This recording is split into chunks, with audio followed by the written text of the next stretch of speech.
Hello, hello. There it is. We're missing game audio. Per usual, just making final tweaks. Good afternoon, good morning, good evening, whatever time it may be, wherever it is that you might be. Today, today's a pretty damn good day. um, the plan is to go 5 or 6 hours with Days Gone. Uh, Somewhere in the middle of that. Um, if you stick around, we'll talk about it. We'll figure it out. Somewhere in the middle of that, we're gonna review day 4 of the January Grand Basho tournament. That's Sumo. If you know nothing about Sumo, stick around. We're all learning. We're all learning together at the same time. Um, I'd like to think we have a safe space to ask questions. So hang out for that if you'd like. And I am just about there with these final pesky audio settings. Thank you for your patience.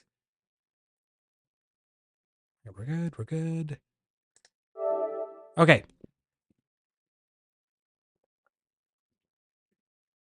One of these days I'll have to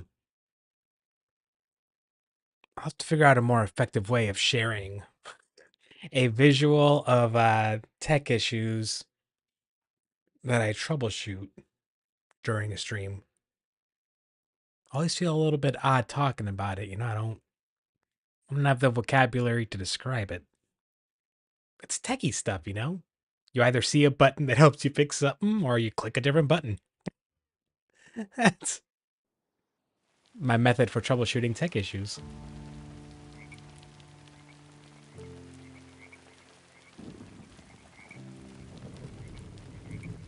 Yesterday's Days Gone session felt pretty comfortable. Comfortable is a good word for it. I hadn't realized it'd been like 9 days since we last played.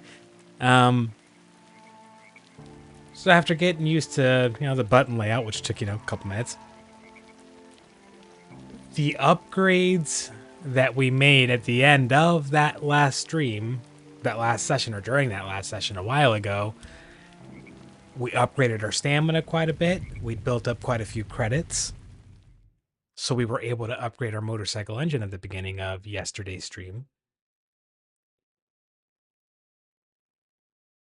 The game gets a bit more smooth with those upgrades. I mean, I'm not ready to take on massive hordes yet. Like we desperately need some weapon upgrades before we take on some of those bigger hordes. Hordes? Wait a minute, what's this? So what do I put down? So now I'm carrying both of them.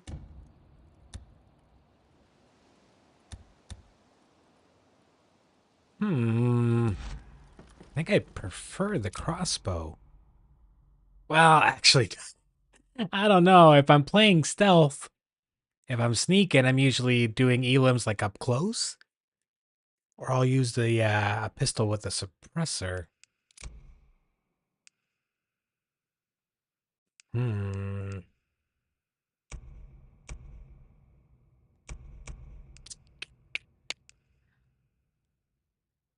I don't know. It's supposed to be pretty good. No. I prefer the having the loud range of oh,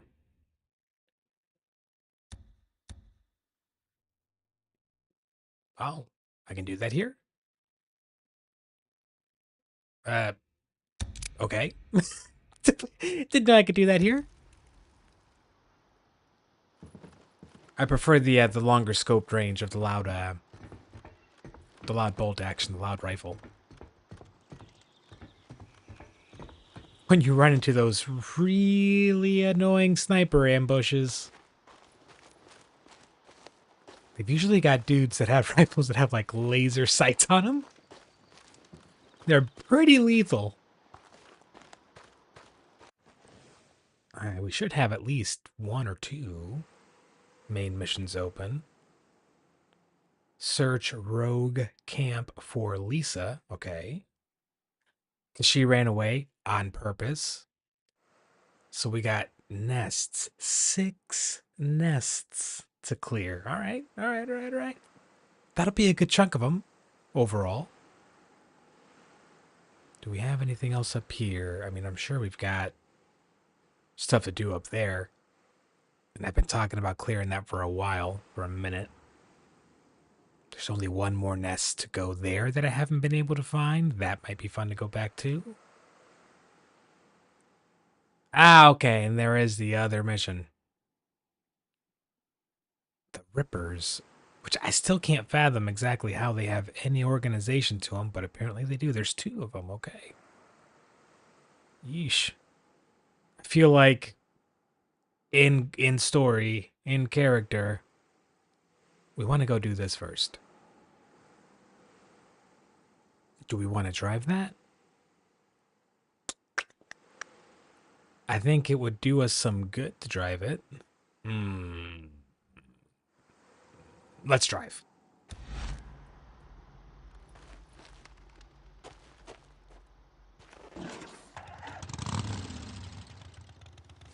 I have not been watching TV or scrolling much so far today. I didn't wake up that long ago. My eyeballs, my delicate old eyeballs, need a second to adjust. Just a second. I know I don't need to be this conservative with the fuel, but like, kind of can't help it. It's in my nature to kind of like worry. Another reason why I should maybe be prioritizing weapon upgrades. Uh-oh. Step on the gas. I should maybe be prioritizing weapon upgrades a bit more than I am, but I like the increased range, increased speed and durability of the bike. I like working on that. I get a bit more anxiety from that stuff. I don't know what that was about, but I'm just gonna move past it.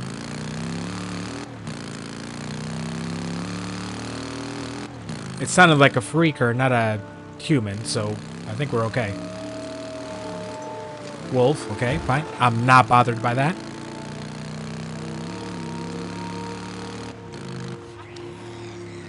Help me! Crap, someone's trapped. I gotta help. Hello! Help me! Help me! Please! Oh, crap. What? Get out of here with that business. All right, let's get this guy first. Hello. How have you survived this long? You're gonna be okay. Hey, it's not safe out here in the shit. I know where there's a camp that... No, where? I'll go. Well, I'm pretty sure Tucker's camp is where like there's some good like weapons, but let's stick with Iron Mike's. Head to Lost Lake. Ask for Ricky Patel. She'll take you in.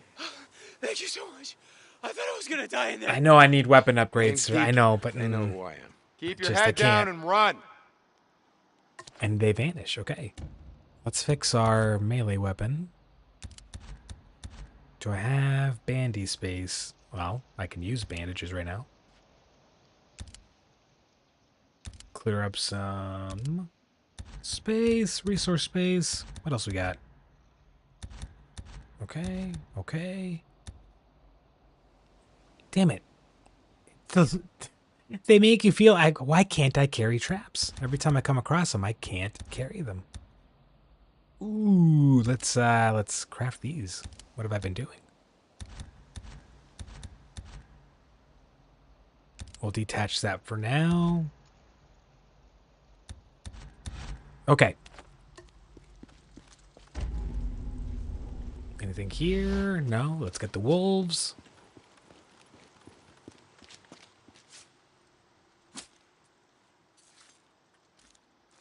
Use everything.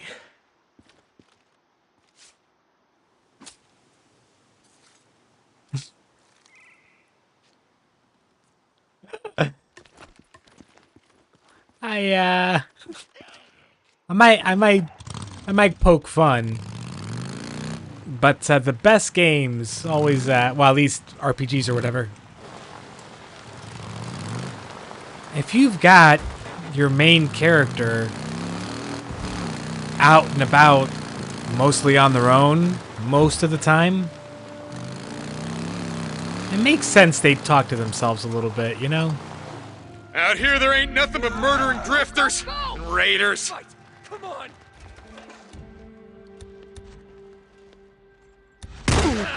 Yep. Now I got you. I'm shot. Who else? Who else? Come on. Come on. Someone's trapped. Help! Help! I got you. I got you. I'm right here. Why are you yelling at me? I'm right here. You're gonna die out here. I know of a camp where it's safe. I'll go. Where? Show me. Who is this dude?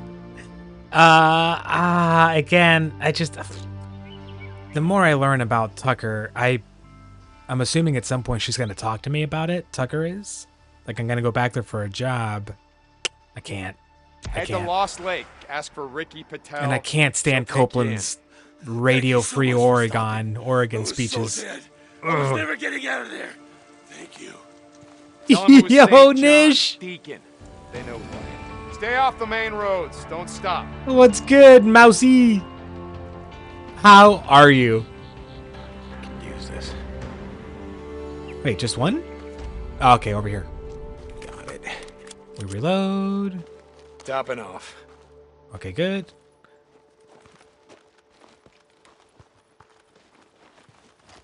Sawed off. It's it's still like fairly early in my day. Like, I haven't been up for that long, if I'm being honest. Having said that, it's another fantastic day.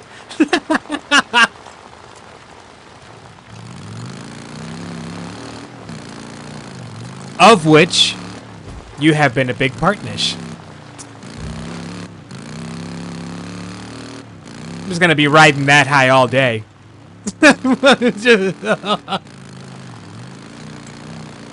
It's pretty good. It's a pretty good existence for me at this moment in time. And I wish the same for Erwan. I really do. Oh. Wait a minute. Where am I? Okay, good. I should stop here.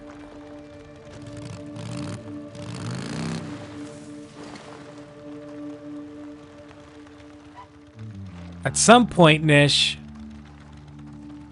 we'll have to discuss, you know, what if we want to put that somewhere, share it?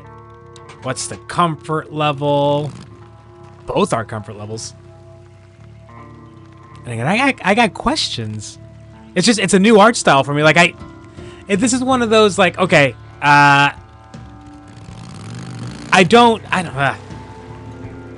it's not really me making the decision to stay away from certain content. It's like any app or website that you use, you know, tracking cookies and algorithms, I don't have this type of content presented to me all that much. What is that?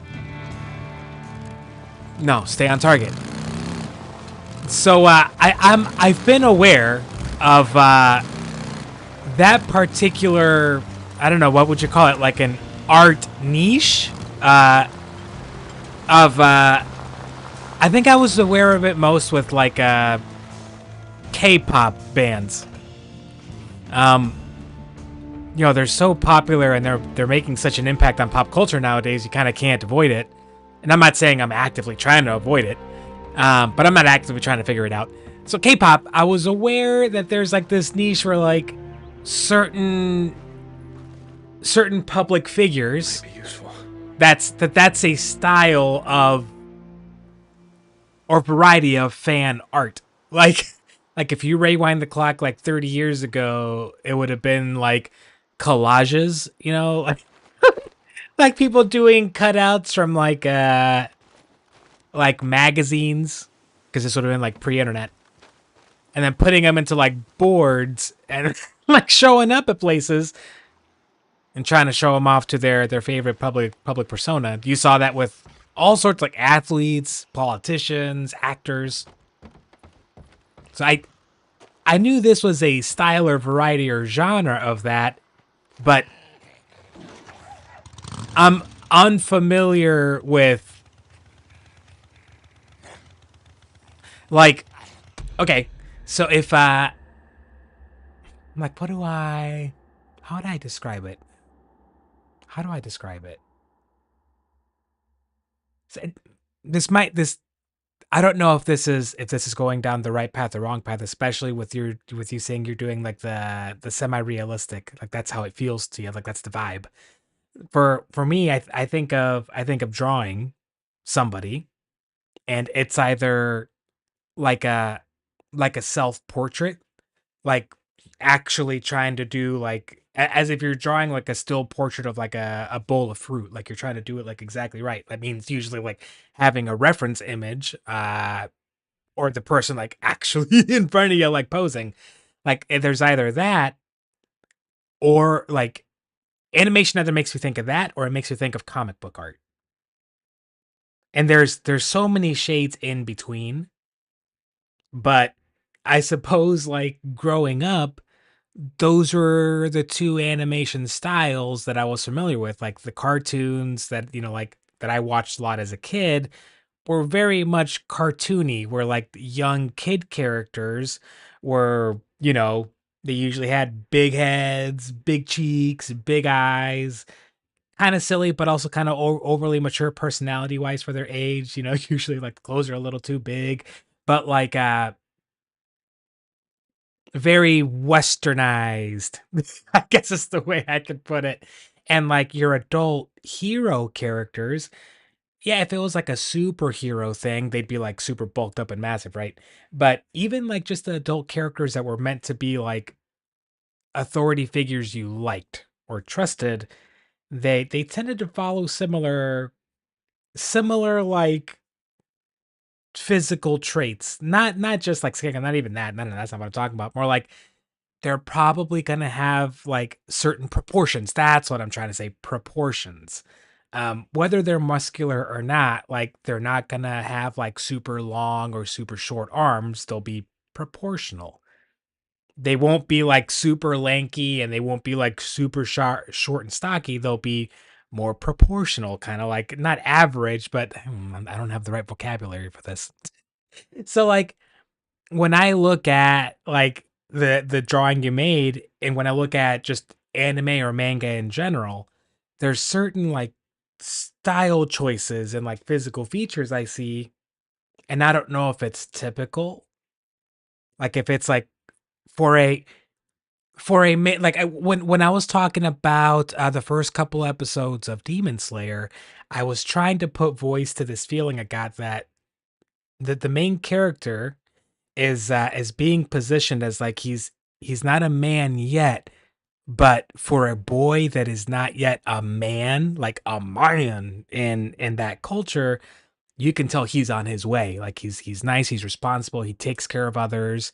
Uh and so the way they drew him, my my limited exposure Western brain is like I see this kid and the way they talk about him and the way they talk about him becoming a man, everything from like the clothes he wears to the hair to the earrings, all of it, that the eyes, the size of the eyes, the big eyes, like all that. I'm like, that's so counter to the visual cues I would expect to see in an animated character that, like, in a cartoon I'm used to, would be like a man. You know, like I not in a bad way, just in a different way. Like, okay, I'm trying to understand what the emotional connections are. I'm trying to wrap my brain around it. I'm trying to understand it. Uh so I as I think about the look of that character more, like I'll yeah, the eyes, that the eyes are a really big one. Uh a little bit of like lightness, like what's the word? The kind of like makeup that you would put on your cheeks to make them look like a little rosier or blushier. Foundation, is that what it is? Like like that kind of like, the kind of like not embarrassed, but there's a shine to the cheeks. Like that yeah, blush. There's like a little, it's not a button nose, but like there's a little upturn to the nose that I've noticed and a lot of, well, I say a lot, like the few that I've like decided to take a moment to try to look at. Like the nose is a certain has a little like kind of like what I would consider like in Western animation, if you drew a dude with a nose that had any sort of upturn to it, the character you would think of is like a snobby butler, like a butler for a really rich person that looks down at every like guest they perceive as poor and like up like turns their nose up at them. But like that's not the vibe I get when I see it in more anime or manga style art. It's a different vibe. I just don't understand where the vibe comes from. Like what would be some like root character archetypes that I could look at to be like, oh, okay, that's kind of where it kind of comes from. Or maybe like, well, there it is, Nish. It's actually just it's an artistic style more than an emotional trigger point. Like it's not meant to make you think of a certain character. It's just because of the style of line you're drawing with. Okay. All right. So yeah, see those kinds of questions, I like I kind of got lost in it a little bit, Nish. I got lost in the sauce a little bit looking at your creation because I'm like, there's so much stuff I want to like try to figure out, and I'm just at the beginning of it. uh, it'll come at random times. Like I just gave you my more immediate like stuff it made me think of. Randomly, like 3 weeks from now, I'm gonna hit you with like question number 2.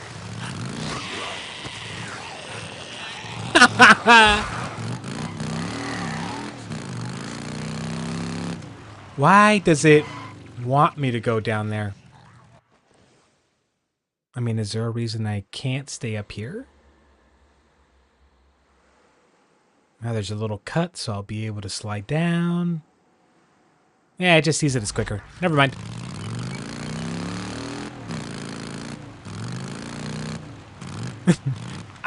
You played yourself.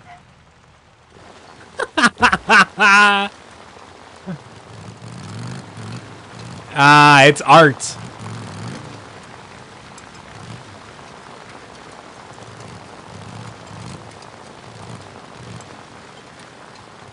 It is art.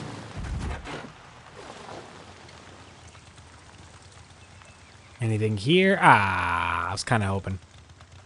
I get overly excited at anything that's got like a trailer attached to it. But so far, not a single one of those has had loot, so I think I need to stop. Like,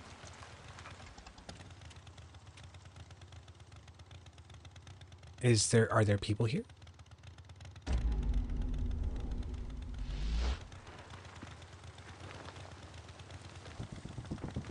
What's in here? I'm kind of in a map exploration vibe today. Not that that's like strictly the goal. I'd prefer to focus on clearing nests. But having said that,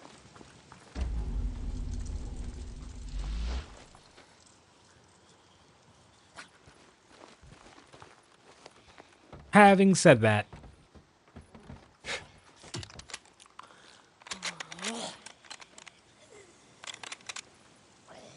That did it.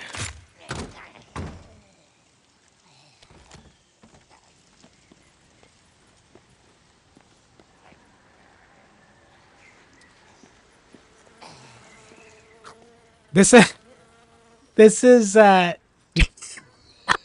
is gonna sound a little bit odd, but like I think what the I feel like that's why is this portrait calling to me like this? Carly Charlie, hello. Yo yo. Wait, why did that just pop up again? I thought that already played yesterday. Yeah, at some point, I hope you let me know which of those two pronunciations it is. More for myself. I just want to make sure that I'm I'm getting it right for you. Got it. But if you are here again, hello again. Willkommen. I think what it's possible, Nish. It's possible that when I meet somebody, Not so hard. like when I introduce myself to somebody or have occasion to like begin a conversation with somebody, like a stranger face to face. Where is this freaker? I can hear it losing its mind. Where is it? Back here? Where are you? Up there? It's freaking me out. It sounds so close. But I have to. There's certain like I have this super. We're glad to have you back. I have this super strong urge, like in the same way that you can get lost in a painting, right? That's just I. Oh, hey, there you are. Okay, thank you. Was that it? More bounties. There's more, right? That was the one making the noise? Come on. There's got to be more. Scrap. Good.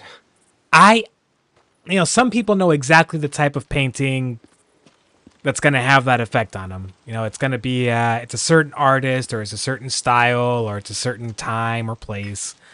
Hell, sometimes it's a city, right? Like, you're going to go to a certain city that's just got public works that are just going to blow your mind. Like New York is that for a lot of people. Weirdly, Detroit. I've heard that of. Like, there's a lot of old Art Deco style architecture in Detroit, I think, that people find just stunning to look at. I can see that.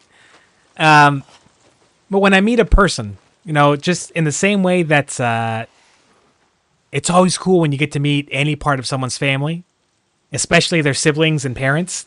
Like, that's always... You learn as much about the person, your new friend or your new whatever. Down you go. You can learn so much about them,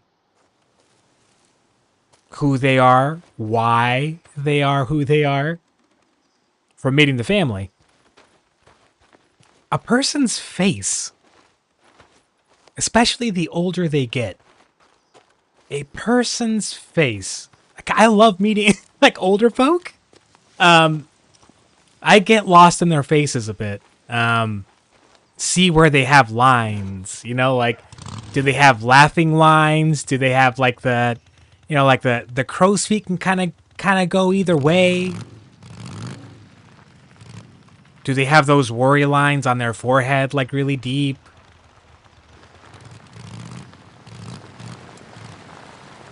There's a lot you get from that, but it does mean that sometimes I tend to, my face takes on this, like, my eyes get this, like, glazed over look.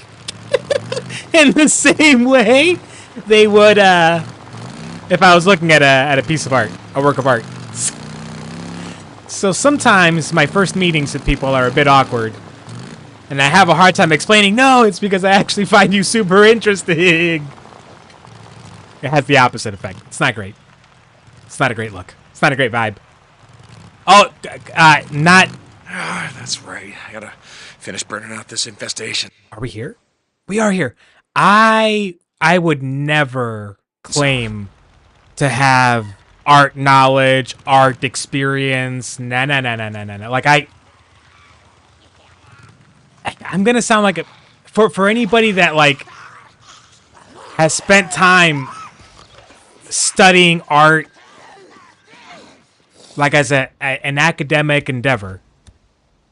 I think listening to me talk about how I like to enjoy art would like drive you insane. I don't think you would like it.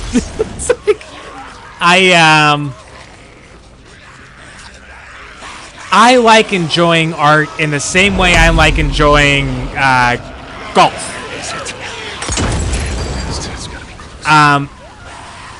I don't expect to be floored. I don't expect greatness. I don't have any expectations, really. And I don't go out of my way to catch it. But every once in a while, I stumble across a really good tournament. A really fantastic work of art. A sculpture, a poem, a novel, a song. And then for the rest of that day, the rest of that week, I'm just kind of lost in it. That's kind of how it goes for me.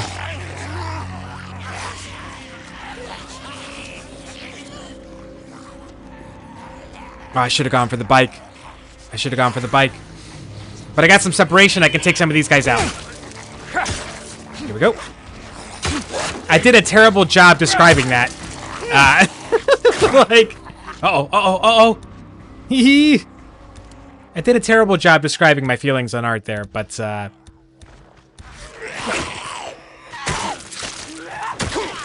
my favorite painting, and I don't have a second favorite, I don't have a third favorite, I just have one. just one. The artist was named, I think he's passed a while ago. Hans Hoffman. Another one. Yeah, time to light it up. And when I was in 6th or 7th grade, maybe 5th grade. No, it'd have been like 7th or 8th grade. Oh my god, there's more. Okay. Okay, I'm gonna take this guy out. We're gonna fuel up. And then I'm gonna take that nest out and ride. Aurora Arts, what's up? Hello. Thank you very much for the Twitch follow. Welcome. Hans Hoffman. 6th grade, 7th grade, something like that. Oh my god, I should have just gone for it. Okay, you know what? Fine. That's okay, man. We're gonna run. Sight!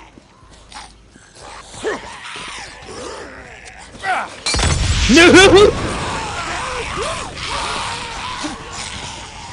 And we gone.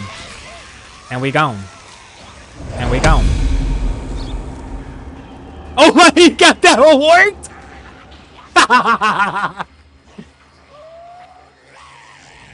That was schmoover than I would have expected. Okay.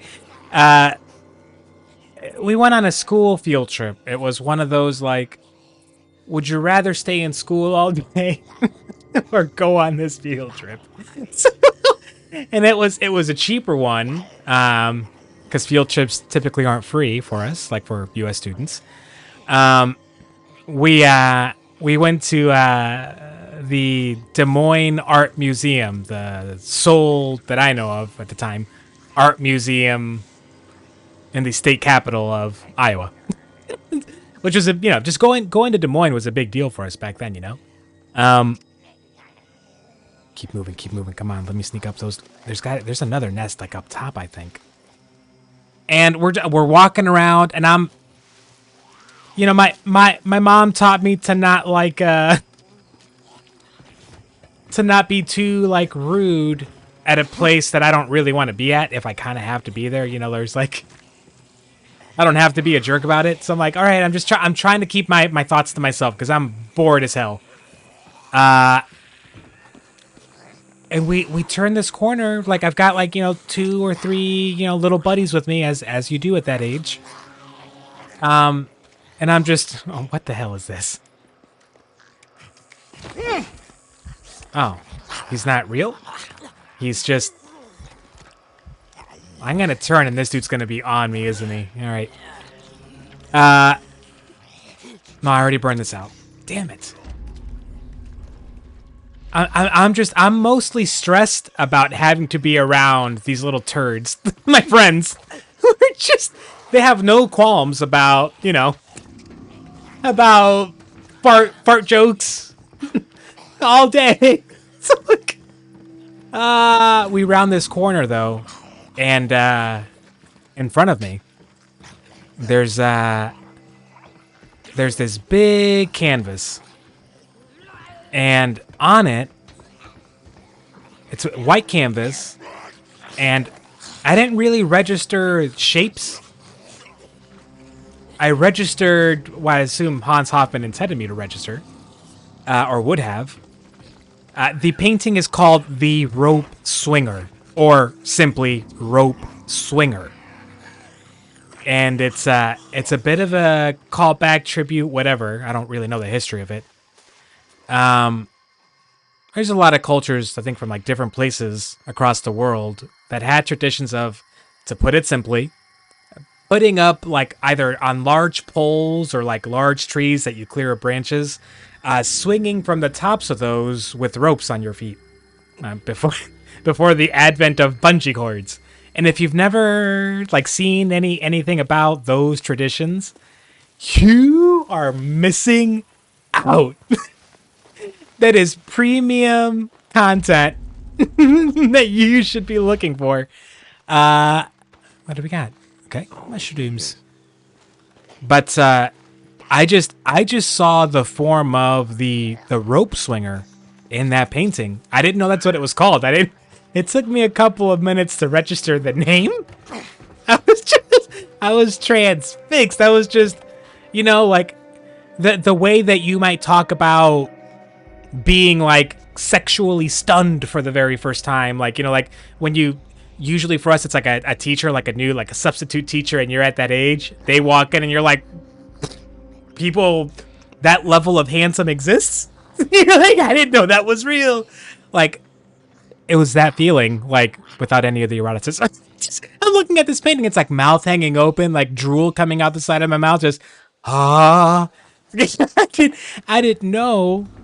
I was unfamiliar with the concept of a painting, a still painting that's got no flashing lights or movement or anything to it. It's just hanging there. It's cold, dry paint. I didn't know that was possible. And I've only maybe experienced that like one or two other times. And there's a part of me that's afraid that if I spend time educating myself on the techniques that an artist like employs, like to hear the academic description of how some of those effects, like those emotional effects, are achieved, I don't know, like there's a little part of me that maybe foolishly, right, like foolishly, makes me afraid it'll ruin the possibility of me running into that like magic one more time, you know? I'm doing like a terrible job of describing my feelings here. I'm trying, I'm sorry. But like, it's kind of where I'm at with it. Music's not too dissimilar from that for me. Similar vibes. Can I craft? I can craft. Yes, yes, yes. I'm just going to equip the Molotov now. I should craft. This has got to be it. Please, I'm coming for you. And She's gotta be out here somewhere. One of the saddest moments of my life. Yeah.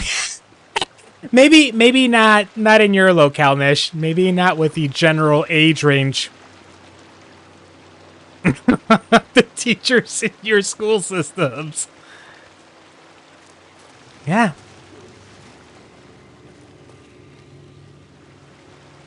I would say Come on, where the hell are you? that's one of those like maybe you would call stereotypical experiences commonly depicted in like American media of a certain time.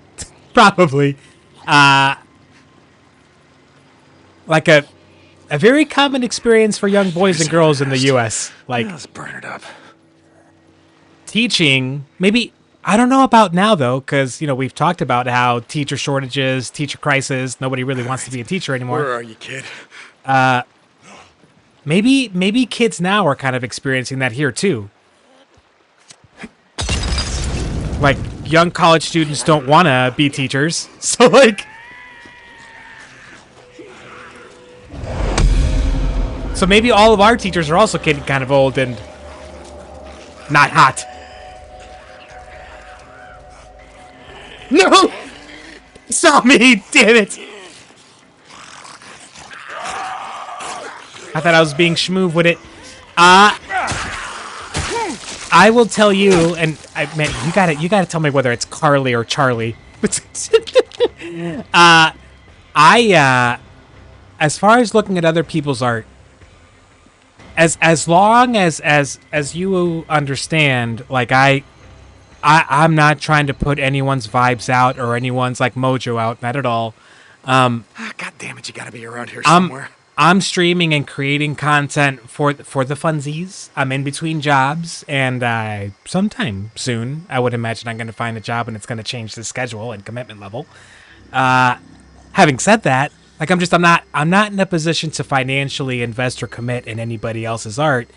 I'd love to support artists in any other way that I can. So if you've got like an X account or a Blue Sky account, I think I've got chat settings set so that you can't share like URLs, like actual links. But give us the username. We'll go out and follow you. I'll go out and follow you.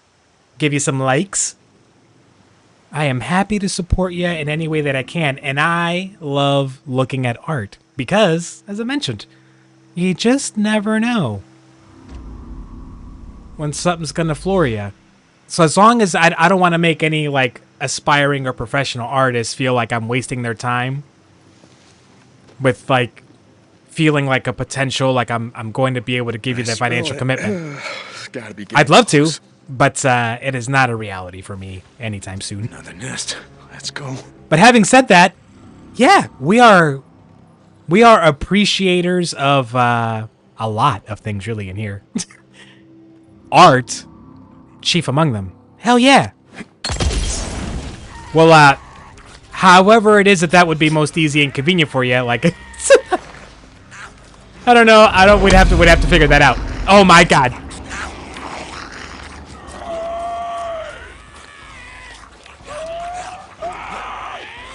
Just hang on. Okay. This is manageable. This is manageable.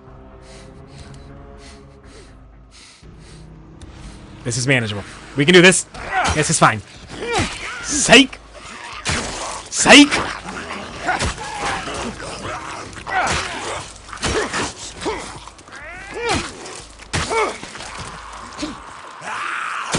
Oh, the stamina upgrades are just fantastic.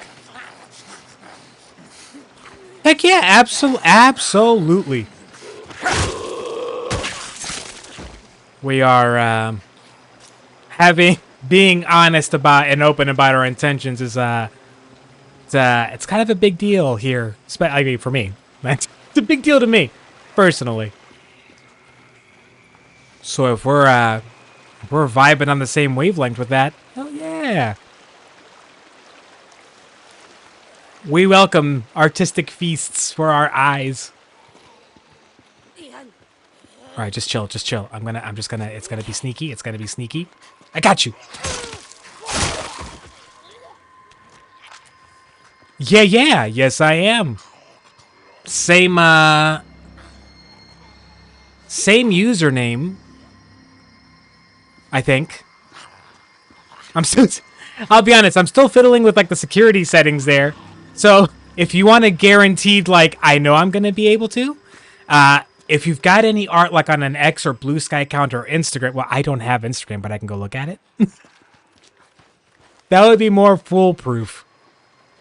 I just recently am starting to figure out the Discord thing. But I think I can navigate X and Blue Sky. Up to you, though. Up to you. Whatever makes you most comfortable. Oh, no. Okay. I can't just go around on this style anymore. I need to hide. I need to hide. I need to hide. I need to hide. I need to hide. I need to hide. I need scrap. Give me the... Oh no. Oh no. Oh no. Oh no. Oh no. No no no no no no no no no no no no no no no no. I could use that. I could use that.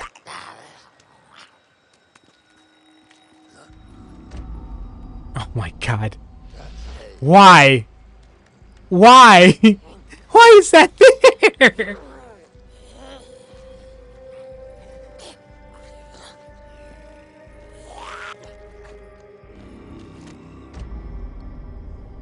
Don't worry, this is not a tense or nervous moment whatsoever.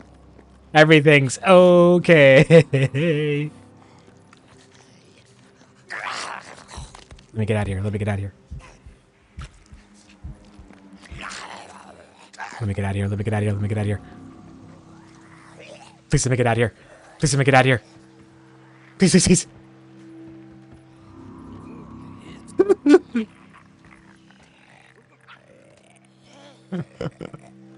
Emotional damage.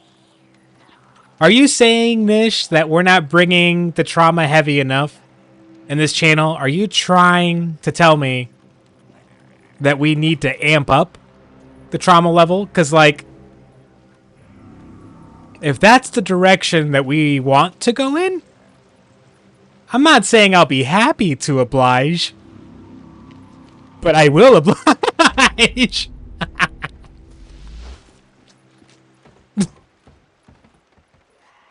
I appreciate you. Again, Carly versus Charlie. Whichever it is. I appreciate you.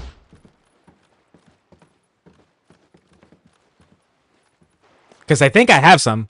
I might have accidentally stumbled across a real fun topic last night. I'll keep it to myself. Maybe it'll be for the weekend stream, you know? If we stream on Sunday, so that you can, like, drink plenty of fluids beforehand, because it's going to be a crying stream. You haven't been here for one of those yet, Nish. Like, the last, like, heavy crying stream was a couple of days, I think, before you first popped in. I think. Not that they're, like, the most common thing. It's not like we're trying to aim for, streams where we, have our hearts broken. That's not the goal. It just kind of works out that way. It just kind of works out that way sometimes. Okay, where's this last nest? Have I seen it yet? There's one left. Ah, this is what happened in that other town.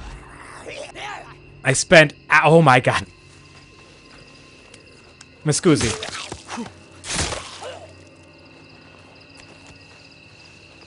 Okay, is it gonna... It's gotta be up there then. It's gotta be up there. Because we cleared that. That's gonna be too far away.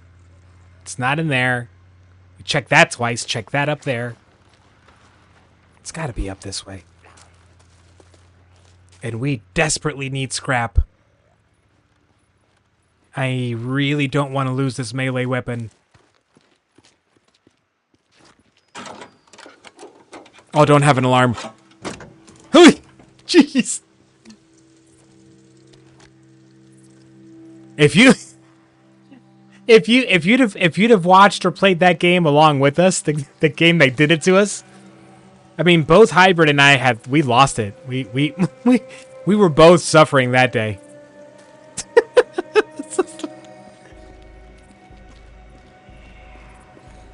We both felt the gut punch of a space for the unbound. Just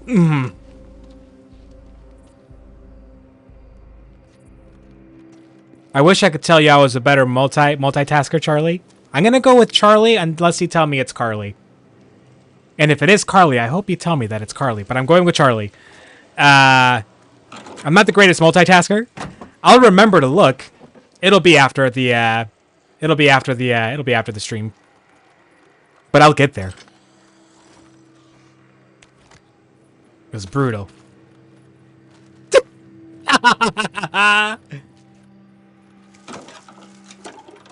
Who? What? It's from a TV show or a movie or a talk show. Something. There's been like that I've seen recently that's been making the rounds on like YouTube Shorts and Facebook Reels or whatever, of someone being asked the question: would you rather be an animal or a? I'm sorry. What would you rather be an animal? Would you rather be a lion or a panda? Like, oh, what the hell is that? What the hell is that? I'm sorry? What do you want?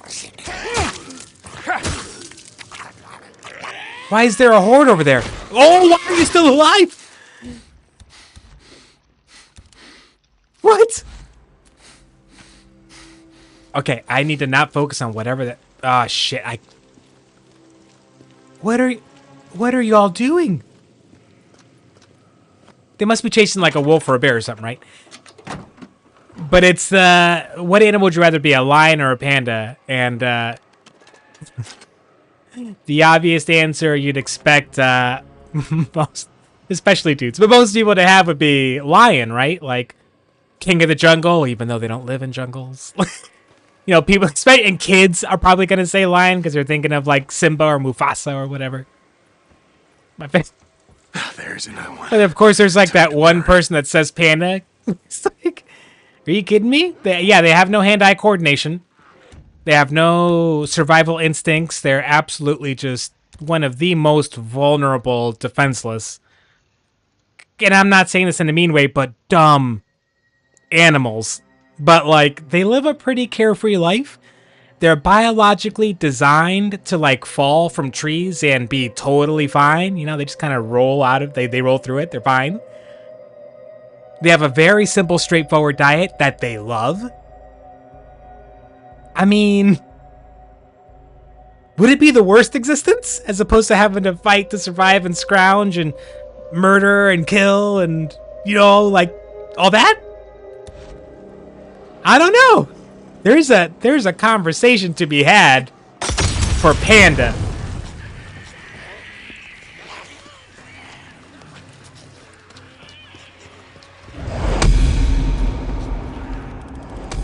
Ah, thank you. Yes. Yes. I not like a long time ago, Nish. There were two events, two pieces of knowledge I acquired in my life that forever changed how I was going to feel about lions. The first was when I would have been in like 4th or 5th grade, and I went to the very first time I went to a Chinese food buffet. And at the Chinese food buffet, they had these paper disposable placemats, paper disposable ones, that have the Chinese zodiac on the borders, on the edges. And I realized that I was a tiger. And that was strike number one against lions in my book, because I'm a tiger. And at that point, at that age, basically, I started, like, my nickname became, in my mind, Eddie the Tiger. I am the tiger. I am a tiger. And I read the description of what the tiger was, the generic description that's like on every single one of those placemats for all time. And I figured, yeah, that's me. I'm definitely courageous. So strike number one. Strike number two was not too long after I watched the original animated The Lion King for the first time. And I was starting to swing. It wouldn't have been too long after that point, like after being around that age. My feelings began, of course, to naturally, like, I was conflicted. I was like, shit, like I didn't know that lions were like the managers, like that they were the caretakers, that they were like the proprietors of the entire savannah, that without them, that they're the ones that keep everything running. I didn't realize that.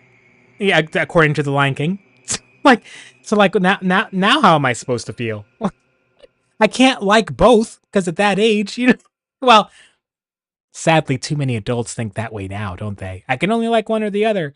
Uh, but at that age, I can't like both. Like, you're a sellout if you like both. You have to pick one favorite big cat, and that's it. And only so many kids can take pumas and Black Panthers. Only so many kids can be that cool, right? Most of us have to pick lion or tiger.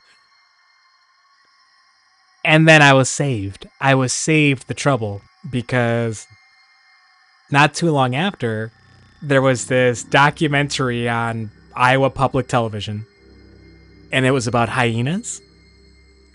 And you could tell, like, especially looking back now, like, whatever adult wrote, like, the whole script for that, like, for that documentary, that nature documentary about hyenas, they're a kid, like, at some point when they were a kid, they were, like, at their library or whatever. They stumbled across a book about hyenas and thought they were the most noble, coolest, most awesome animal, right? And just bullied. They just get bullied by big lions. And then all of a sudden Lion King came out, and that kid who had become like an adult and grew up to be like a researcher or an academic of some sort, they took that personally. They took the point of view, the perspective of the Lion King personally, and they decided to do something about it. The entire 1 hour documentary was a hit piece against lions. you couldn't you couldn't walk away without wanting every single lion like to be checked a little bit, after watching that documentary. So yeah, I don't hate lions, but I've never been able to see them as like my coolest, most favorite animal, really. And that's an interesting pick, Nish. That's the last of them. Build your damn nest somewhere else, you damn freaks.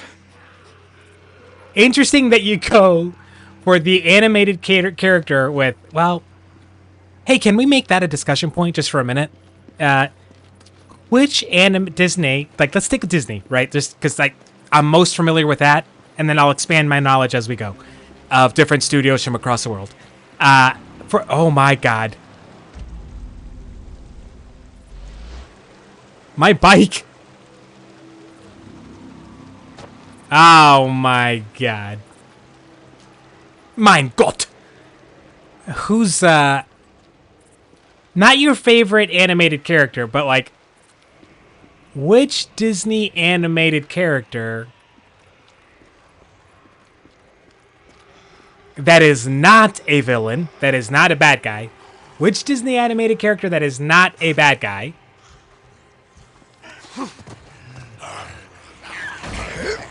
get on, get on, get on, go, go, go, go, go, go, go, yes!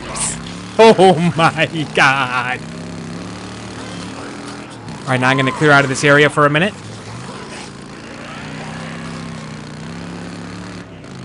So, a Disney animated character that is not a villain, that had the most tragic origin or most tragic childhood. Like, easy recent candidates would be like, obviously, well, not obviously, like Nemo. Probably has a pretty tragic one. Nemo's is not really all that super cool. Bambi, like, that's what that made me think of. Bambi, like, Bambi is like as traumatic gets as far as like origin stories go. So that's why I tilted the head a little bit at reading that, and it's like, really? You're gonna go for maximum trauma. There's a theme. There's a running theme here. No. Dory. Oh, man, Dory. Yeah, let's not... Oh, we can't... Yeah. Wait. Oh, I just have to search. I just have to search. I just have to search. So... So let's get into it.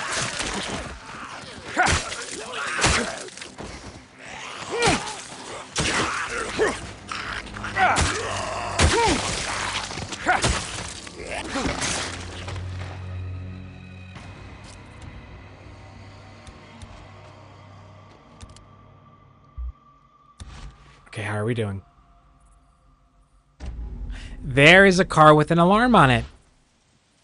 I've been looking for one of those. Like, there's got to be some visual indicator that these things have alarms. There it is, that little red dot.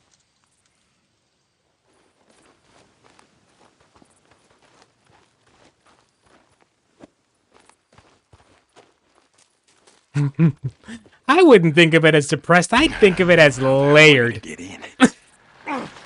Layered. Through here. Yeah, this'll do it. Inside here. Something that would sound like good if you were describing, like, an article of food. Like, if someone told me that their grandmother's lasagna was like the best lasagna in the world ever, and I asked the question, what makes it so good? And their simple answer is, it's got layers, bro. like, if they hit me with that tone, yeah, it's probably the best lasagna in the world. It's probably inimitable lasagna. Yeah.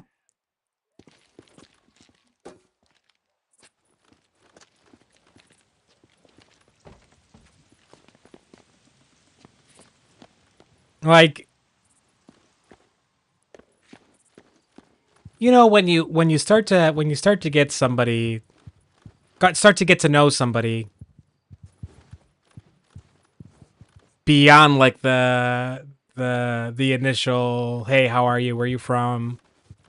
What do you like? What do you dislike? When you start to, you know, like the meeting of the family or the meeting of the parents or like the unpacking of the childhood. Yeah, there's a part of me when I start getting to know someone like that, there's a part of me that's kind of like, that has the weird thought of, I kind of hope that you're like, if you've got trauma, like there's a part of me that kind of hopes it is a little shocking. Like, I wouldn't want to like hear traumatic like events, like crazy trauma, and be like, well, yeah, that figures. Like that would be almost like more horrific having that reaction than, almost more horrific than the trauma itself. To be so jaded or accustomed, acclimatized? Is that the word that I'm searching for? Is there an English major out there? To somebody's trauma. Like, how, man, you know, like being like in a medical professional, right? Like, if you've ever experienced like a nurse or a doctor that seems a little like, what's the word? Jaded, yeah, like they seem a little, where the fuck is she? We looked through here, and I went through here, didn't I? No, I didn't. I moved the truck, and then I just stupidly went to the different house. What's wrong with me? What am I doing? What am I doing with my life? I lost my train of thought. You ever have that happen to you? Oh, yeah. I medical professionals, like if you've ever had like a nurse or a doctor, like that just seems like they should be reacting like, oh my God, are you okay? Like when you tell them that something's wrong, right? Like, are you fine? Like, do you want to talk about it? Like, this, shouldn't I be able to? There we go. Yep. But when they just like look at you like it's just like you're telling them about like this crazy, like, I've got chest pain, stock, oh my God. And their reaction is like, bro, just let me read my little readout on this little device I've attached to your wrist to tell me like what your beats per minute is. And then I'm going to check your blood pressure and I'm going to put that number on a chart that I have in my head to see if it's good or bad. And if it's not really risky, I'll come back to you later. You know, like it's just,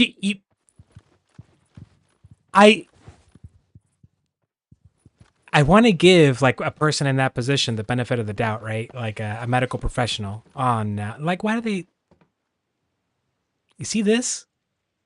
Why do you imagine we're in a hidden room with like little kid drawings. Because we're about to not experience emotional damage, trauma. Like, they couldn't have this hidden section and not expect me to find something here, right? What the hell? Like, I'd like to give them the benefit of the doubt and assume that they're not, like, assholes. Like, maybe they've seen some stuff, you know? Like, maybe they saw some stuff earlier that day. Oh, don't do that to me. Don't do that to me. Come on.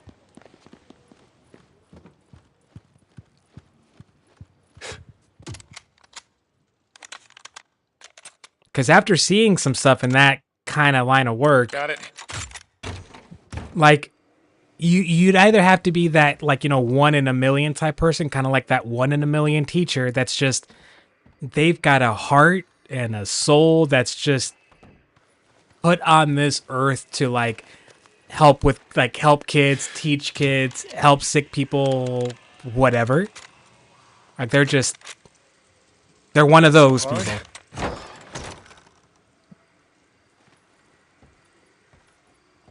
Because otherwise, like, any other normal person,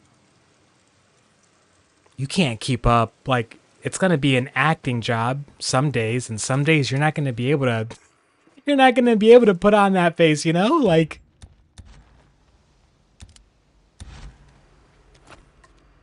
but to separate those good people that are just, you know, they're in the thick of it and they're letting everybody know unintentionally.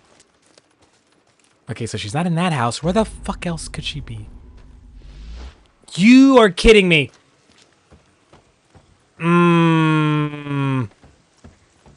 If they put me on hold simply because, like, where? Like, we see the checkpoint. It's right here. Oh my goodness. This game is, it's doing a number on me right now. At this moment. I find we go low again. And we go back to the hidden room again. Imagine being like a therapist, right? Like, you'd either have to go into it having a superiority complex because, like, your upbringing was so, like, emotionally balanced and healthy. Like, that you know you are the person to help others. Ah, mother flip. I just missed that little flap. Is this Lisa's handwriting? I want to forget. I was in that room. I know I was in that room. I just missed it, hybrid. I just missed it.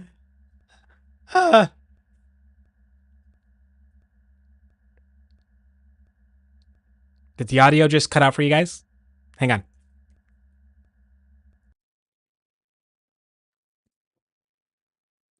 Give it a second. There we are. Something's out there. Who the hell just said that?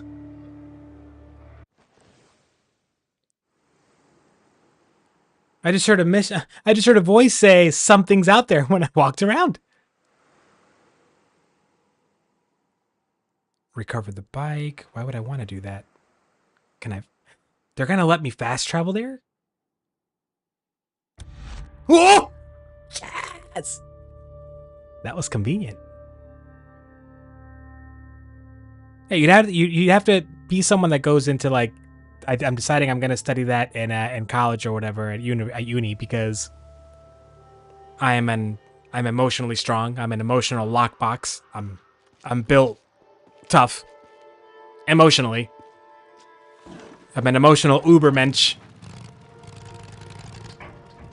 Someone's at the gate. Or you're just like the rest of us and you're acting like you know what I mean? Like It's that drifter. Open the gate.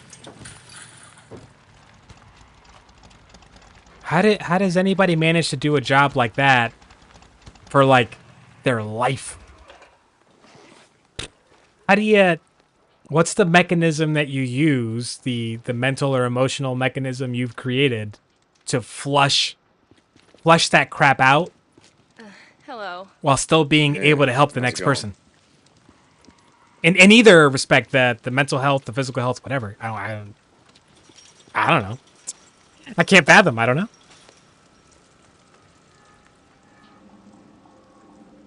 If y'all know, let us know. I don't.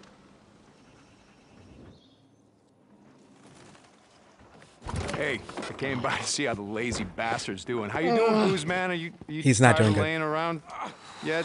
He's Boozer? not doing good. Hey, You can't be in come here, on, Deacon. come on. Hey, Come what's on, going Deacon. on? How's he doing? This is bad. He needs his rest. Don't mess around with me, Addie. I asked you, how is he doing? I'm good. I'm good. Oh no. Not good. Damn, it's cold. Oh no. The anti. They're not enough. Never No, enough. wait a second. You said that. I said that we would try. Look, all we can do is I know we wait. saw this coming, but Okay. All right. Deacon. No, there's. You know what? There's something I can do about Deacon, this. I can stop, get. stop! What? I know you want to smash something. I see that look in your eyes, but you know what? You go right ahead, but you do it out there. Addie, go. Look, there is nothing else you can do. Please, just go home. Go home, Deacon.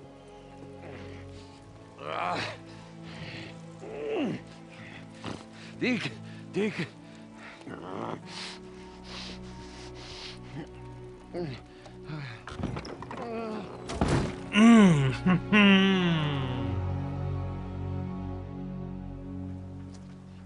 So, you gonna make it?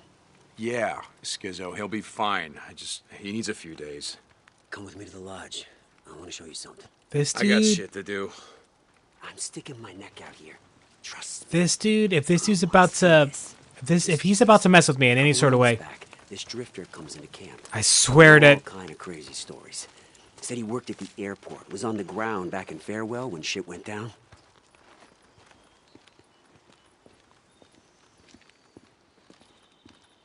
I swear to everything. If this is some sort of trap, They were expecting a flight. Only it never shows up. The plane was doing a haul for the Red Cross. The Red Cross. Yeah. You getting it? Medicine, doctor shit, cargo hold full of it. Love Maybe it out even here. some of those whatever the My husband fucks. and I would bring their kids every Antibiotics. summer. Yeah. Shit like that. Camping, Just like that. fishing, stuff Where? like that. Hey, keep your You voice know, down, will you? Get away from the talk city. this feels like a trap. Can't do a lot of camping on the east side of Portland, you know? And can I listen to that conversation? What's going on over there? We were out here when everyone we knew started getting sick. At first, I thought we were lucky. But then all the refugees started coming through. Thousands of them. We didn't know what was happening until it was too late. We kept on the move. Camp to camp. I don't want to miss any possible, like, you know, sadness or depression here. I want to, Our family got sick we're trying to find all of it in this game. and Maximum emotional damage. gone. Like I would just leave this story behind. Come on. Gone. I'd say I'm sorry. But what the hell good would that do after all you've been through? Just words at this point.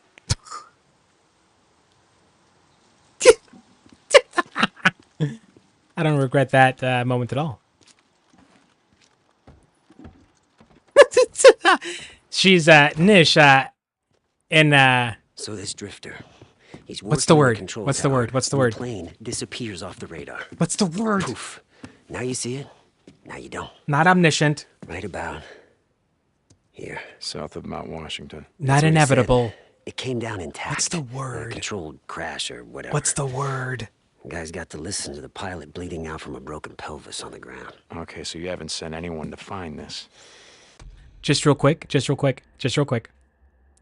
gonna feel like I'm trying like way too hard to push this on you all. I understand that at this point, but I'm gonna keep talking about it because I'm new to it and I'm enjoying it. Warhammer 40K, like in the same way that there's certain animes that you guys keep referencing, like when we hit certain talking points or certain things happen, and I have no idea what you're talking about. You have no idea how many times you say things like, I would say something like your ego is too massive to let you die if you just knew Warhammer 40K. If you just knew Warhammer 40K. You would see the humor in it. That you could use that description for not just every single one of the Primarchs, every single one of the Space Marines. My ego is too massive, I cannot die. It's like there's something really fantastic about that. Ah, Warhammer. The Grim Dark. Nope. Why not? Because the old man won't have it. Iron Mike, what's... Oh, right. Rippers. You catch on quick. Everything west of the Iron Ridge here belongs to Carlos and his merry band of bald-headed freakalikes. Name a Marine faction in any video game You head north. that isn't awesome. That isn't Otherwise, Iron cool. Mike's treaty with Honestly, it doesn't exist. Doesn't exist. No, I get it. Let me ask you a question. Why are you telling me this? Oh, wait a minute. First off, I'm not telling you shit. Oh, that guy. Okay. Remember that. Second off, you're a goddamn drifter. What am I supposed to do? Follow you around like I'm your little bitch, keep your ass out of trouble? Guy, I have things to do. I dislike this You're man. just a regular stand-up guy, right? Schizo? His name is Schizo. Just trying to stay alive. Who? Like everybody else. Who? Hey. Who would accept and embrace that nickname? You What do kind of you person? gotta do. At the end of the day, that's all we got. I don't trust him. I don't like him. Do you know what I'm saying? I know what you're saying, Schizo. I don't trust him. I don't like him. Keep your radio close. I'll be in touch.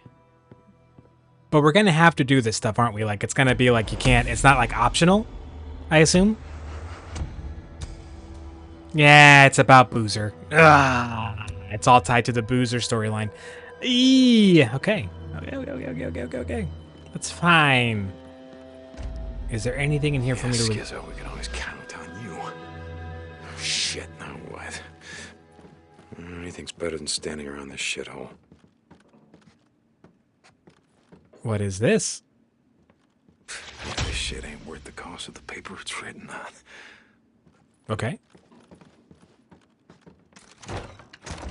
All right, we're gonna for just the next 2 minutes or so. I'm gonna try to find every piece of grabbable loot in this place before I exit the building. This place reminds me of a simple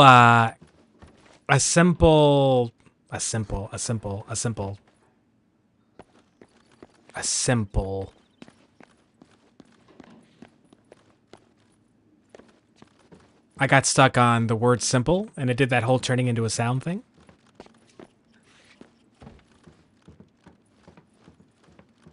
A couple of years ago,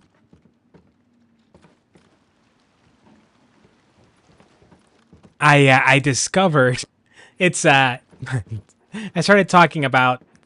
I knew there was something else up here. I started talking about antiquing the other day.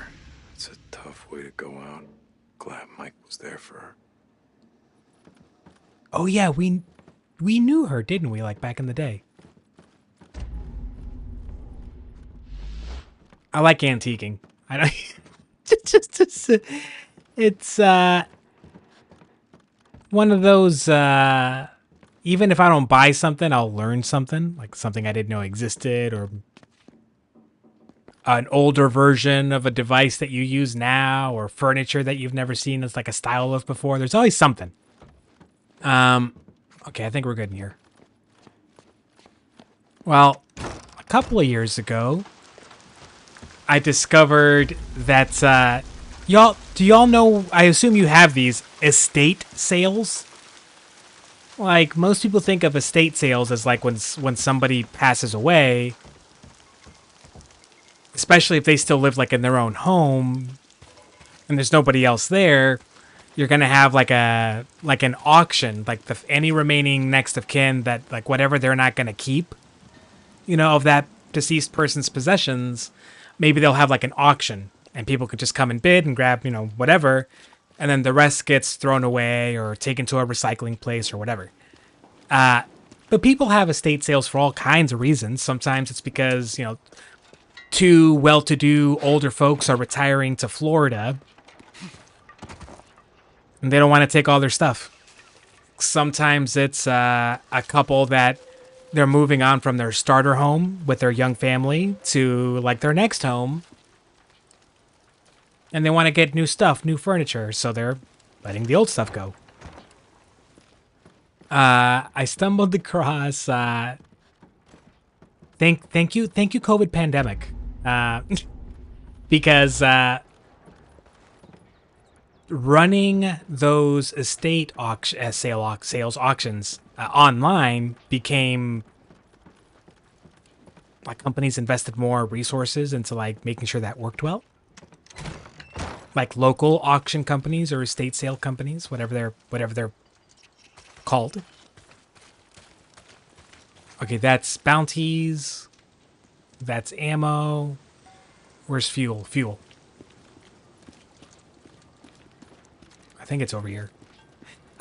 So one of those I stumbled across online. Hey, how's it going? Was from this. It was one of those like rich folks retiring to another state, and the pickup for like I bought like one or two like candle holders. They had like these big beeswax candles, like big ones, like for like a couple of bucks. Like yes. So like I got a couple of things like that. And the pickup was at their house. Like they weren't there. Like the people that were running the estate sale were there. But this house, like that big cabin that we were just in, that like, but 3 times bigger. And if you want to call it a backyard, I mean, imagine a space like this.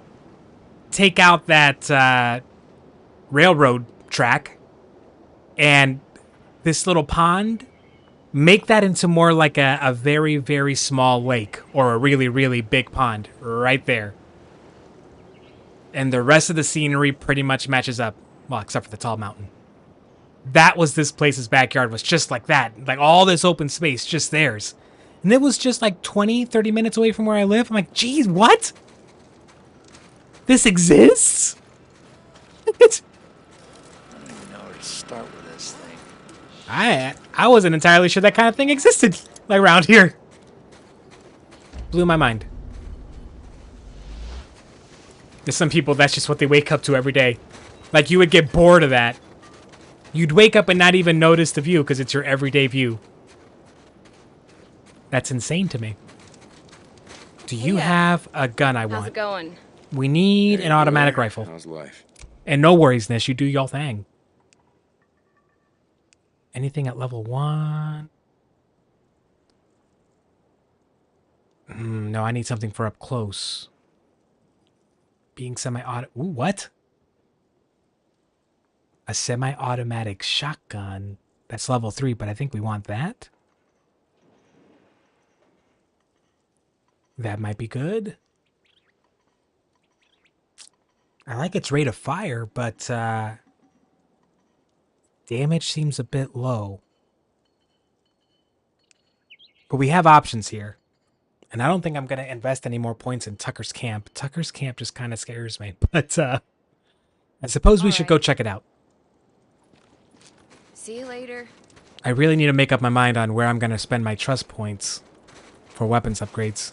It's getting kind of like... These missions are going to start having... No job? I'm starting to get closer and closer to big hordes. And my current weaponry just ain't going to cut it. Not at all. Okay, that's Copeland's camp. I want to go to Tucker's camp. Really? I can't fast travel that far? Okay. Like fast travel there. Good. Anybody here that's new or hasn't been around recently either, or just a quick reminder, we are the stream is at 1 hour 32 minutes. Well, if you're new, this isn't a reminder. I'm letting you know. My bad. About every Hey, two. St. John, Oh, you there? hang on. Yeah, Skizzo, I'm here. Now that business we were talking about, it's gonna take me a bit. I gotta go check on security at the border with Iron Butte. Check on the Rippers there, if you know what I mean. No, Skizzo, I don't got a clue. Why don't you spell it out for me? Nice try, smartass. Remember, I'm going out on a limb here. Don't make me regret it. I already regret I'll be it. in touch real soon. In the meantime, make yourself useful around camp. Okay. Iron Mike was right for a change. This guy. Yeah, sure. Whatever you say. Whatever you say. St. John out. Okay, we quick save. Hey, St. John. where Oh you at, my brother? goodness. I'm here, Skizzo, but I'm not your goddamn brother. Hey, no skin off my nose. Just doing what I can to help you, bro. All right, I'm gonna That business we discussed? I'm gonna loot this. Let's just say you should head out that way now. Really. You mean the border with the Rippers? Very funny. I meant no such thing. All I said was, if you were thinking about taking a ride, or what do you drifters like to call it? Ride in the open road? Now would be a good This time guy to do sucks. it. You got me? Yeah, Skizzo, like always. I Skizzo. got you. St. John out. Oh, just hearing that name. Anything else we can loot here? Can I fill up my ammo? I can't. Anything here to grab? No? Okay. Okay. But every 2 to 2.5 hours, we're pretty consistent about taking a little break. Grab a snack, stretch your legs, get some water. If you've been cooped up inside, open up a window, stick your head outside, take a breath of fresh air. And I don't mean that condescendingly. I mean, like, that's literally something I do every single time that I take a break. I go out onto my little deck and just take a whiff of fresh air. For a few minutes, I'll put a timer up. And when we come back, Sumo review time? Sumo review? Am I livid? Oh! See... What? Well, for you, for me, it is. You'll have to do the math. It is 49 degrees Fahrenheit, clear sky, sunny day. 1:39 p.m. Central Time. All right, we're full of fuel. We should be able to fast travel here. Good. Let's see what Tucker's job is for us. So but it's about to get crazy cold in the next couple of days. So I'm gonna enjoy it while I can. Hell, like during this break, I might take a walk outside maybe. While I can enjoy it. Yeah. See, those are the temperatures we're about to have in like a day or two, Nish. Or actually, we're going to get a little lower than that, I think. But at that point, it's nitpicking. Anything that cold or colder is really like, it all feels bad. It all feels bad. I assume she's going to be upset at me because I have not brought the girl back, and I'm not going to.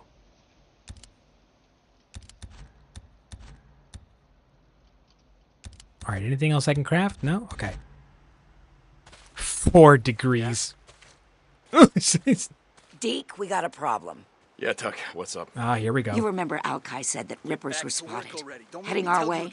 Yeah, I remember. He said he didn't try to stop them. Well, we've seen him scouting the hot springs. A couple of men followed him back to their camp, in the cliffs south of the Twin Craters. What just happened in the background? Don't worry about it. I'll take care of him. I got a score to settle. A score? What are you talking about? Never mind. Why is it that every time we're here, somebody is getting their asses kicked by a guy with a gun. Or, well, by people with a gun. You're gonna hurt your back doing it that way. Every single time. We didn't even send him here, I didn't think. Hey, just keep your head down. You'll be fine. I know we saved this dude, and I thought I sent him to Iron Mike. I could have sworn I did. What the...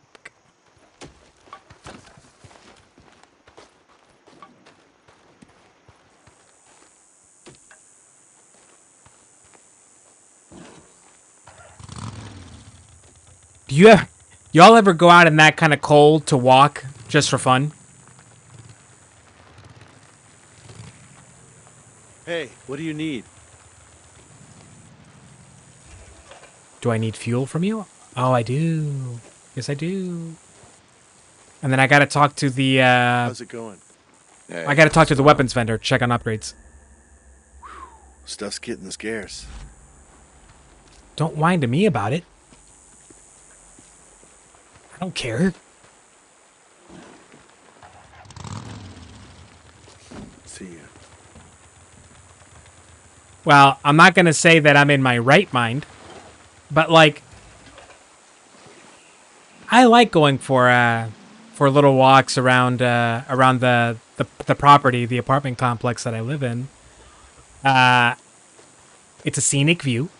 It's not bad for being an apartment complex. Yeah, I don't want to go out there. I'm trying to find the gun guy.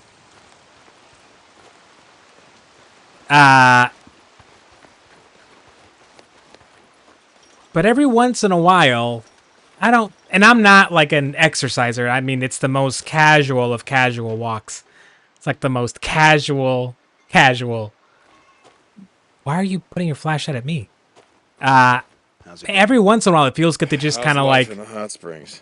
change your comfort level with temperature, like bundle up and feel like a blast of cold air on your face for a few minutes and then come back inside to the warmth. There's something about that. What are you looking for? Anything particular? I'm not going to say it feels therapeutic, but something close to it. And if you've got a good audiobook that you're listening to while you're on your walk, just magical. Absolutely magical way to chill out. If your vibes are kind of going all over the place, to just kind of like bring it down a notch. It's fantastic. Fantastique. We're really close to trust level 2 here though. And that gun right here, I think is the one we want. This one or this one, but that's level 3, and I don't know that I want to put that much work. Okay, so this camp has the best guns. We should check Copeland's camp, but damn it. So I'm gonna have to choose. Flip. Oh, can you imagine? Well, let's at least get to trust level 2 here. Let's sell some bounties. I see how it is. See you around. Well, it must. I guess there's probably another, like, maybe this is not necessarily a gender thing. It's more of a what kind of skincare habits do we stick to thing, which a lot of people would label as gender specific, but it isn't really. I don't have a skincare routine to speak of outside of the body wash that I use is one that doesn't leave me feeling like super dried out. And usually after a shower, more so in the winter, but usually there's going to be some lotion applied to some places. The face being typically one of them, back of my hands, elbows, knees. But then when it's like cold and dry out, yeah, it's more of like a lotion goes kind of everywhere thing. So yeah. How's it going? I'll get it. So like Hey, Deke. the Haven't seen occasional. you around much. You know, I'm gonna sell Yeah, all of them Boozer to and you. I decided to head down to Lost Lake for a while. How much Just is this gonna change get me? of Oh, scenery, you know. You guys ever I am coming not at back? level 2 yet. Thought you were riding north. Yeah, I thought so too. I mean, we. Oh wait, food. We See got you food. soon. We got food. We Be got food. back. I don't think it's gonna get us there, but it's gonna get us close. I really want to get to level 2 here. Let's sell the wolves. Oh, so close.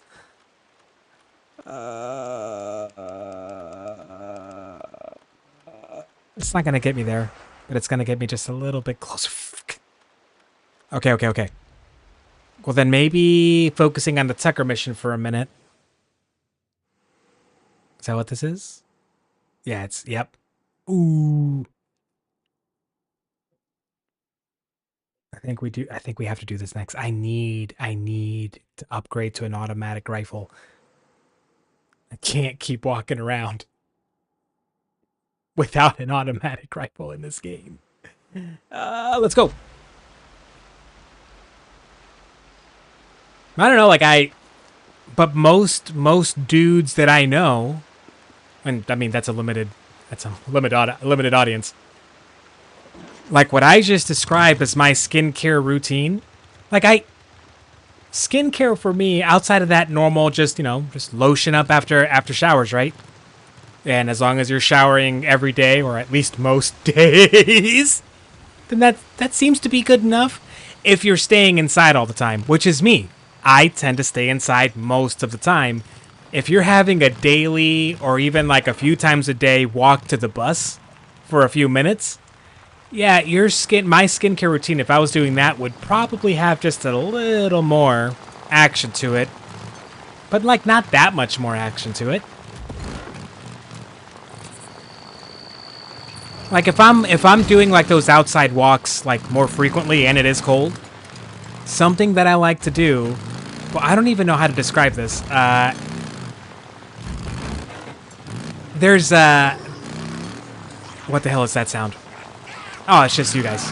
Get out of here.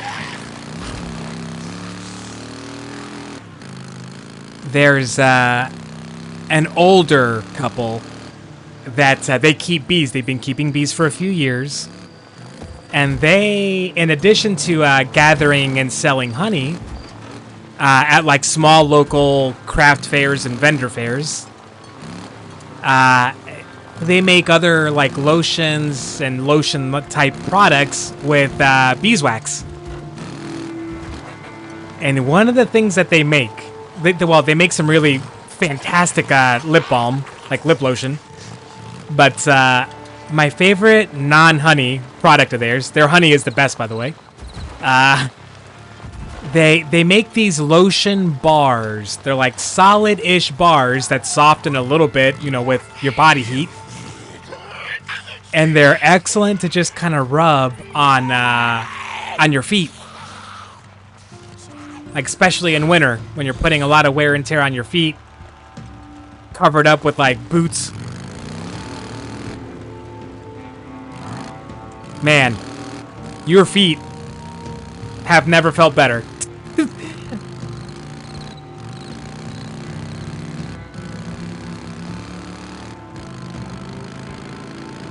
And I balance that level of care with what I mentioned the other day, with every once in a great while, I kind of forget about my toenails. That does happen. I just forget that they're a thing that I need to manage. Oh, F off. Okay. You fuck with my friend, and I am going to fucking kill every goddamn one of you.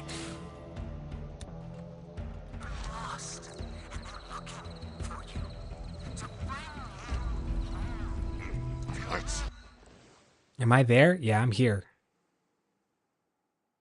Okay.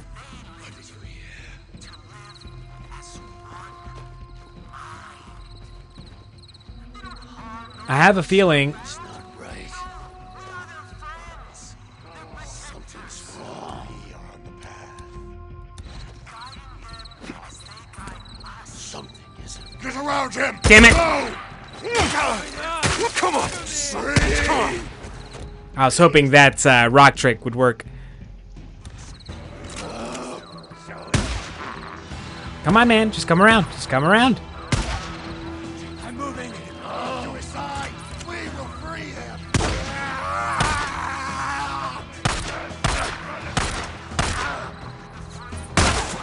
Fucking What? You are getting out of here alive. Get in there.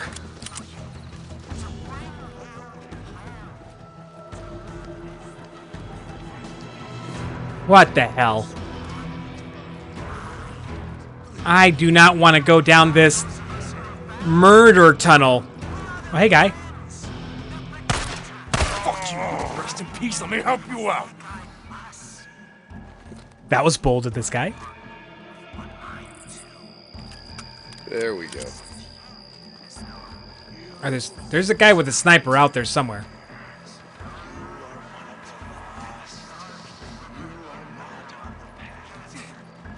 But depending on how long this mission takes, this clearing this place, after we get this done, we're probably going to be at a good break point, at which time I'm going to go grab a snack. So it'll be like 8 or 9 minutes this time. And then we'll come back for Sumo. Assuming you guys are still into it, by the way.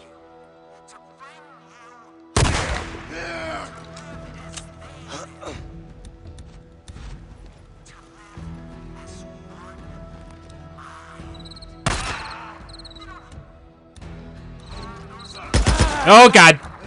Open fire!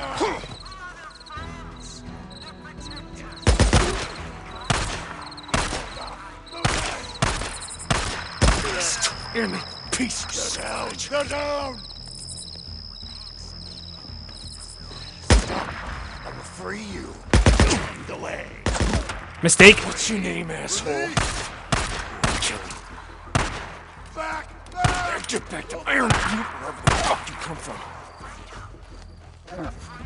Oh my God! What?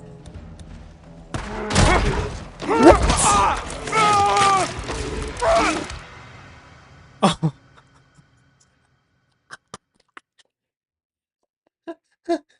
Oh, goddamn Rippers. What the hell is that? Oh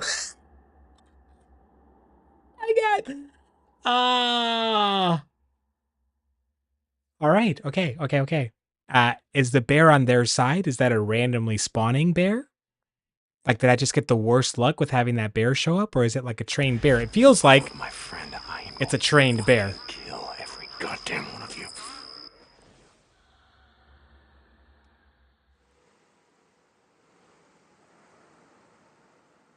I could go the long way around, but I'm assuming they're going to have some sort of like guard posts here anyways.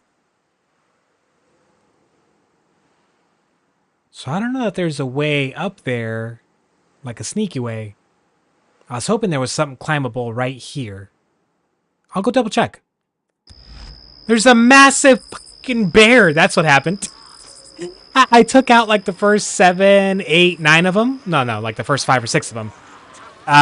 Around this corner, there's a big ass yellow-eyed bear just ready to absolutely melt me. I had zero opportunity. Zero chance. Like, it was on me and I didn't have like the quick button action to like escape. Nope. Just demolished, just shredded.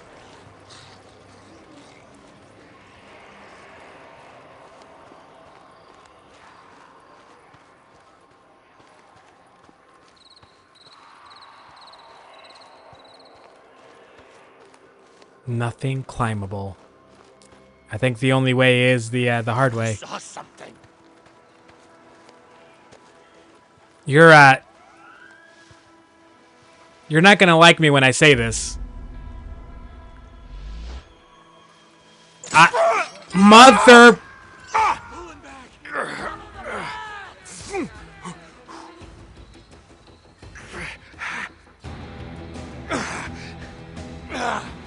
What's the button to make the trap get off?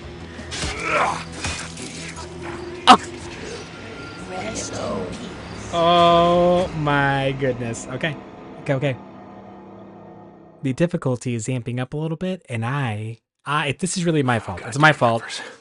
You fuck with my friend. because I'm not adjusting. I'm not adjusting. Kill every goddamn one of you.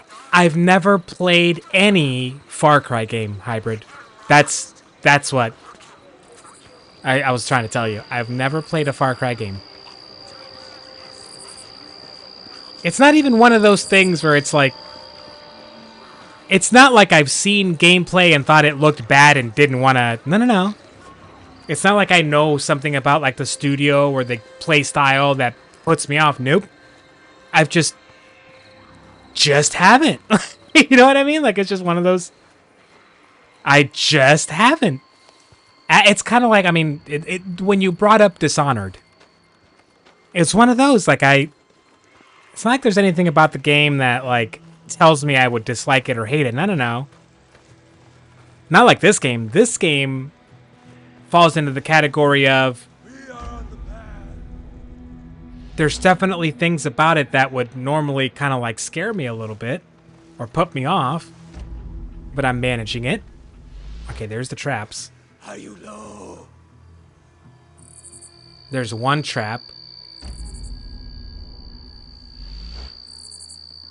Could use this again.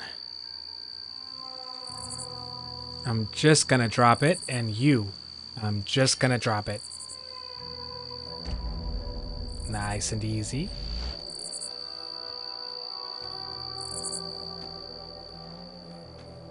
Nice and easy. Hey-o!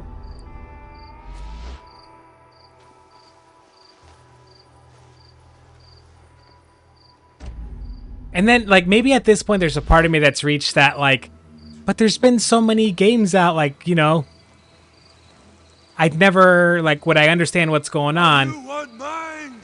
But I'm guessing the Far Cry franchise isn't necessarily like that. Like, it's a little bit like Assassin's Creed. Yeah, you could go back to the very beginning, but honestly, you don't have to in order to understand what's going on.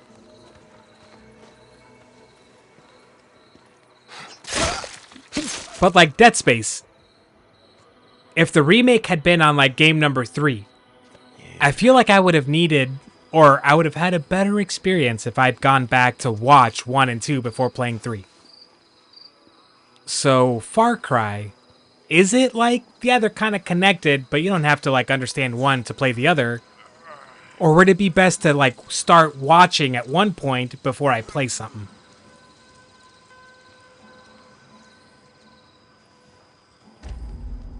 Which would it be, Hybrid? What kind of experience would I be in for? Let me know.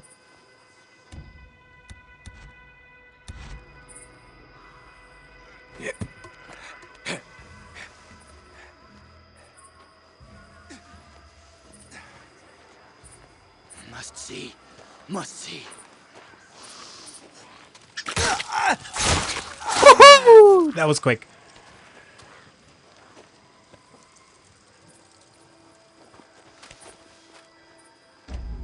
Okay, 6 more. I think I'm going that way.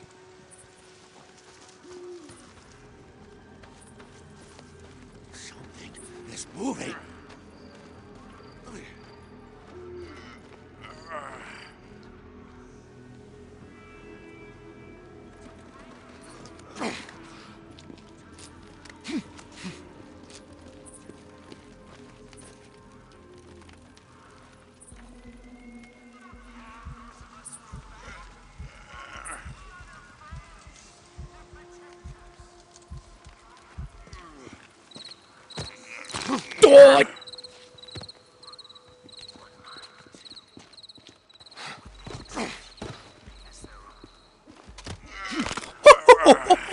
Oh my god. The stealth action in this game, like that upgrade of like making steps quieter or whatever definitely makes a difference. What are they huffing on?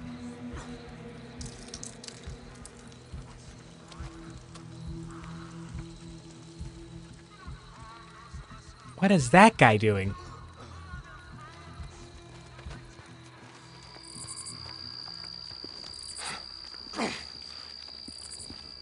No, no, no, no, no, no, no, no. No, no, not now. We were doing so good. You. Damn it. All right, we did pretty good. Honestly, we did all right. We did better than I typically do at stealth things.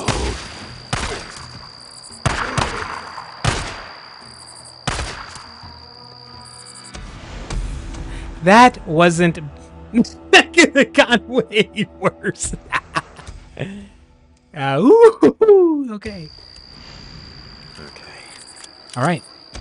Now let's focus on looting up. Don't need these. We'll wrap this mission up by... I assume we Tucker, probably have to you go back to there? the camp.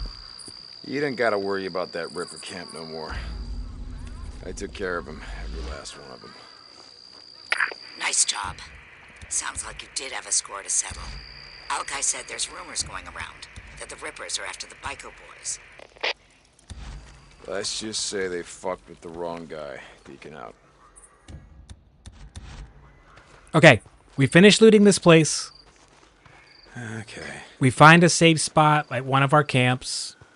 We save. We go to break. Deacon St. John, this is Ada Tucker. Alkai wanted me to tell you that the camp is thankful for all the runs you've been doing. We need all the help we can get.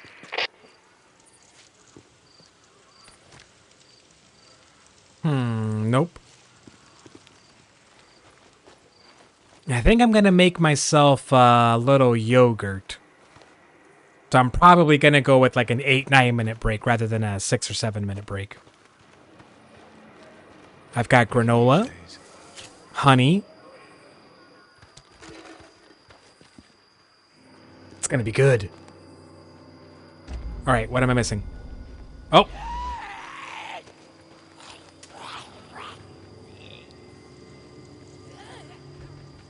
Why? Ugh.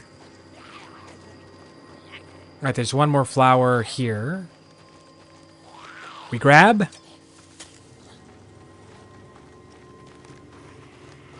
I'm gonna see if I can loot corpses on the way down. But let's get out of here.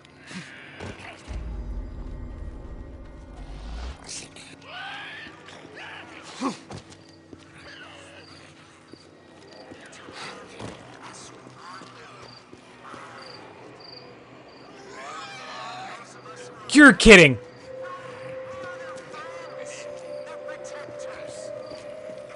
What is going on?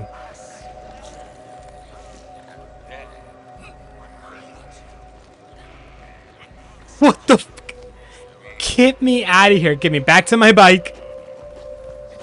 Far Cry 4? Okay. Okay.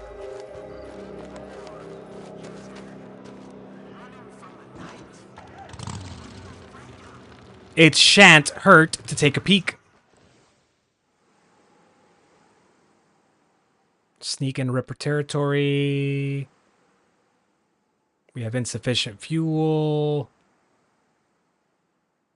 Okay. We'll stop at Copeland's camp. We'll save. I'll put the timer on.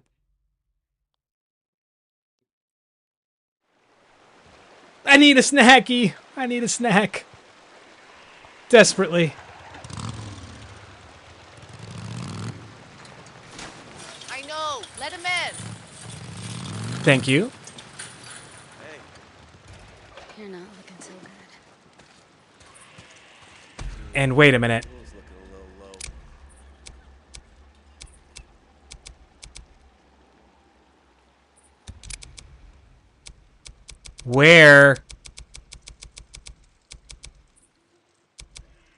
Where's our koi fish? Where is our koi fish? Yes. I kept forgetting to put that back on. I'll be here. Need fuel? Like Yep. you're probably thirsty. All right. Okay, man. We're good. Let's save. All right. We seeing you. Let's save. Give me the save icon. please. Yes. Okay. Yeah, I'm probably gonna set this one for like 9 minutes. Give myself a little extra time to grub. I'll put the timer up. I'll put some tunes on, and then we'll come back with some sumo.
Hello. Okay. I'll give. I need to take a second to update our man. It takes obviously it takes me like a few repeating an action a couple of times before I remember to like update my internal mental checklist. Um, I keep forgetting to update the text at the left, like the days. It's easy to do. I just keep forgetting to do it. Okay, day 4. Um, if there's any new terms, words, phrases, whatever rules that you want put up here as a reminder, and that the text box at the top left, let me know. Um, you know what? At some point, I need to not necessarily like super scripted. Um, Far Cry 3 or Far Cry 4. So I might talk myself into like watching like someone like a video playthrough Far Cry 3 if Far Cry 4 is available. If I get around to that, well, at this point, when, right? At this point, it's been added to the list. Okay. So what I need to come up with like a regular, I don't know, like an intro where I say all of the disclaimers about this. Um, for those of you, if there's anybody here that's new, um, the Japan's national sport of sumo, they hold a tournament, a 15-day tournament, once every other month, 6 times a year. Uh, Sumo is a sport that's hundreds, if not thousands, of years old. It's extremely fascinating. Everything about it is fascinating. Um, and we're trying out learning sumo together. I've only been watching like for the last, I don't know, I've caught like the last 2 or 3 tournaments before this one. So I just, I'm pretty new to it. Um, I'm just looking to share it and talk about it with y'all. But like this content, like that we're gonna watch, it ain't mine. The YouTube video we're gonna watch is a YouTube recap of day 4 of the January Grand Basho tournament. The video comes from the NHK World Japan YouTube channel. NHK is Japan's public broadcast service, and NHK World Japan is their kind of English language, aka international in air quotes, YouTube channel. Everything comes from them. Please, for the love of everything. This isn't about like me covering CYA covering myself. Just that channel like puts out some really flippin' cool content. Um, I meant to mention this the other day, uh, maybe like a week ago, a few days ago. One of the running themes or genres of video that they put out is if they run across any uh, NGO or nonprofit or grassroots community-led organizations anywhere in Southeast Asia or Pan Pacific Asia. Um, I hope I use those correctly. Um, that's interested in addressing income inequality or food inequality, resource inequality in general. Um, they love to find organizations like that. NHK World Japan, they seem to love to find organizations, groups of people like that, and just highlighting their efforts. Like one of the more recent videos in that style, in that theme that they put out a couple of weeks ago or a week ago, in the last few days, I think. Um, the key words, the 2 words, bamboo mamas, as in mothers. Bamboo, like the plant, mamas.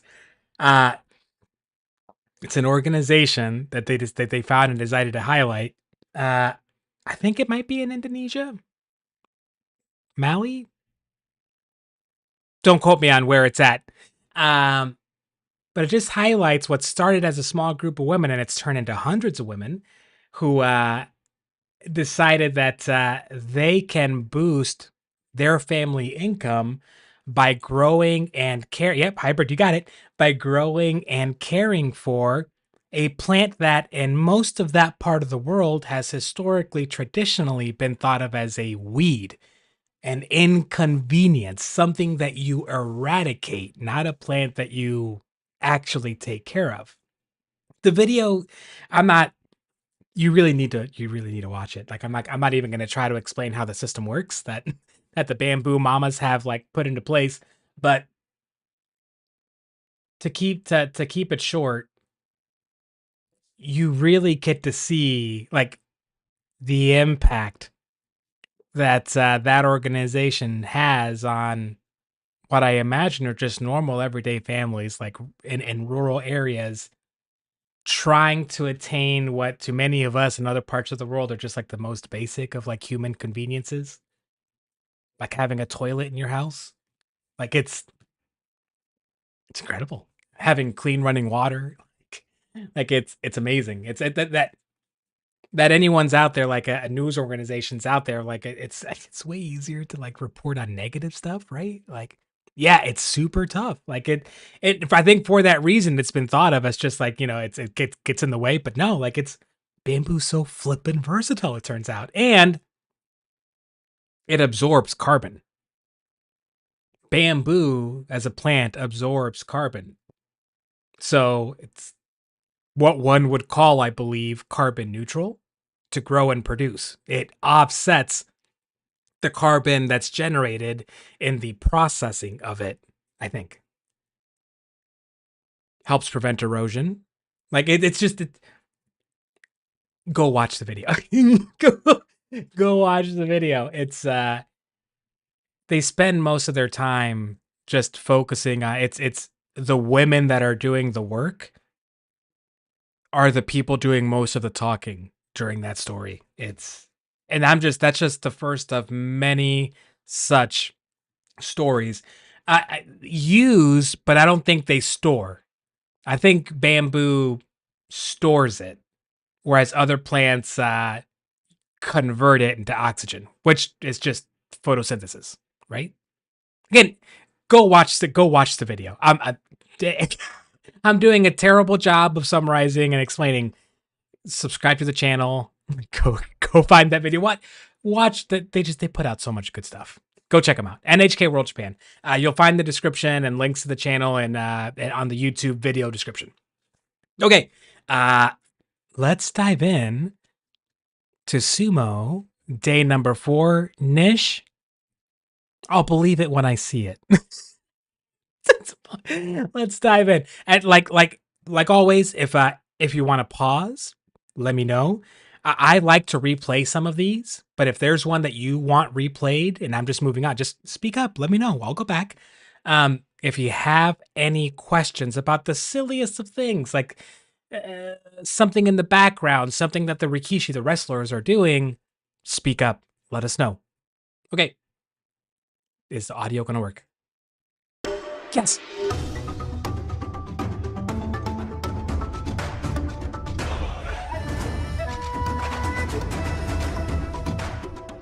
Exactly, hybrid. You know, exactly.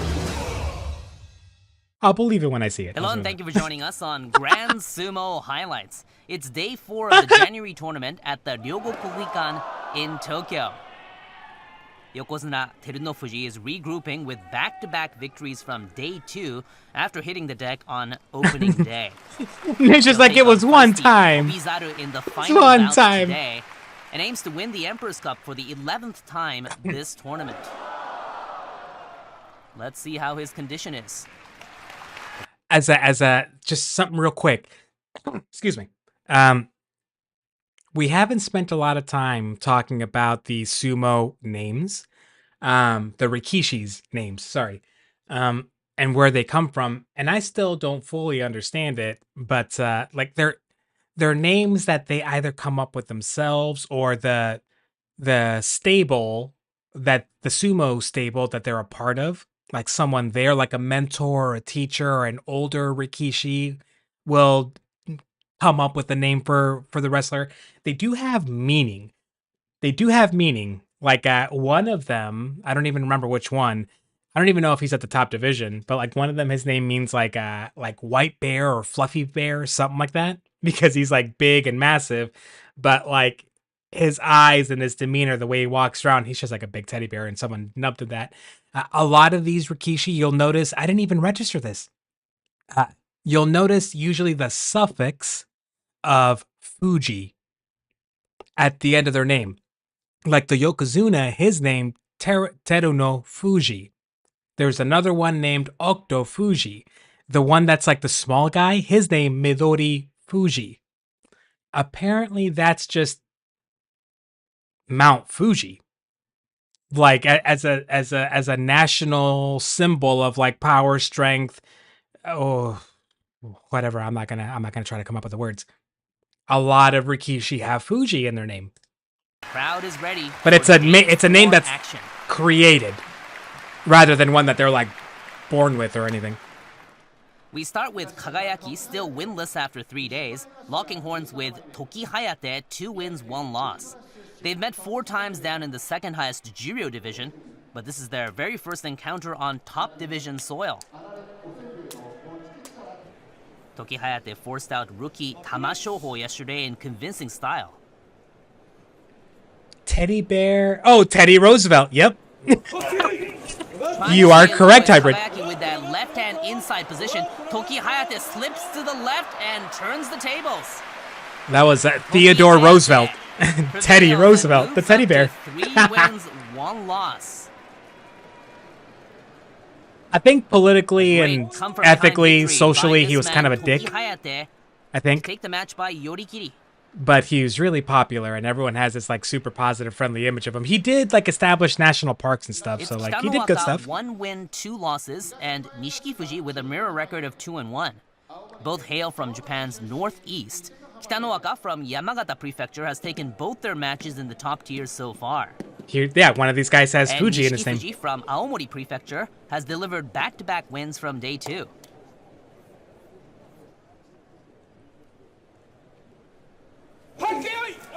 Moving to the right is Kitanoaka and getting an outside grip to win by Yorikiri. Quick thinking by Kitanoaka. He goes to equilibrium at Yeah, that was a rather 2-2. rapid one. I mean, a lot of them were quick, but... Next up are Kimbozan 3 wins and Tamashoho the rookie 1-2. It's a Kazakhstan-Mongolia battle here. Kimbozan hurled his foe by Uate Nage over in November. There's one other thing. I'm sorry, I keep pausing and just telling you guys lore, which I hope you don't mind. If you do, let me know. I'm sitting here wondering about like, okay, so if I knew that there's other sounds and like strings of letters that come up and are like taka, like, or waka that come up in a lot of these names. Now I'm curious like what those mean. But what he just said, like one of the wrestlers is from Kazakhstan. So there's I think that's what he said. It's you I don't have I hope you understand like no bad intention in what I'm about to say. Most of us probably can't tell unless we're told that some of these Rikishi are not native Japanese. But quite a few of them tend to come from like there's very like a small number of very specific countries. Like Mongolia, Kazakhstan, those two in particular seem to produce a lot of very talented Rikishi. Like not on Japan's level, obviously, but still.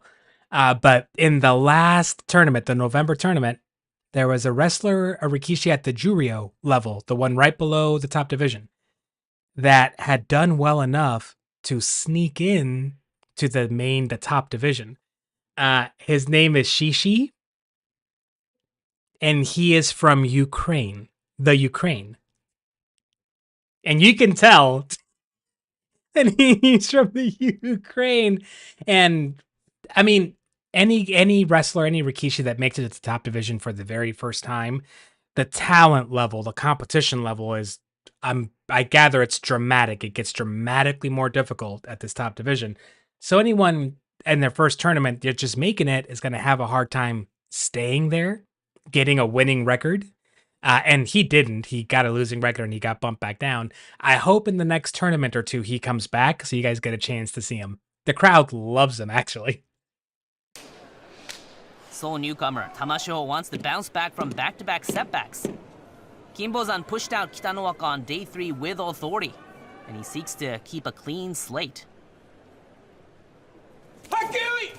Double hand attack by Kimbozan, and that's all she wrote for Tamashoho. Kinbozan, outstanding victory here. And not so much recently, but I guess in Teaching decades Tamashoho a past, lesson. the American state of Kinbozan Hawaii maintains his spotless record. produced Extends good his winning sumo. streak to 4. Checking the replay. Finishing Tamashoho off there. But I don't think there's any Hawaiians in the with top that division now. thrust. So it's a tsukidashi frontal thrust out victory for the man from Kazakhstan. Don't quote me on that, though. We have Hakuoho 3 wins versus Shonan Nomi 3 losses. They made their Makunochi debut together in July 2023 and picked up special prizes with their double-digit performances. Hakuoho marked 3 straight wins from opening day for the first time in Makunochi yesterday. The simple after blasting nod. out Kotoshoho. The oho sound comes up a lot. In low is Hakuoho, Shonan Nomi, doing some pounding action and then slipping to the right to hit that hatakikomi.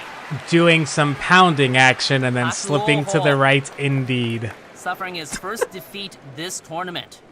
Sports commentators just have to, like, tune themselves out, because, like, in Turn talking about a Shonan sport, Nomi notches his first victory and snaps his 3-bout losing we're going to say some questionable things out of context. Shonan Nomi is having a hard time catching his opponents in his favorite left hand inside, right hand outside position. He didn't need to do that today after shifting to the right.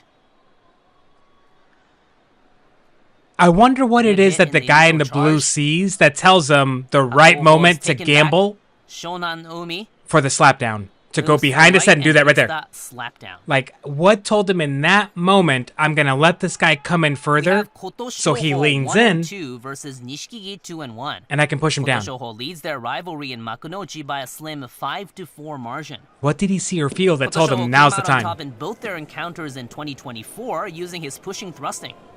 Nishikigi has back-to-back yorikiri victories from day 2. Good charge by Kotoshoho and pounding. Oh. Down he goes. You see, like, the guy that won, even he was like, I didn't want to win like that, homie. He's like, And immediately hits that hikiotoshi. look at his and reaction. I pull-down hope they technique. show it again. Nishikigi moves up to 3 and 1. He just had this. Turn to Onokatsu 1 and 2, going against Midori Fuji. Wait, with I the kind of same want to record. watch. I want to watch the Midori reaction at the Fuji end of that again. Like, I might have misread that. But it looked like the guy that won was like, oh, homie, not like this. Good charge by Kotoshoho and pounding away, but down he goes. Yeah, you see, he's like, oh, come on, man. I'm sorry. Absorbs Like, he didn't do Kotoshoho's anything charge. to cause that. It's just, you know, his opponent Immediately hits slipped. that hikiotoshi hand pull-down technique. He's like, you know, Nishikigi moves up to 3 and 1. no, he had that reaction like, oh, brother. We turn to Onokatsu 1 and 2, going against Midori Fuji with the same record. Midori Fuji triumphed in their very first clash in November, forcing Onokatsu out by yorikiri. Onokatsu is eager to regroup after suffering back-to-back defeats from day 2. Midori Fuji the same. But is he going to has be 2 overly straight aggressive? losses now, Yeah. and seeks to use his agility over the collegiate superstar. Onokatsu tries to get inside. Midori Fuji moving around well. He's at the edge, but he shifts to the left. Pounding away is Onokatsu in blue. But Midori Fuji trying to get an inside position. He now does. Onokatsu, preventing him from doing that, has that right hand inside Oh, position. and escorts Midori him out. Fuji. Onokatsu taking the match by yorikiri, There were some just... preventing Midori Fuji. He got a couple of really any good sort of slaps in throw on Midori Fuji to his or face. pulling move. Just- Onokatsu goes to equilibrium, 2 and 2. There are the Onokatsu fans there. High school students. Thrusting into Midori Fuji's Like- Onokatsu. He loses balance yeah, I think one's coming up here little when soon. Midori Fuji moves around. Good footwork by both men. It's just Onokatsu that there. doing a good job keeping the speedster right in front of him. He has that left hand outside grip. He goes for a makikai for the right hand in. And now buries that inside. And then takes back Midori Fuji. But even every single one of those, like, every single Here's a move is a highlight bout we're gamble. focusing on in the first half between Takeru Fuji and Tamawashi, both at 3 wins. I like both these Tamawashi guys. is competing in his 92nd top division contest, Oh my while the god. raging up-and-comer is still in his 4th. Tamawashi That's blew crazy. away speedy Midori The Fuji 40-year-old. yesterday. Takeru Fuji won a gut-wrenching battle with Onokatsu on day 3. In just a little bit lower is the man in purple. Tamawashi, look at the response. Looked like a pushing contest was going to begin, but you can see from Takeru Fuji's facial expression. We're gonna rewatch that one. Just overwhelmed by the 40-year-old Iron Man's Oshizumo. He's got that old man strength, you know what I mean? Look at the authority. Oh, they'll replay it. They'll The replay it. oldest man active in Grand Sumo in the top division. Tamawashi takes on Takeru Fuji's powerful charge, and then as soon as Takeru Fuji pulls, Tamawashi blows him away. Yeah, he wasn't keeping up. So where does he go for the Takeru pull? Fuji having Right a there. hard time And getting he into misses, and Tamawashi's that was it. kitchen. And Yep. Tamawashi wins by Oshidashi. Shows He- who's boss. That's it. Like that guy decided that was the moment It's to go for that Meisei pull 1 down, and 2 and he versus guessed wrong. Shiranomi also 1 and 2. Shiranomi pushed his foe down in their first meeting last September. What's his by name? Oshidashi. Tamawashi, the 40-year-old Tamawashi. He's He awesome. looks to rebuild his He's sumo awesome. after dropping 2 consecutive bouts from day 2. Meisei picked up his first victory of 2025 yesterday after shoving out Oshoma. Meisei should be doing better. Like he should be. Shiranomi backpedals. Oh hits my that God. Kyotoshi thrust down at the edge. Meisei He's been in a hurry looking to rough these past few finish the tournaments. and his footwork. Ah, poor. it's like it's Shiranomi mental. evens out his record Meisei's here. 2 wins, 2 losses. he's in his own head. Mental mistakes. Mental mistakes. The We now difference. have Mitakeumi 2 wins. The difference in like the envelope sizes for some of these matches compared to like when the Ozekis and the Yokozuna wrestle. Wins 1 loss, facing Oshoma 1 and 2. These two owned the ring during their collegiate days. Mitakeumi was the student and amateur Yokozuna in 2014, and his opponent Oshoma held the 2020 student Yokozuna title. So there's so really quick hybrid. There's a lot of different exercises I think that Rikishi sumo wrestlers do in training, but traditionally, historically, there's 3 basic exercises. One is that foot stomping where you raise one leg in the air and then come down on that hard, and then the other leg, kind of like while in a squatting position. Another one is where you get into a squatting position and trying to keep your feet flat on the ground, you kind of slide yourself forward, like while maintaining that lower position. And the third has to do with like practicing your pushing thrusting against this solid wooden block. You should go look up a video sometime of like these dudes in the training session, because like, yeah, it's crazy how athletic they are. It's crazy how flexible they are. Like, This is the first time ever that they're going head to head. I can't. Mitakeumi starts with the right, also hits with the left. He loses his balance, and look at Oshoma slapping him down. Oshoma waiting for Mitakeumi to come in and hits that slap down with good timing. I'm starting to wonder if he's a little injured. Oshoma improves to 2 wins, 2 losses. Like, he looks a little more stiff than he should. And that's usually when they've got like some sort of like knee or hip or back problem. Next up, Ichiyamamoto 2-1 against Takara Fuji 3 losses. Now, Takara Fuji's Veteran Takara 37. Fuji holds an 8-3 advantage in their history. But he is not doing well in Takara this Fuji tournament. hopes to use this edge in the rivalry to find daylight out of his 3-bout losing streak. Ichiyamamoto last beat Takara Fuji in the New Year's Basho last year by slapping him down by hatakikomi. That's not good symmetry. Double hand attack by Ichiyamamoto on the right, and then he rolls Yeah. the veteran down. It's an oshitaoshi frontal pushdown victory. His lower body for doesn't look good either, and Yamamoto. you could see how he struggled to get up. Takara Fuji quickly loses his balance after that Like, hachiai. When you see these guys have a hard time Yamamoto getting up, that's not achieves his good. third victory of the tournament and improves to 3-1. That's a bad sign, especially when you see like the exercises they do every day. If they look like they're struggling Now to get up, it's not good. Chiyoshima 3 victories so far, and Endo 1-2. It means they're Endo injured. has an 8-6 edge in their series in Makunochi.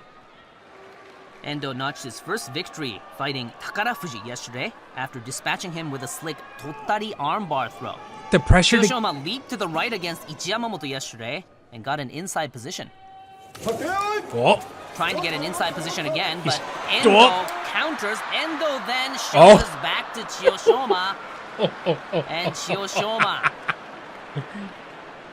takes Endo down along with Gyoji. Once a Rikishi does a spin move, they're Kandayu they're says probably he's done. all right. Usually that's it. Endo, of course, is fine. But he goes to 1 win, 3 losses. Chiyoshima continues his winning spree from November and advances to 4 wins this basho. The pressure for them to keep wrestling even when they're injured.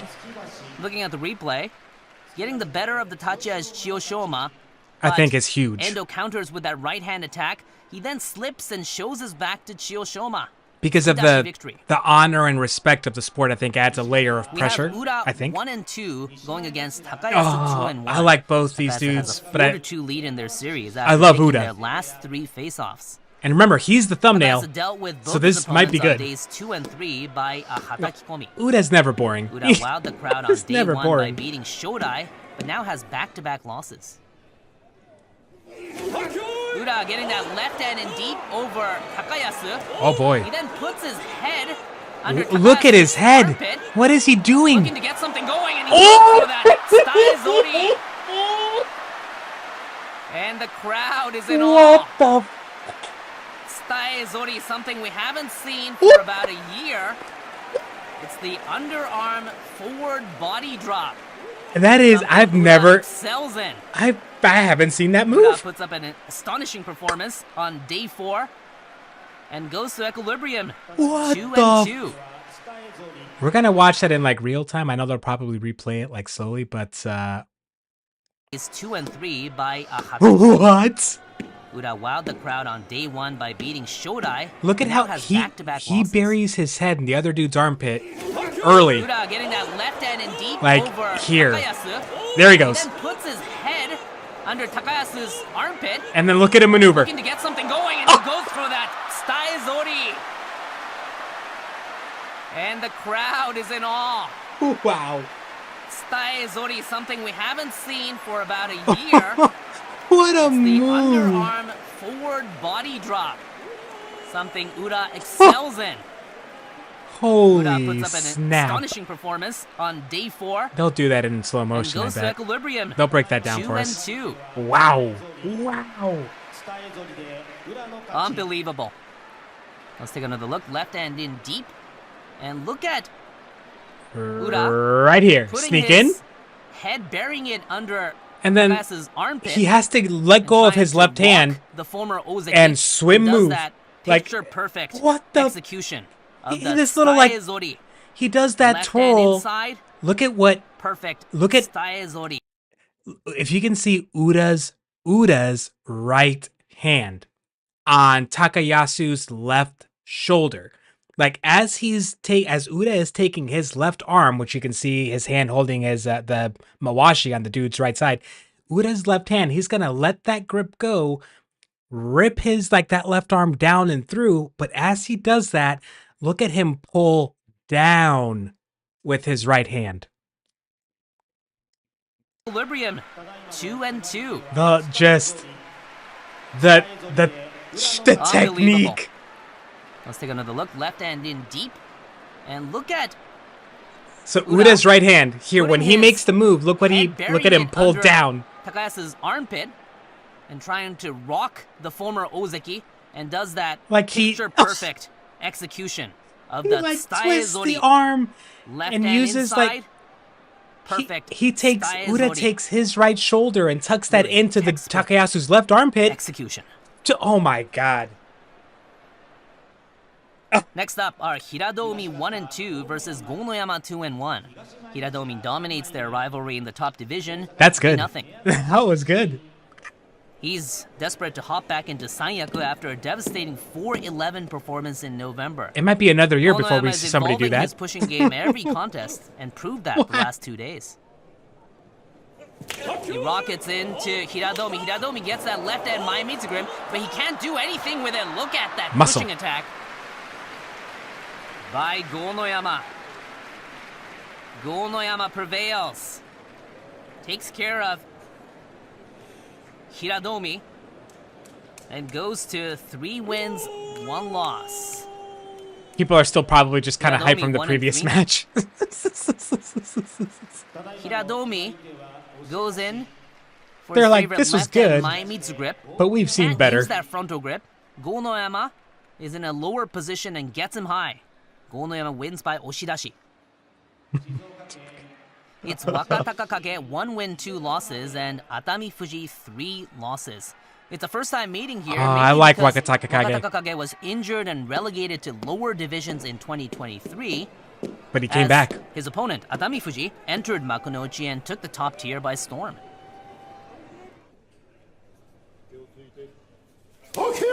In lower is the man in blue. Wakatakakage getting He's got good position. inside, He's got good double-hand inside position. for Atami Fuji. He's got him. And then rolling Yep. down the man in red.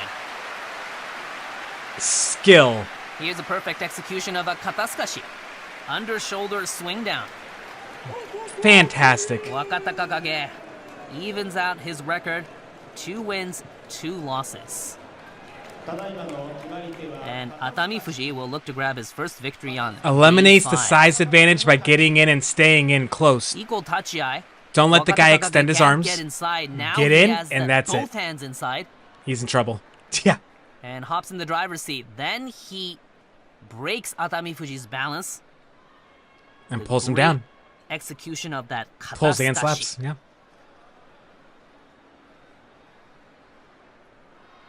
We have Shodai 3 losses so far versus Wakamoto Haru 1 and 2. Shodai holds a 6-4 edge in the rivalry after coming out on top in their last 3 meetings. A lot of these higher ranked dudes are struggling Haru record wise. failed to get a Hidari Yotsu stance against his pusher thruster opponents the last 2 days. Shodai wants to prevent his foe from getting that favorite left hand inside position. Left hand in for Shodai.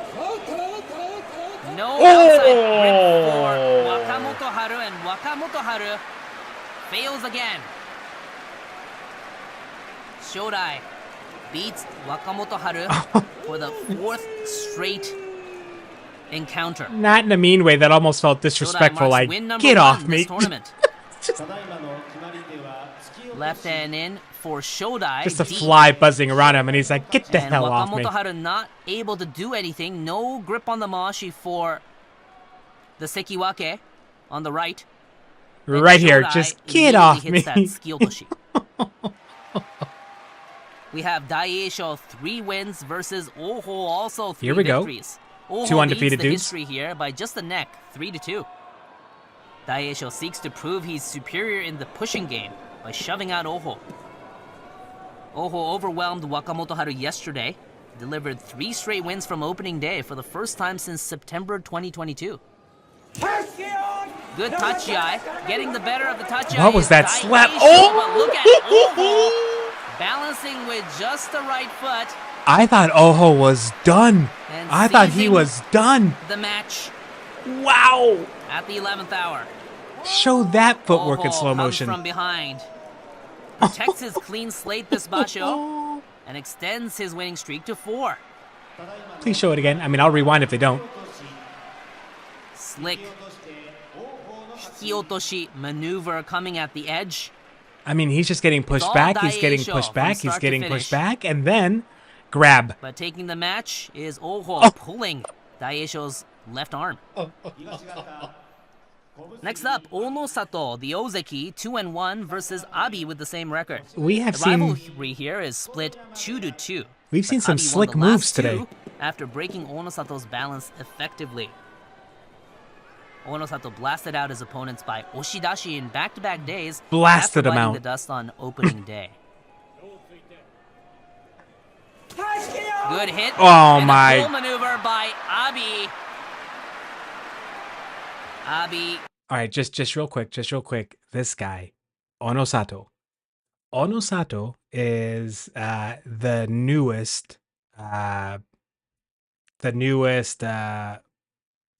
what's the starts with an O? The Tripolo Yokozuna? Ozeki. He's the most recent Ozeki. He won 2 tournaments ago as like a Megashita 1 or a 2. And he'd been doing pretty good up until that point. He'd been looking unstoppable up until that point. He wins. And there's like it's like there's a certain rule, like it's a certain number, like your wins over the course of 3 consecutive tournaments, you have to be a Megashita rank, and you have to be a certain number of wins to get up to the next one. And then from Komusubi to the one above that, it's a certain number of wins in a certain number of tournaments and blah, blah, blah, blah, blah. So, yeah, I know we're almost at the end. So, Onosato, over the course of however many tournaments, he'd been killing it, killing it. And then he finally wins a tournament. Finally wins. Not finally, I mean, he's young. He gets there, he wins. And then he gets promoted to Ozeki. That would have been last tournament. It was his first tournament as Ozeki. Comes out and I think he barely kept a winning record. I think he, out of 15, he was like 8 wins, 7 losses, something like that. It wasn't great. It wasn't great. So then leading up to this tournament, people are like, is he taking this seriously? He was certainly wrestling. He was fighting with like a certain enthusiasm that like doesn't seem to be there right now. And in one of the the lead up videos, like leading up to this, it was the announcer talking about one of the announcers, like maybe it was like day 1 or day 2.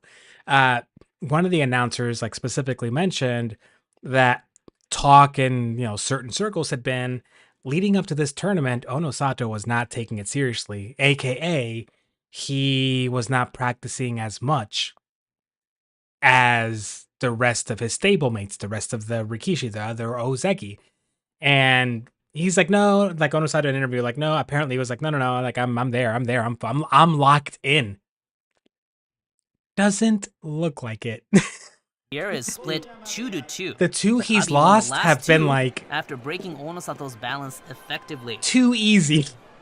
Onosato blasted out his opponents Like by it's just Oshidashi in back-to-back days, letting himself after get biting the maneuvered. dust on opening day. Look at his size. Like he was charging people and just manhandling them Good before, hit, but and a that's pull just maneuver by yeah. Abi.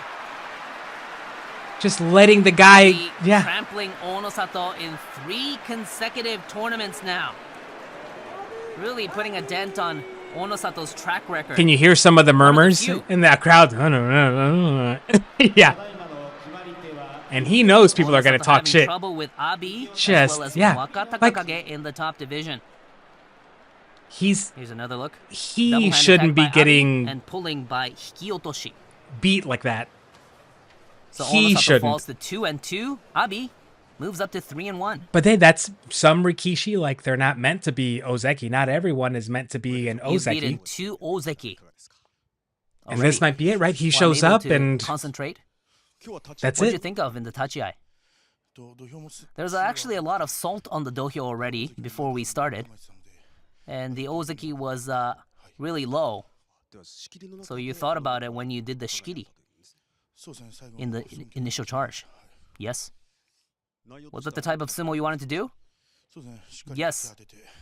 I wanted to make sure that I move around the dohyo. And I don't know if you caught that. He talked about how, like, in answering, like, when did you decide to go for that pulling move? He said, well, before the match started, he says, like, before the match started, he already knew that there was a lot of salt on the dohyo, aka more slippery. And the Ozeki Onosato was kind of low. I don't know what he meant when he said he's kind of low. I don't know if he meant his stance was physically low or if he meant another kind of low. But Onosato should have known that. Like he's been at this rank for how long? Onosato should be like the main person, one of the main people to know. you can't let yourself get overextended. Just, it's like fucking Dohyo's like super. Yeah, oh yeah, she definitely like. Yeah, I've been waiting for one of us to say it. Yeah, she's definitely gone. She's 100%. That's a lie.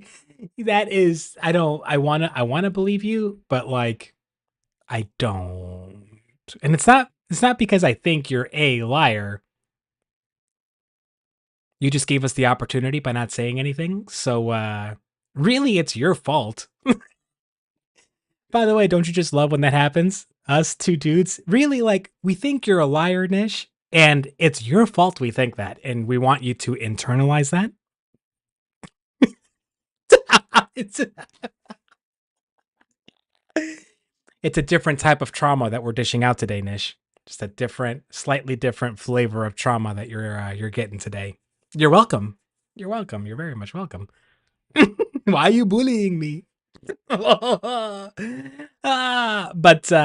yeah, just those two losses for Onosato have been that kind of loss. It's been him it's just sloppy footwork, just letting himself slip and get pulled down. Like both losses have been he takes one or two shots to his neck or face, leans off and overcorrects down and just gets pulled down. It's the exact same thing both times.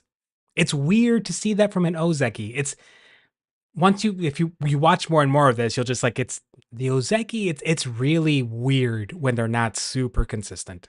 It's really weird. Now we have Ozeki People are gonna Hoshoryu, talk 3 victories like it's versus really weird. Takanosho, 3 losses. Hoshoryu owns a 6-3 edge in the series, but it was Takanosho conquering their last match in September by blasting out the Ozeki by Oshidashi. Takanosho is eyeing another Ozeki scalp here to turn things around this Basho.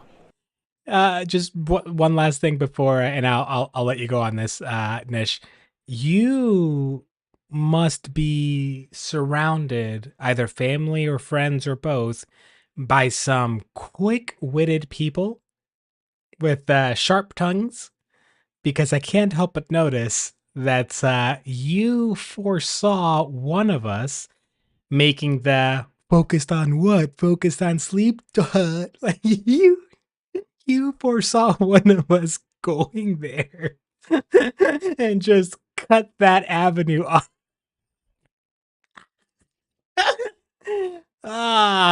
That's learned behavior is what that is. Somebody taught you to act that way. I love it. Hoshoryu has a great tachiai, but Takanosho getting that right hand inside and trying to take Oh my command. god. Oh wow. At the edge, but then he regroups well. Hoshoryu in trouble, but We're rewatching that one. We're rewatching this one. This dude what is Abi? No. Takanosho. This dude is 0-3 this tournament. He's a Mega Shida 1, right? So he's like right on the cusp of moving up. And he's not going to move up if he keeps having this record. Hoshoryu owns a 6-3 edge in the Hoshoryu, him and Kotozakura in the last tournament in November, they had both lost just once the entire tournament. And then day 15 came around. And each of them had a 13-1 record. They wrestled each other for the championship. Kotozakura won. And the business that Hoshoryu, I think, got in like the Japanese sumo interested media in the last month and a half because of that has been significant. Or at least it's that everyone's talking about Kotozakura being promoted to Yokozuna and not Hoshoryu. So we have two very, very motivated Rikishi in this match. The series, but it was Takanosho conquering their last match in September by blasting out the Ozeki by Oshidashi. Takanosho is eyeing another Ozeki scalp here to turn things around this Basho. Hoshoryu has a great tachiai, but Takanosho getting that right hand inside and trying to take command. He's at the edge, but then he regroups well. Hoshoryu in trouble. I mean, Hoshoryu shows his absolutely. sheer power at the edge.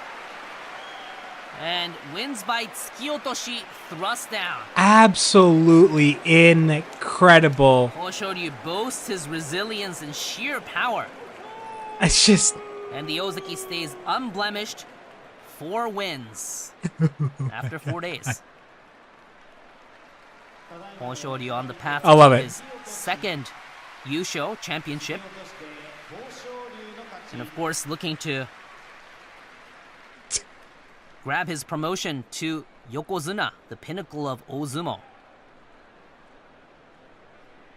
Having a hard time against Takanosho here. Takanosho, You too. he breaks Hoshoryu's balance. He tries to get that left hand outside grip and takes back Hoshoryu. Hoshoryu is in trouble. Even with that Nodowa in his face, he's able to use that. That reminds me. At the edge. Hybrid. You had mentioned asking your Ozeki, father, your dad, Hoshoryu. to try checking this out. We have Kirishima 3 losses. How did it go? Against Koto I don't think I ever Sakura, asked you how it went. Third Ozeki up today. 1 win, 2 losses. I don't think I ever Kirishima actually holds an figured that out. overwhelming 11-3 majority Was he into in it? their Makuto Not into it? encounters. Koto Sakura, the prospect for Yokozuna, can't drop any more bouts to stay in the Yusho race alongside dynamic Hoshoryu. A never-ending effort. Self-improvement. Kirishima tries to get that left hand frontal grip. Yeah, right just... hand in for the Ozeki, but he can't get that outside grip. Koto You're welcome, Sakura Nish. You're having a welcome. hard time, and his center of gravity is high. Oh no! Oh no! Oh no! Marches him out. Koto Sakura No. suffers his 3rd setback of this New Year Basho. So just to recap, we have, we talk about mind games in this sport, and but the self-inflicted mind games. So I just went through the explanation of Hoshoryu and why he's wrestling, he's fighting with a little extra spice this tournament because of what happened last tournament. He, in his mind, he should have won that tournament. He got beat by his fellow Ozeki, and now his fellow Ozeki, Koto Sakura, has been getting all of the love and attention from the fans for the past month and a half. And maybe in a repeat of what happened to Onosato. Onosato gets promoted to Ozeki, and all of a sudden just sucks. Well, not sucks, but relative to this level of competition, sucks. Koto Sakura, he wins last tournament. He's talked about, hey, if you just do all right this tournament, this next one, you might get Yokozuna, homie. And what's he doing? He's lost 3 out of 4. They haven't been losses quite as silly as Onosato's 2 losses, but they're matches he should have won. It's early in the tournament. Like your Ozekis, like the high-ranked dudes, they're not going against low-ranked dudes. I'm sorry, they're not going against other high-ranked dudes. They're going against lower-ranked dudes. It's towards the end, the second half of the tournament, that the top-ranked dudes start wrestling the other top-ranked dudes that are also doing well. Mind games within mind games. Koto Sakura is in his head. Not good. And it's Kirishima. He got a payday. Prevailing, improving to 1 win, 3 losses. Not great. Koto Sakura suffers that devastating 3rd loss. Yeah, not good. And that's a huge step back from the Emperor's Cup as well as his Yokozuna promotion. Yeah. Right hand in, but no left hand outside grip for Koto Sakura. He tries to stick to that plan. Doesn't adjust, And starts that getting allows pushed back. Kirishima to take back the Ozeki in convincing fashion. At this level, if one of those 2 Rikishi has a 2-hand Mawashi grip in close, at this level, you're not getting out of it. Day 4 action with this highlight match. Tobizaru 2-1 challenges Seoul Yokozuna Terunofuji with the same record. Terunofuji leads the series 7-3, but he knows his feisty opponent will give him a run for his money. I mean, that's the thing. It's kind of like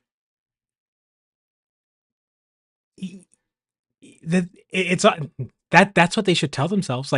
At this level, any Rikishi can beat any other Rikishi. It's like most professional sports. Like if you might have the best team in the league, like at the top tier, right? The best team against the worst team. But if the best team takes that game lightly, if they play casually, they're not gonna win. You're playing another professional team. like yeah, they might be the worst team in the league, but it's full of professionals that are looking for an opening, right? And if they're going up against who like the best team in the league and everyone knows it, you want to be the team that knocks that, that super confident winning team down a peg or two. You want to be the team that kind of like gets attention for that. So I wonder if maybe you might be hitting on something. These the Kotozakura and Onosato, they're walking in thinking like we've been kicking ass. We're super high ranked. I can coast the first couple of matches because I'm going up against a Magashita 15, a Magashita 12, a Magashita 5, and I'm an Ozeki, right? And they're losing. Like you gotta be locked in every single time. Onosato's been like, yeah, to me, it's visually been more obvious, like when he's lost, but he's only lost twice. Kotozakura's lost 3 times now. it That's why that other announcer was making such a big deal about it. Like, it's not just the way they lose, but it's when. Like, these guys shouldn't start losing until the second half of the tournament. Yeah, yep. Like, it's just weird. It's weird. It's like, that top ranked dude, he was not locked in. He wasn't. Especially after seeing Tobizaru put dirt on 2 Ozeki already. Terunofuji underwent an exhausting 90-second bout against Kirishima yesterday, but finished him off with patience by Yorikiri. Yeah, because like if you lose those matches in like the first part of the tournament, like Kotozakura, he's lost 3 times. It's not that you can't win with 3 losses. You can win the tournament with a record of 12-3. That's not a weird winning number. But the matches are only gonna, on paper, get tougher. So if you lose 3 early, you're making it kind of tough on yourself. Tougher than you need to. Fired up to take down the Yokozuna for the first time since July 2023. Here we go. Soft tachiai by Tobizaru. Right hand. Oh boy. Oh boy. Terunofuji can't capture Tobizaru. Tobizaru keeps on moving around and uses both hands to make sure Terunofuji. Oh no. Oh no. Oh no. He now sees Terunofuji's back and sends him out. Okuridashi victory for Tobizaru. Just real quick, because we're gonna replay that. You're gonna notice some things being thrown on the dohyo. We have not stopped to talk about the crowd's seating arrangements in these auditoriums, these indoor stadiums, where we might be used to like typical bleacher seats. If you haven't paid attention, the seating at these arenas, they're not chairs. They're not individual bucket seats. It's like the sitting surface is flat and wider than you would expect it to be because it's made for people to sit either with their legs kind of out a little bit or mostly to sit cross-legged.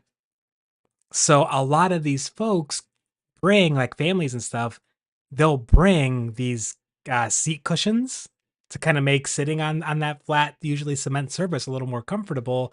And the things you see thrown at the dohyo, especially when a Yokozuna loses, but like when it's a really big upset of some kind, that is the crowd showing like, that's about as good as the admiration gets. That's about as good as it gets. Yep. That's like the ultimate, the crowd acknowledging an underdog fucking getting his day. Especially after seeing Tobizaru put dirt on 2 Ozeki already. Because what is Tobizaru's rank? And that allows they must show it here in a minute. Kirishima to take back the Ozeki I wish I could. in convincing fashion. I've never been able to. Like, my lower half has never been super flexible ever. Not even as a little kid. We wrap up day 4 action with this highlight match. Tobizaru 2-1 challenges Seoul Yokozuna Terunofuji with the same record. So Mega Shooter number Terunofuji 2. leads the series 7-3, but he knows his feisty opponent will give him a run for his money, especially after seeing Tobizaru put dirt on 2 Ozeki already. But any Magashita Terunofuji underwent an winning exhausting against 90-second Yokozuna bout is... against Kirishima yesterday, but finished him off with patience by Yorikiri. You'd expect like an Tobizaru is fired Oseki, up to take down the Yokozuna a for the first time Komusubi, since a July Sekiwake, 2023. but a Megashita. Here we go. And the size disadvantage is like 30, 40 kilos. Soft touch eye by Tobizaru. Right hand in. No. Terunofuji can't capture Tobizaru. Tobizaru keeps on moving around and uses both hands to make sure Terunofuji can't do anything. He now sees Terunofuji's back.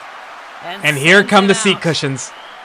Not everyone does it, Victory for Tobizaru. but there's at least a couple. And it's Kimboshi.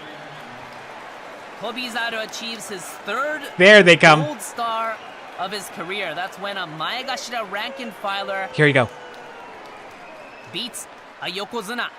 Yep, there it is. It is a special thing. Tobizaru When a Megashita beats a taking care of Yokozuna, it's like a Terunofuji. special thing. handing Terunofuji his 2nd loss already this tournament. Oh, Right he away, has Terunofuji that trying to hold, get a but he right hand keeps inside losing it. position, And then he trying gets to lock pulled, that arm from the and left. he's still got a chance here. fails. But every single one of his Great attempts distance is, yeah, by is getting Tobizaru, blocked. making the Yokozuna's He blocks job really everything. difficult. Then he grabs that arm and makes sure he can't use that elbow. Now he's able to send him out Just- by okuridashi. But even then, like, there's... You've now taken I wanna down hear his one interview. Hang Yokozuna, on. 2 Ozeki. What's good about your sumo?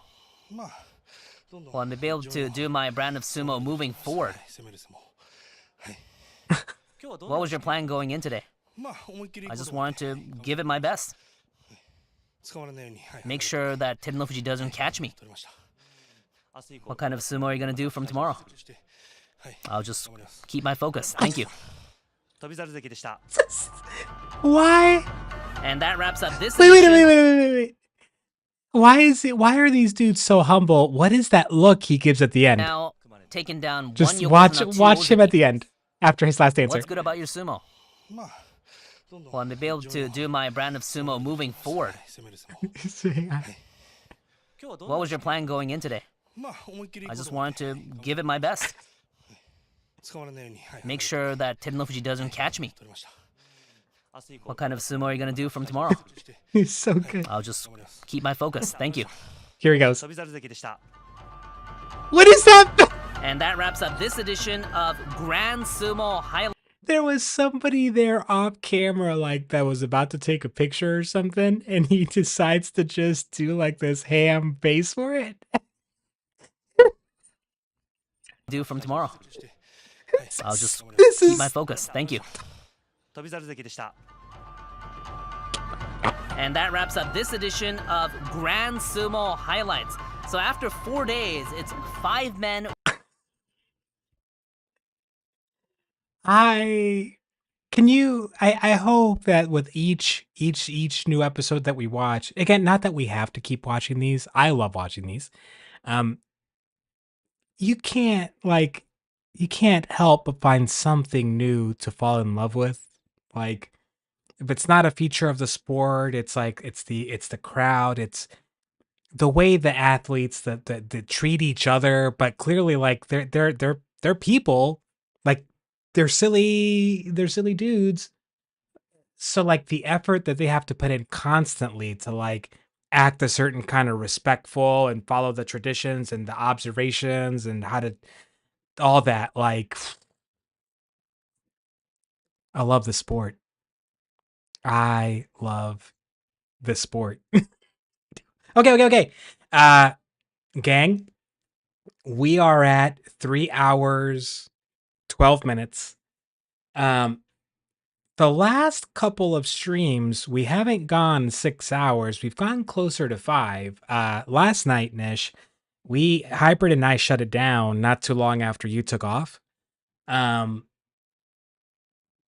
got some extra stuff that I wanted to do around the house, and I still have some extra stuff that I want to do around the house today, with my family coming to visit me tomorrow. So if today's going to be probably, I think for me, I'm probably going to call it at 5 hours, I think, because I'd like to do some laundry tonight. I need to do some laundry tonight. I don't have any more time to procrastinate doing laundry. So, if we call it at 5 hours, why don't we take a little break now? Like a 6-7 minute break now, come back, and then hour and a half of Days Gone to write it out. Hearing me say lingerie is better than seeing me wear lingerie. So, pick your poison. You're getting the lesser evil. Uh, I'm gonna put the timer up. I'll put some tunes on, and I'll be back in a couple of minutes to do some more Days Gone. Be right back.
Ah,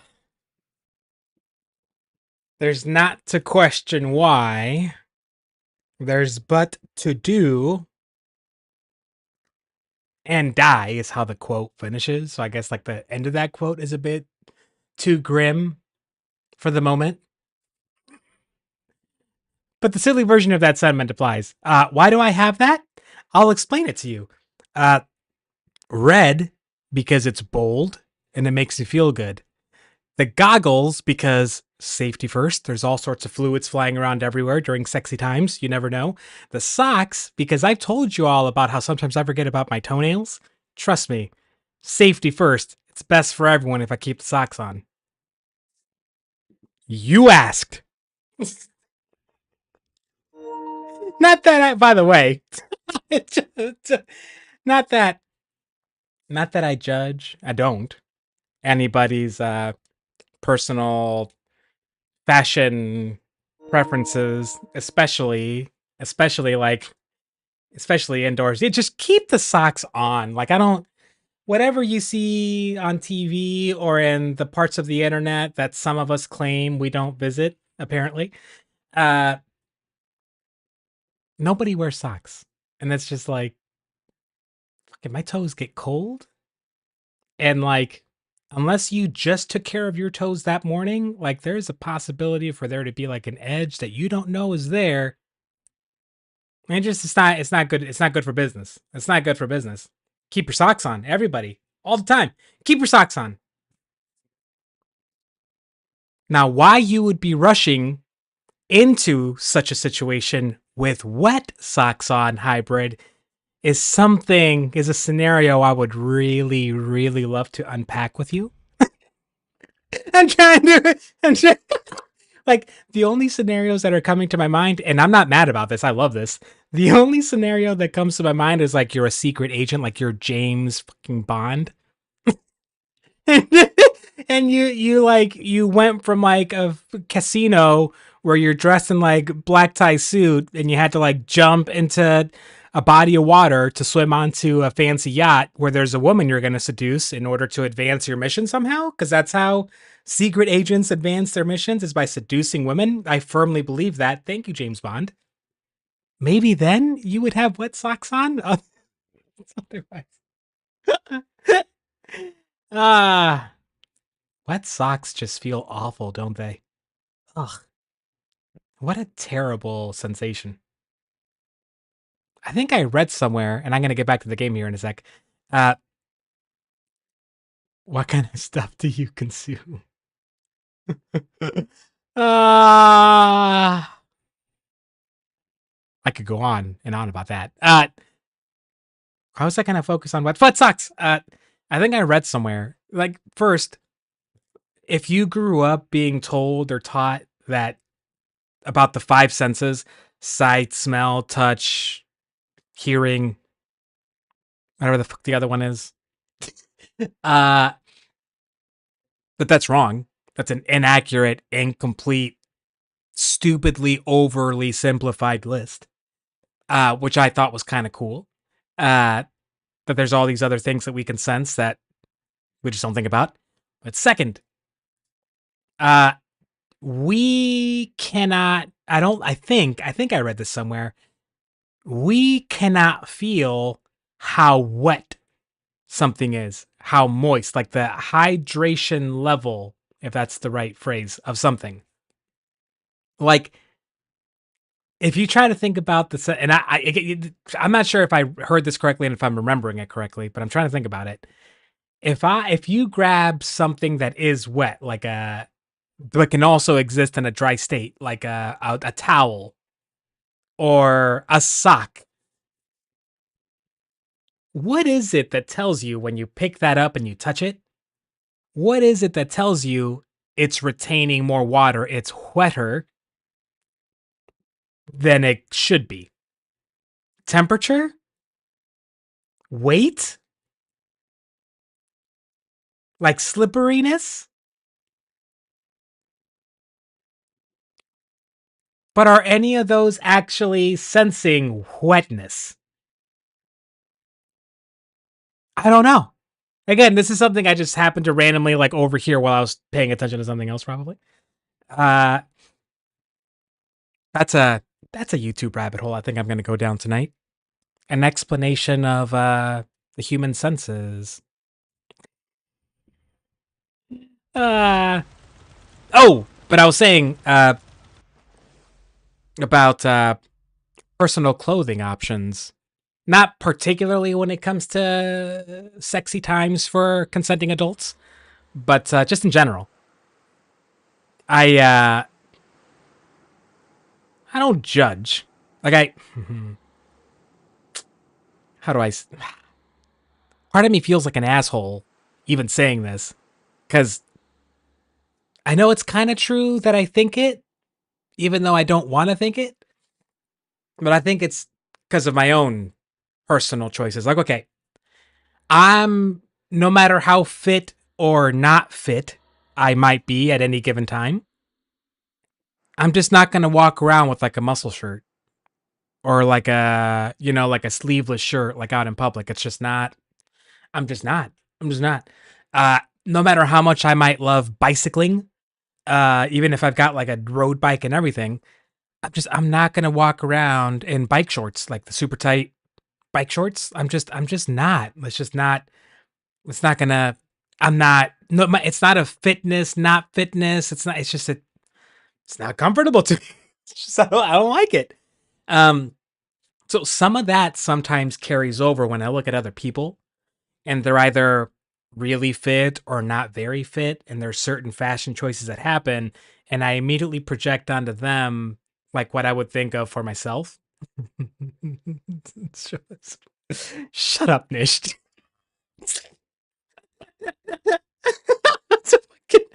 Ah, but also you would. Yeah, you would. Uh, so you project like I'm like I'd never wear something like that. So you immediately like think like, you shouldn't wear that.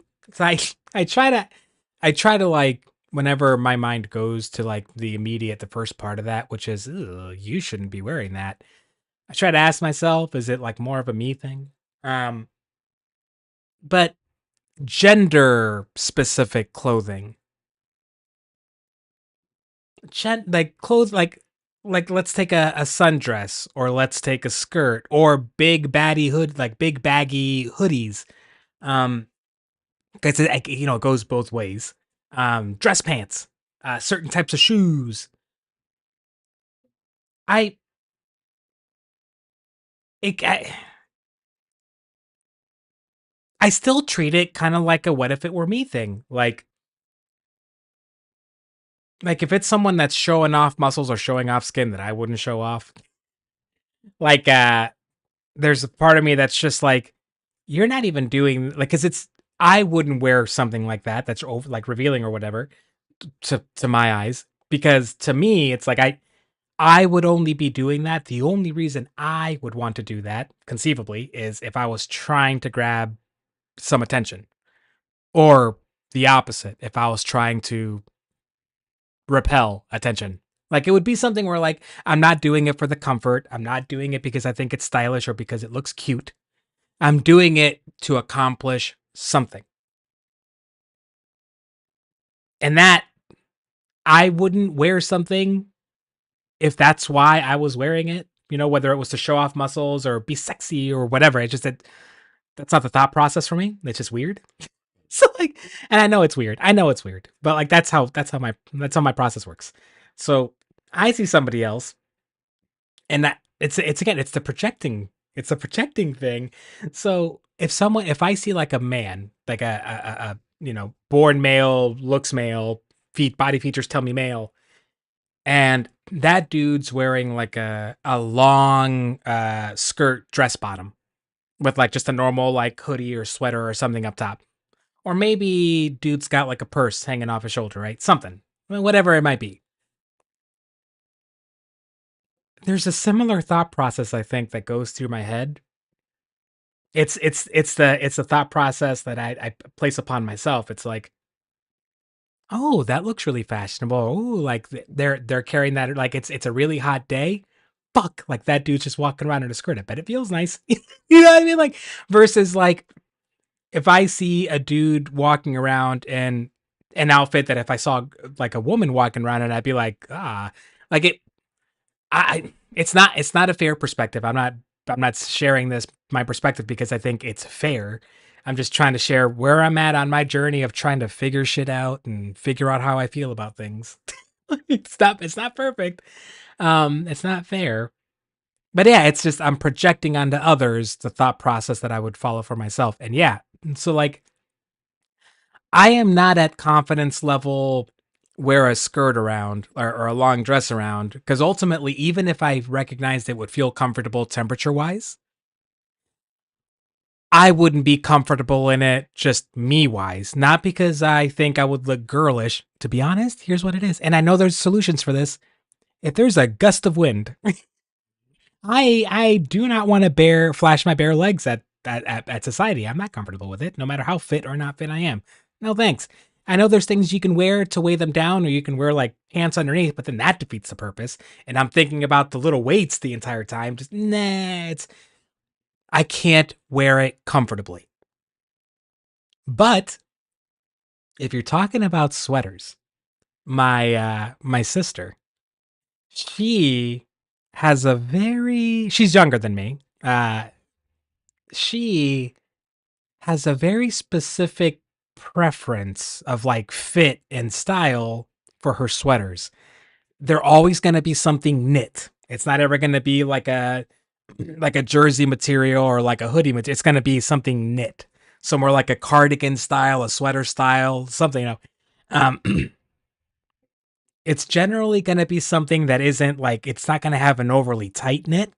So it'll be warm but not suffocated. And they're always going to be roomy. You can tell by the cut of these sweaters whether it's the cardigan grandpa style sweaters or if it's just like a pullover or whatever. Again, I don't have the vocabulary to explain it, but you can tell when you look at like a dude sweater and a woman's sweater and they're the exact same material, the cut, even if the sizes are the same, the cut is just different. There's usually like a shortness to the torso or a wideness to the neck. Like there's usually just some accommodations or some different like lines you can see. Uh, but she doesn't like to hang on to them very, very long. So over the past couple of years, like one time I just spent the night over there and I was cold. I didn't have a sweater and she let me borrow one of hers. And I'm like, holy fuck. This is like the most comfortable, cozy ass shit I've ever worn in my life. So yeah, like when I'm just farting around in my own home, I am perfectly comfortable saying I wear women's knit sweaters at home. Most of my like farting around home, I'm just trying to be cozy and comfy. It's just it's they're perfect. They're just the perfect in between inner wear. They're just it's I feel just like I'm being wrapped in this fucking wonderful hug. Like the entire day or night that I'm wearing them. So like every once in a while, like I can't judge. I don't judge. I try not to judge because damn it, like sometimes either I wish I could or I kind of do. Like huh. Now I'm kind of wishing that it was like cold already here, that we were like tomorrow or the next day and it was freezing because I know what I'm gonna be wearing. I'm gonna be inside the whole time, flippin' cozy. I lost track of where we were. Your piercing hole. Could you be more specific? Is it like an earlobe thing and a cartilage thing? Is it a nose thing? Piercing hole is too generic, Nish. Our imaginations. You gotta you gotta let us know. Am I going back here? Earlobe.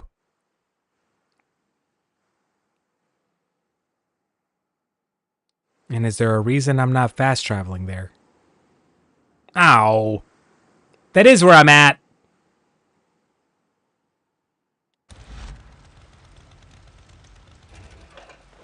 Did I not already talk to him?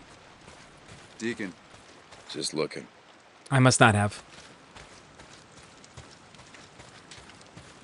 It's been a minute. I totally lost track of where we were in the story. Got something you might be interested in. Yeah, don't bet on it, Cope. I'm busy. Too busy to hear about a Ripper camp? You prefer men's Here? jeans? In the Cascade Quote unquote Wilderness? men's jeans? Rippers Nish? up here? Where? Thought you might be interested. I heard how you and Boozer got hit by him. In fact, I haven't seen Boozer around much, have I? Where, Cope? Oh my Up god, by this guy. Separation Meadow. Flack, you know her, don't you? Saw him firsthand. Past their camp when she was out on the supply run. Oh, Don't worry. I'll take care of him. hybrid, like all clothes like should be just fucking labeled unisex, right? And you just decide as a dude or a chick, I'm comfortable with this or I'm comfortable with that. It really should fucking be that way. I'd still think again, my thought process would still be the same. It'd be more of like I have a hard time not judging people that are wearing something totally impractical to accomplish a goal. Like it just doesn't it doesn't math for me. It's kind of certain types of gambling or levels of gambling. It's like I don't see the fun. It just seems really not fun. It's not fun. Not fun at all. All right, we're full on gas. We did the talk.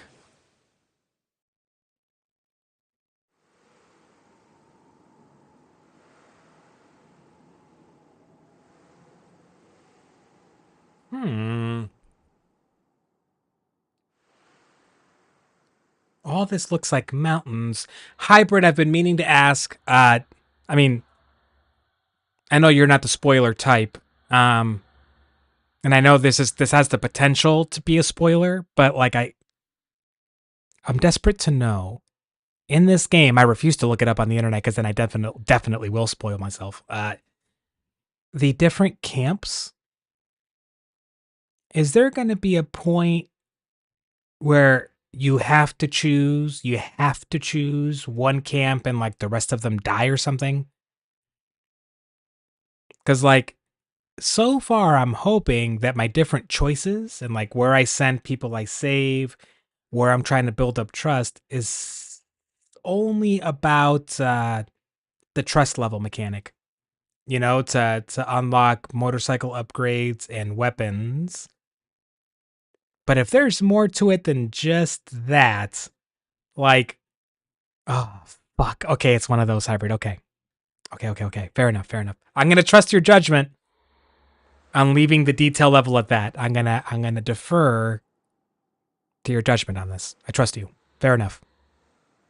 I really have to go the long way around? There isn't a way through this?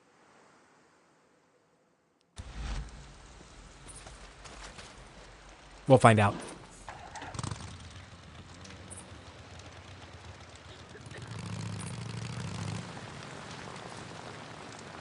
Wait. Don't make me go all the way around.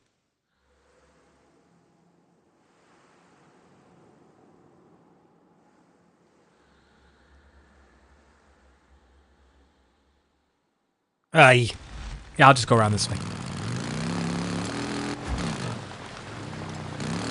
And another thing.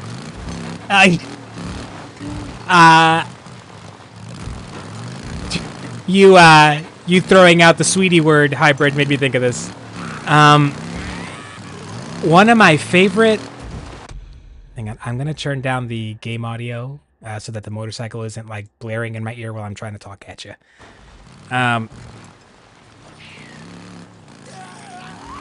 One of my favorite things about the characters in that book series, the Patrick O'Brien books that I keep mentioning about early 18th century naval or whatever.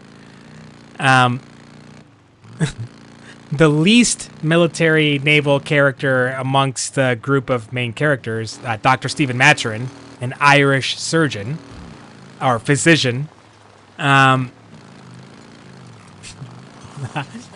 mean, a lot of the characters do this, but he does it most. He uses certain words. Oh, boy. Okay. All right. In the same way that I would say, hey, dude, or hey, bro, hey, mate. He uses words like joy. So, like, if somebody walks in, like one of his best friends walks into the room, he'll say, hello, joy, with an emphasis on joy, like as a generic yet affectionate term of endearment, of greeting. It's like, why would it be so weird? And it would be kind of weird, right? In most, like, circles, for you to call, like, your friend, your mate, like, walk into the room, hello, Joy. Like, it's unlikely that you wouldn't get...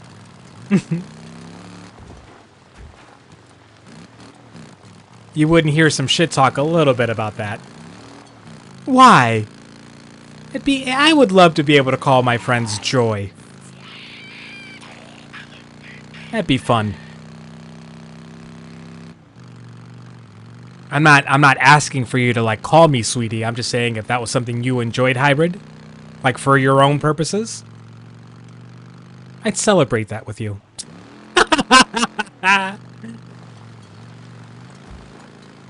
It would be odd.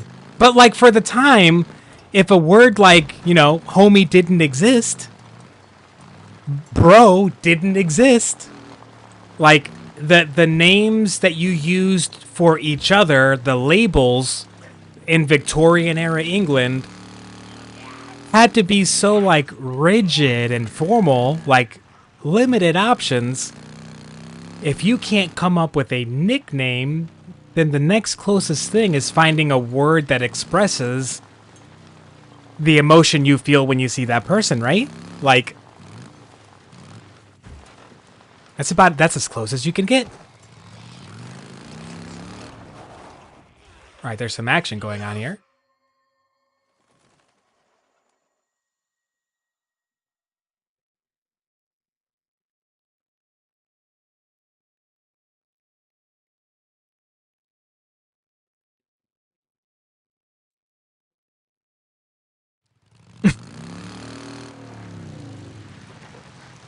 Quit seeing the future, Nish. Skizzo, it's St. John. I'm at the border. See any of my men around? No. No, Skizzo, it's clear. Look, how much time do I got? I hate that I have to keep saying this guy's name. Skizzo. Come on. It's because of World War II movies. That's straight answer. It's because of all of the World War II movies that we've seen as Brits and Americans. All of the World War II movies. That's when we hear German. That's it's not even your fault, Hybrid. This is why all of us, every single British person and American person, thinks German sounds aggressive. Is because the only time we hear German is in World War II movies. That's the only time. I struggle to think of any other time I've heard German and okay, no, here it is. I've got one other one. I cannot believe this is the first example that came to my brain. Oh no. Oh no. Okay. This is before okay. I think I know the age for each of you. I think. But now that I consider, and I'm not necessarily asking you to tell me, because like you don't have to. Like I shouldn't. You know, I'm not trying to cross certain lines with any of y'all, because like I don't know things about you. Like that'd be kind of weird. So up to you. But like I'm pretty definite. This was before your time, because it was a little before my time. But it's been popular for so long that I've seen it a million times. Die Hard. Are y'all familiar with the action movie Die Hard starring Bruce Willis and Snape himself as the bad guy? I know you've probably heard or seen memes, but have either of you actually seen the movie Die Hard? Ah, exactly, Hybrid. Alan Rickman's like that's it. That was his I'm here Hollywood bitches. Like that was when the rest of the world became aware of Hans Gruber, of Alan Rickman. What a masterpiece performance he puts on in that movie, by the way. And it's an action movie and like it's not meant to be like a super yeah, it's got to be late 80s or very early 90s, but I'm pretty sure it's late 80s. Let's look it up. 1988. So yeah, 88, 89 probably accounting for like release dates in different countries. So yeah, 88 in the US. Die Hard starring Bruce Willis and Alan Rickman. There's other faces there. It is and yeah, you're preaching to the choir on that, Hybrid. It is anyone that tries denying it's a Christmas movie is just get out of my face. Like it's not even worth arguing about. Like I don't even if you can't see that it's a Christmas movie, you know, like on top of everything else, like if we can call Jingle All the Way both an action and kids and Christmas movie like all at the same time, Die Hard is a Christmas movie. Oh god, if you haven't seen Jingle All the Way, a different type of masterpiece. A different type of masterpiece. But Die Hard, as you can probably like infer from the main villain's name, Alan Rickman's character's name, Hans Gruber, the main bad guy and some of his crew are the characters are meant to be German. And I can only imagine the experience. He's in the third movie. The second sequel, Die Hard with a Vengeance. McClane! Hearing him scream McClane is great. It's his name Zeus. His name is Zeus. Anyways, as a German or a German speaker watching the first Die Hard, I can only imagine what that experience is like to hear the character that the supposedly German henchman speaking what supposedly is German to each other. Because I'm pretty sure those actors that played those characters, the only German they had ever heard was in World War II movies from like the 1960s and 70s. Because it's like the same, clearly not actually German, but just sounds kind of German to like American ears. They're just making sounds that kind of sound like German to us. And every once in a while, there's like every one of those actors knew like one or two German words. They actually knew like one or two, and you can hear them like sprinkled like throughout. They're little like yelling at each other. uh, but yeah, that movie after a bit of a break, I think, like like in the 70s and 80s, I think the war movies became more focused on like Vietnam, and the Korean War. So we had kind of a break as a society, I think, from an American society from hearing German and World War II movies, right? And then the next time that American pop culture is introduced to German again, it's a combination of the late 80s slash early 90s.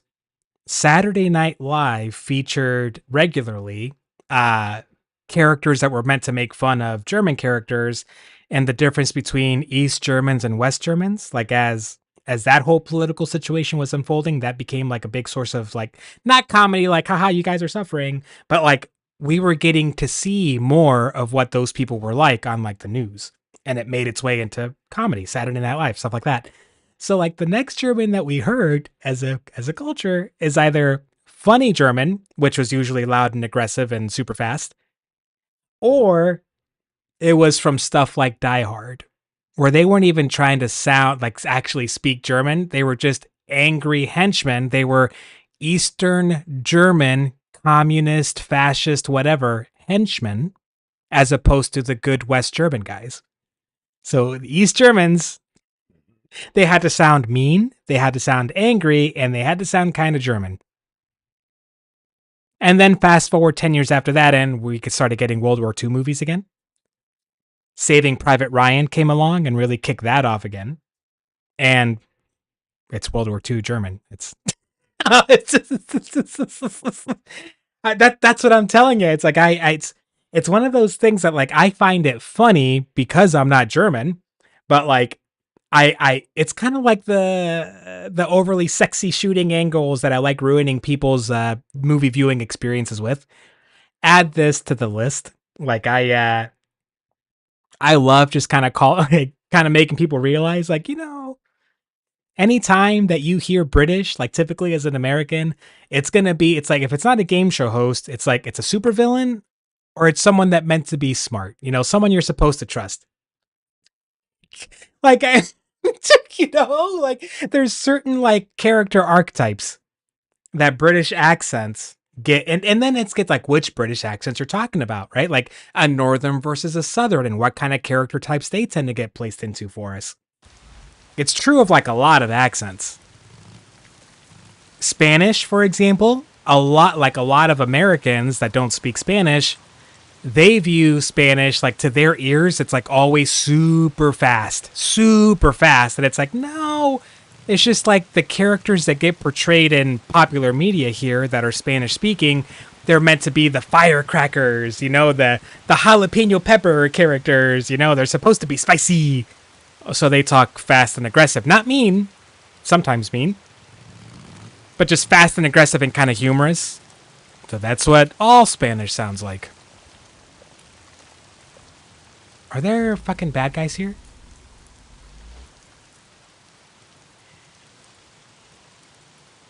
What am I walking into here? That's a ways away. Oh boy. And see, like, Europeans probably hear Spanish in entirely different situations in like TV shows and movies from there, in media from there. Spanish should be seen as this entirely. I'm guessing, like, if I think of Spanish, like if I were a European, I imagine, I could be wrong, that most of the Spanish you hear is going to be like really fit, really handsome football / soccer players, or actors. Like that's probably where you're hearing a lot of your Espanol from. So like, yeah, it's definitely a little bit more sexy.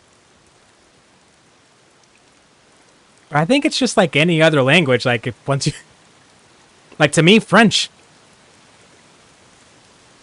and Portuguese,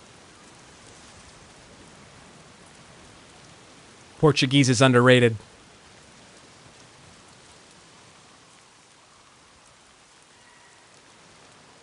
Ah, this is a lot of effort. Am I meant to go through this camp? I don't even know.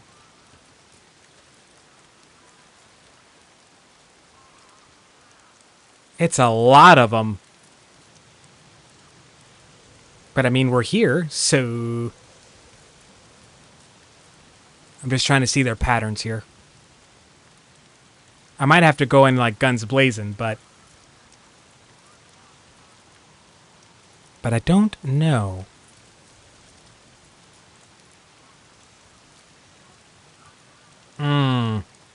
And there's no closer hiding spot?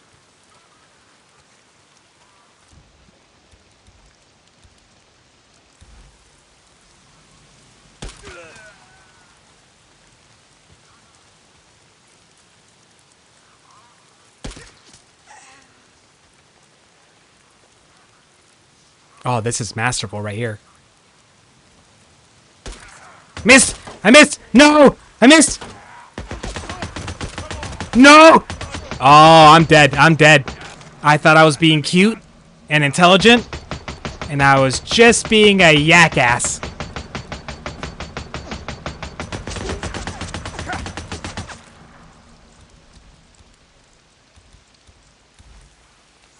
Oh, thank goodness. He's not dead?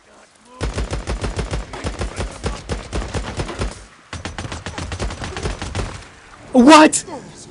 Oh. I don't think I'm supposed to be going through that. Like, what the fuck? There's no way I'm meant to go through that insanity, right? I'm going to try going in from a different direction. Like, I don't know that I'm ready for that business right now. Can I fast travel here? Okay, can I deselect the mission? I'll just have to leave the mission. Mother flip.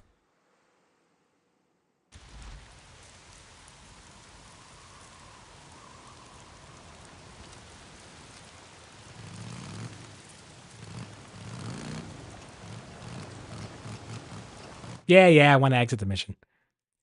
There's no way I'm going through that camp right now. I've never seen that type of anime. I don't know what they are, who they are. No, thank you. Let's see if we can get from the other side. I'm not on the mission anymore.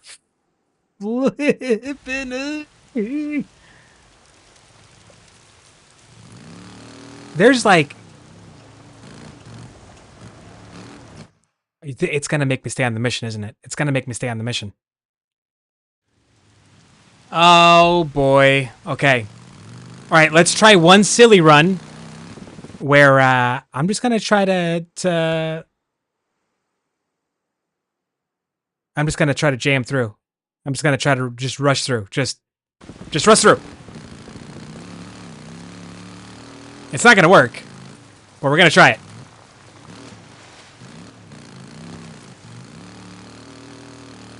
Mascusi! And now! Climb! Climb! Climb! Why won't you climb? Oh, I'm dead. I mean, I knew this wasn't gonna work, but still. I'm disappointed at how quickly it ended. Okay, I have to go through them. Okay. There's a truck blocking the way. I have to go through them. Shoot. Shoot.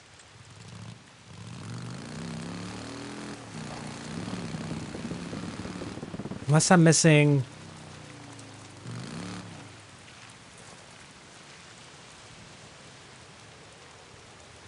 I'm not missing like an alternate path up here, am I? Ah, nope. You know what? Just restart me. Motherfucker.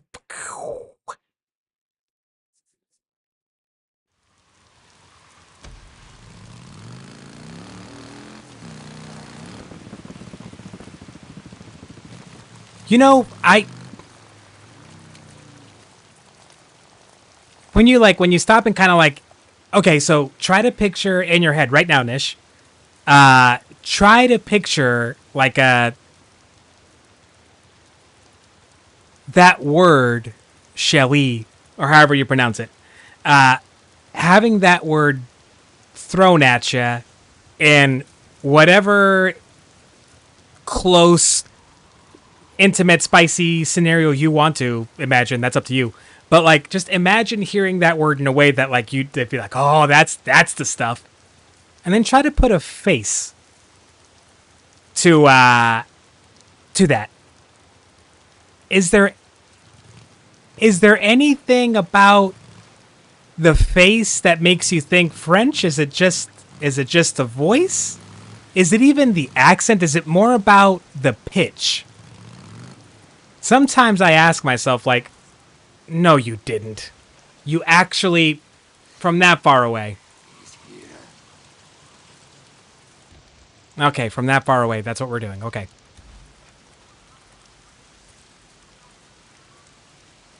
Sometimes I have to ask myself, right? Like when I hear something said in an accent, and I'm like, ooh, yeah, that's the ticket. Like, I think like it's the accent sometimes, but no. Sometimes it's just the voice. But there isn't any, like, I kind of envy, like, if someone has, like, for people that have, like, a very... What? That's a headshot, brother. How are you alive? That's 6 headshots. Oh my god, that just happened.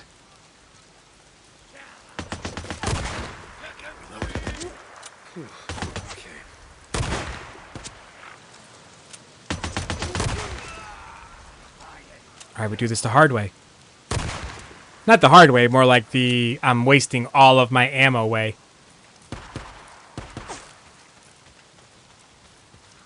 Will you crouch? This guy! Come on, just get closer, homies. Come closer. You know you want to. Just like some people have a very specific, like, physical body type or a very specific, like, hair color or height or whatever. In the same way that I envy people that, like, have religion and it works for them and all that. I envy people that, like, feel that strongly about a very specific type. Like, examining your behavior around... or examining your behavior in romantic relationships. Like, your self-behavior, like, introspection. It would be so much simpler, I would think, if that was just consistent. If there were certain things that you knew, like, you always thought of and saw and treated the same. Because it's like, okay, then everything else is in question. It's like having a, what's it called, a control in your experiment. Not that I think it's a good idea to approach dating and romantic relationships like experiments. I'm just saying, if one doesn't work out and you're trying to figure out, how can I make the next one work out? That kind of, like, introspection would be way fucking easier. Got it. But no. When you have, like, a wide variety of, like, yeah, I kind of like all. I kind of like everything. Good luck. Good luck figuring that shit out. I can use this.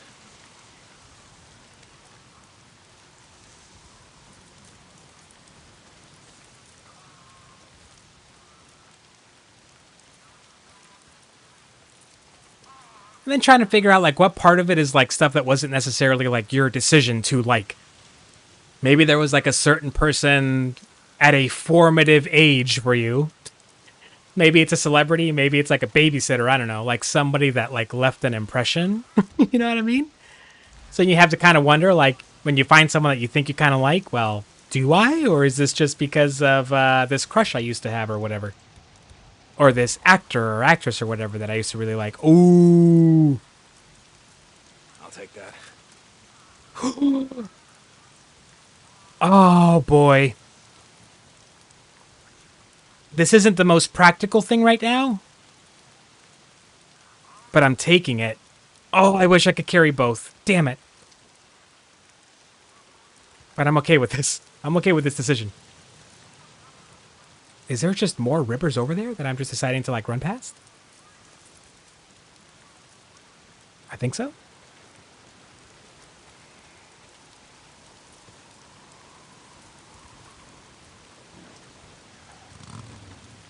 Like,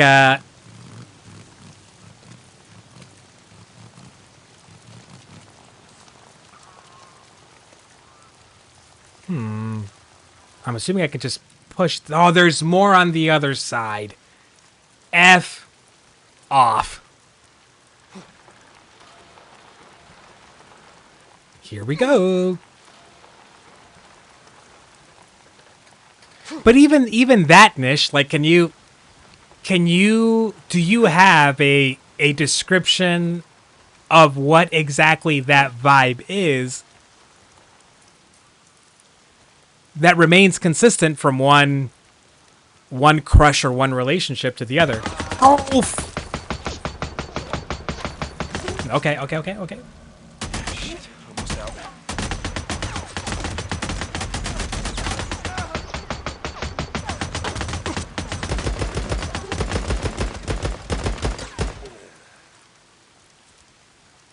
come on. Jeez. I mean, we survived that, but did not feel good.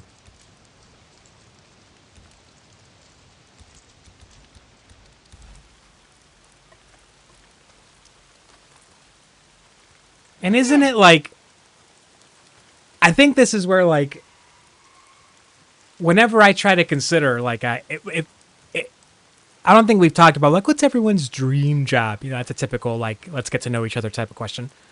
Been kind of hard for me to ever come up with that. Like, what would that be? Being a writer wouldn't be too bad. And I know next to nothing about the actual, like, experience of being a writer. Just keep that in mind. But the idea of just, like, putting words, like, the joy that I get out of, like, reading a book I really fucking love. Man, I'd like to give that to other people. Like, that'd be cool to have the talent or skill or ability to give that to people. You could keep to yourself. You know, oh, fuck. No.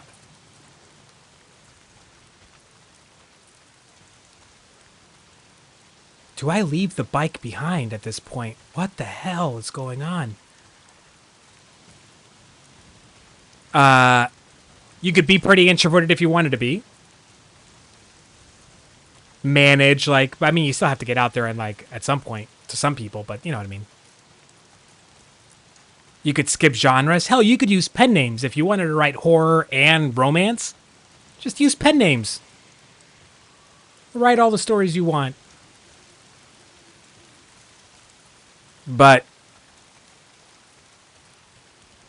when I ask, like, these kinds of, like, you know, just daydreaming on this kind of, like, stuff to myself, and I realize, man, like, very few people have the words to describe something like, what is it about a person's vibe, right? Like,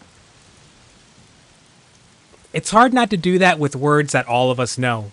You know, like, for me, it would be like, I don't know if they're just chill, if I can relax around them. It's like, well, what's an artful way of saying that? That doesn't make the author sound like they're full of themselves. You know what I mean? Oh, from where? Who?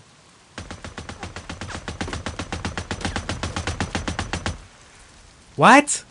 I will show you the path. Who and why are you here?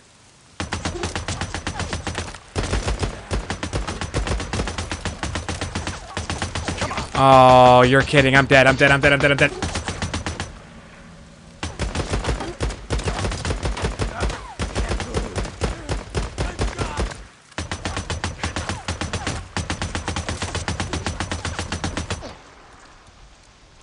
I don't like these big boys. How did I not see him? Or hear him? I am obviously just a chill dude. I'm very chill, bro.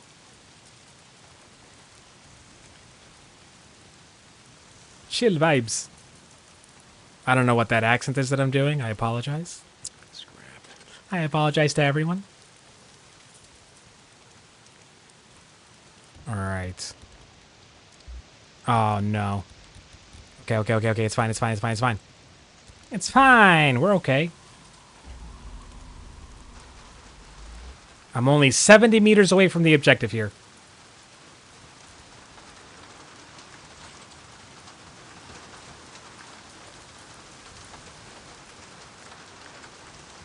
I think you told us about him. Is that the Chinese friend that you were talking about?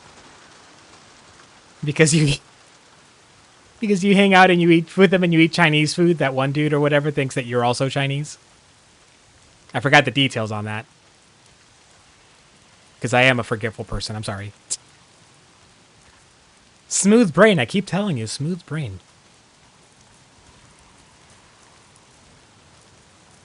We're here? Can I save? Can I save? I hope that counts as a save. Oh my god. Ah, okay, got you. Oh,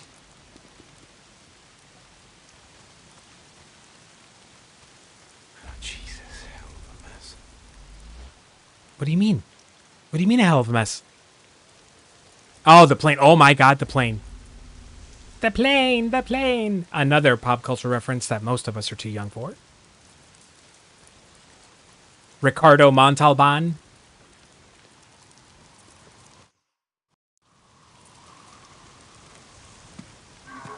There's a guy that had an accent. Ricardo Montalban. Ooh.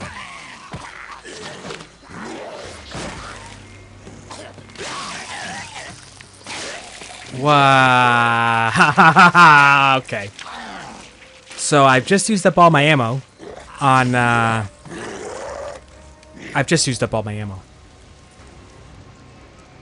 Brick off.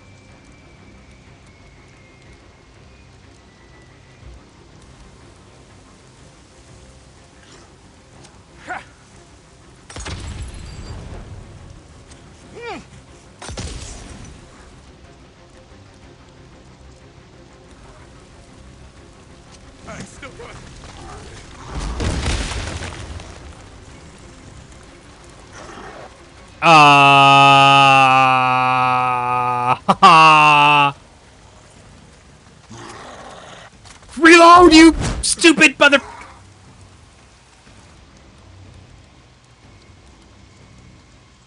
Oh, this is not good. We are not in for fun here.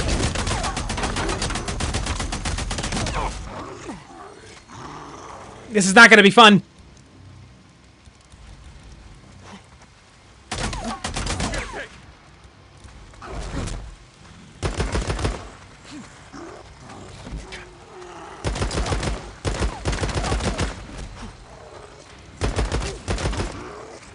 And I'm out of ammo for that.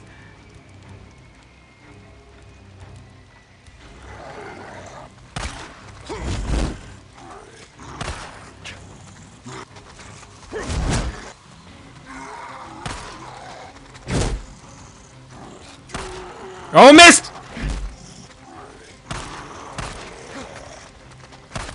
Oh, shit! Oh, shit!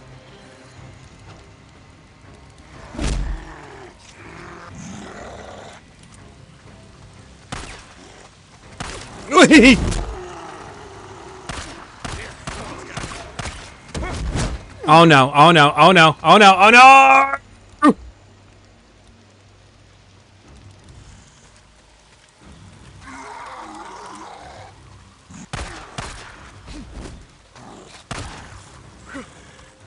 Come on, die already, you son of a bitch! You're so close to death! Just die! Please!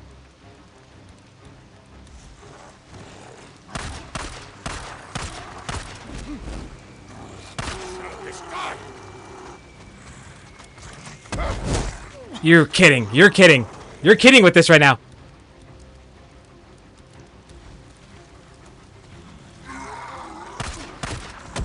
What?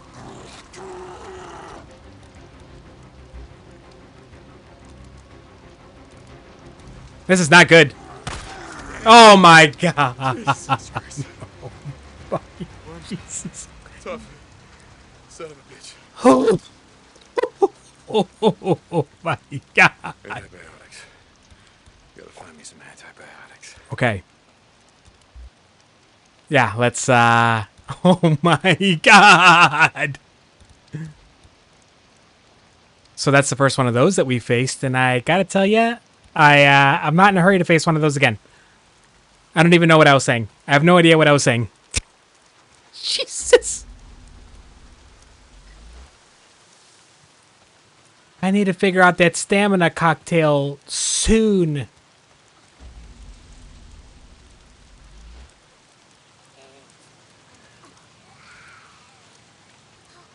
All right, let's loot. Anything? Anything? Oh, thank you. Oh, what the fuck? What? I was just sitting there the entire time? I could have gotten basically full reload the entire time? Oh, you're... Oh, boy. This game. Which I'm enjoying, by the way. I'm loving this game. I'm just saying. That was cheap. Or I just need to pay better attention. There was another ammo box over here. Yes, there was. Okay. All right, let's wrap this up. There's more ammo. Thank you. So many resources that I was just too panicked to look for. Oh my god. There is a... Look at all of this loot. I'm almost afraid to... Yeah, I'm going to loot all this before I move on. Before I grab the main thing. There is too much stuff here for me to... Oh my god, there was all this space I could have dragged that stupid guy over to. Oh, okay. Alright, so note to self. Next big fella. Maybe explore my environment a little more, huh? Maybe... Look at all of the... I could have run him on a merry chase up and down this whole place. Flip! Fine. Hey, yo, dinner suggestions. What'd you all eat? I need ideas. Yes, this will work. I gotta get him back to my bike. I'm desperate for ideas. What's over here, then?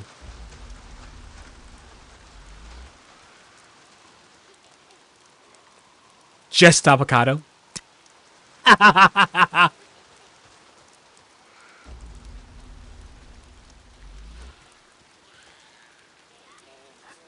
Ah. Pizza de fromage. Oh, pizza would slap right now, man. Ah.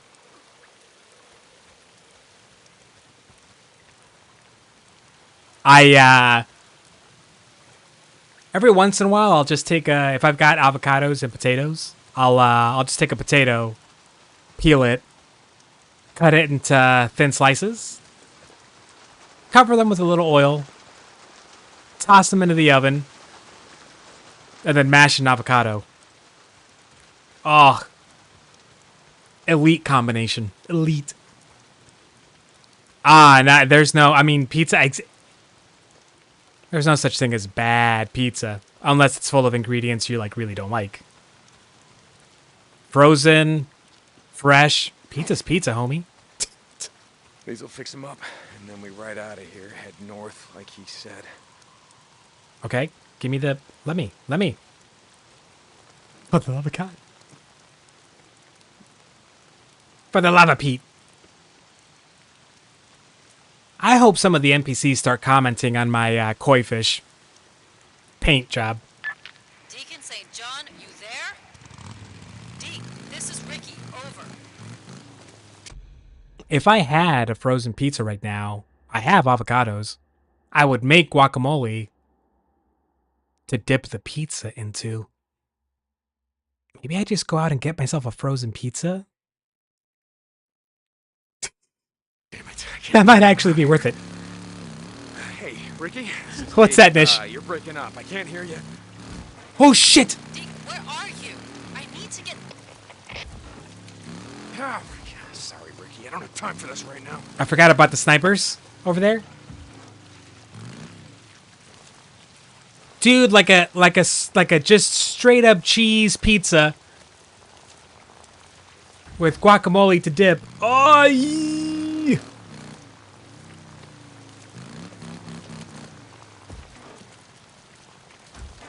Okay. You know how the other day when we had a little lighthearted joking at your cramps, and then we're like, nah, cramps actually really suck. I feel like this is. I feel like if you were around a woman that has experienced pregnancy, I feel like you, Nish, right now, you'd be the one getting to talk like, honey, you don't know until you know. You know what I mean?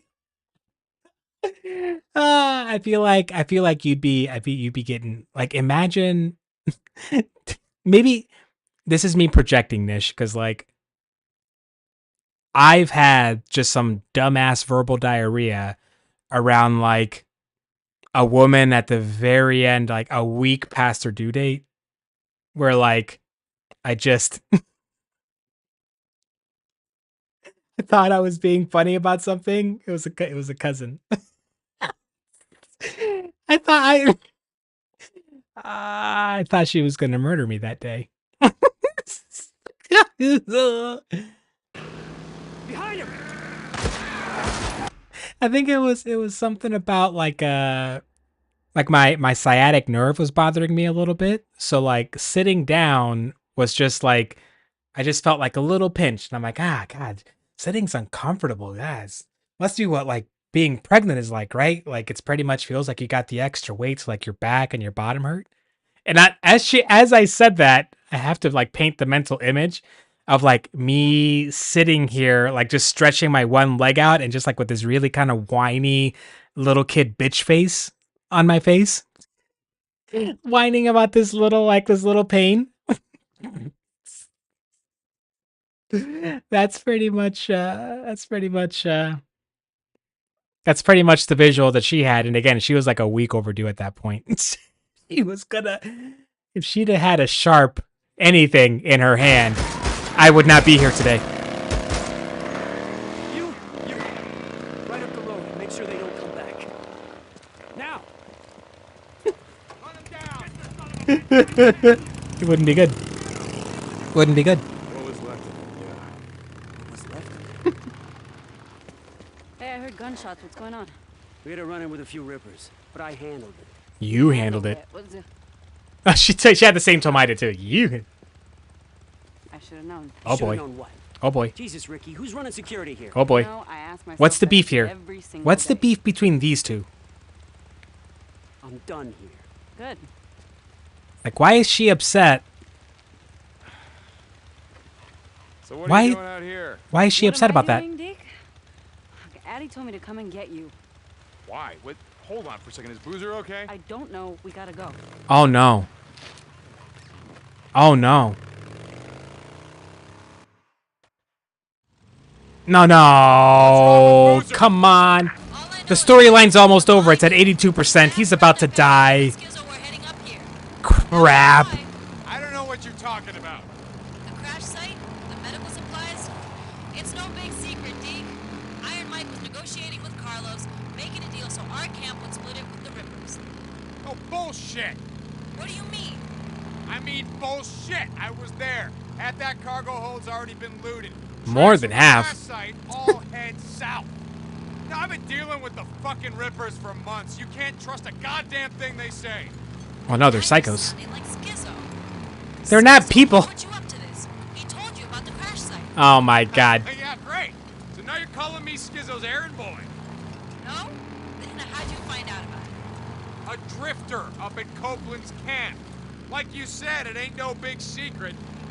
Yeah, right. Well, Schizo's been trying to pick a fight with the Rippers for months. Guess it's lucky you came along to do it for him. Oh snap. That's why she's mad, is because the peace that Iron Mike had negotiated with the Rippers, whatever the hell that peace was worth, we just entered Ripper territory. Can I stop you? Last time I saw you, We might have just broken that peace. told Iron Mike to go fuck himself. I think. He wouldn't pay you I to think? create survivors. It's not exactly what happened. I remember it pretty clearly. Iron Mike said he'd have nothing Shoot! with slavers. Okay, we never forced anyone to come in against their will. How about Tucker? Same thing true for her? I don't know. You ever think when you roll up on someone, starving out in the shit, maybe hasn't slept in days, reach the point where they stop running from men like you ever think they don't have a choice? But you took them to the hot springs just the same. Earn a few camp credits. Okay. It takes us a lot too, bringing in someone who can't work, can't earn their way. You know, you just be glad that Iron Mike isn't like. So that's what it is.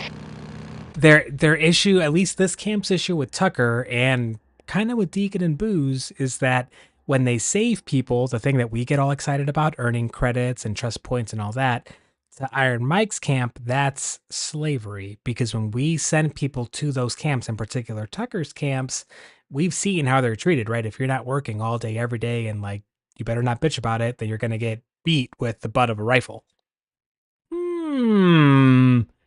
We're peeling back the layers, the lower layers. Okay. I can see how this game just continues to like hook you and pull you in deeper.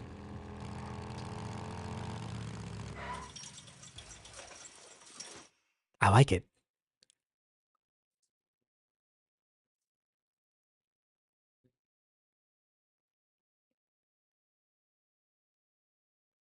This is an awkwardly long pause on this loading screen. William, if you can hear me, I need you to stop. Addie, what's going on? Boozer? Go and hold him. What the hell are you doing? What are you doing? Listen, we need to do this, and we need to do this right Amputate the arm. Amputate the arm. Amputate the arm. You got it. You take it! No. No, you're not. No way. No, you're not gonna do this to him. Listen to me. They should have done it a long time ago. Will save his life, but nothing on God's earth. They should have cut it off a long time ago. I need you to help me right now, or you can just watch your friend die. Addie, we're losing him. Okay. All right. Oh boy. Hey, pal. Okay, I wondered how much graphic detail are we about to get on this? Hold him there. Oh no! And they're using Civil War era tools. No, he's losing too much blood. You gotta stop. He's losing too much blood. Hand me the ball. Oh, no. Boozer, come on, man. Come on. Hold him. You're okay, pal. Where do I hold him? Just hold him right there. Stop panicking and hold Ryan!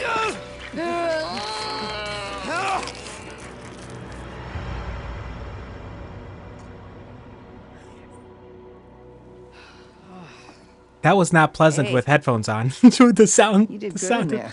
Jesus. When I was in high school, I thought, maybe I should be a mechanical engineer, or should I be a surgeon? I guess I should have been a surgeon. That was brutal. Hey, okay. You know, you saved your friend's life today. I don't think he's gonna see it that way. Yeah, well, I think you will. He's a soldier. He'll come Give him around. his IV drip. And you know what? I don't know where you got all this, and I don't want to know. But it's gonna save a lot of lives, Deacon St. John. A lot of lives.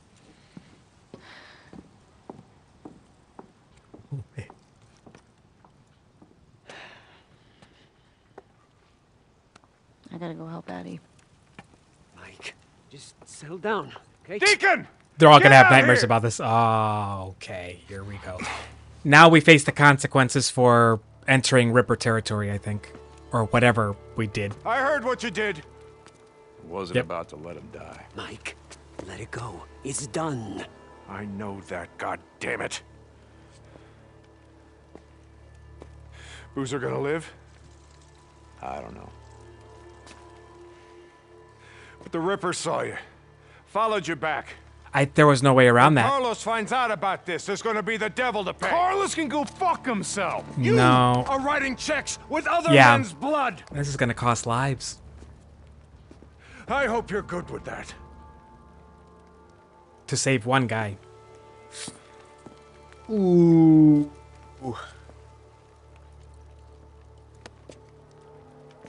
You did what had to be done.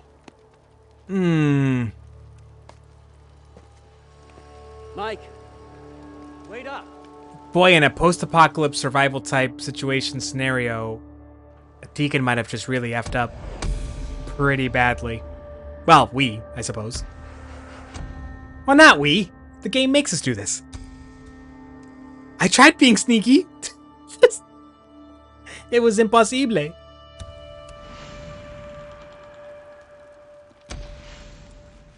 Okay.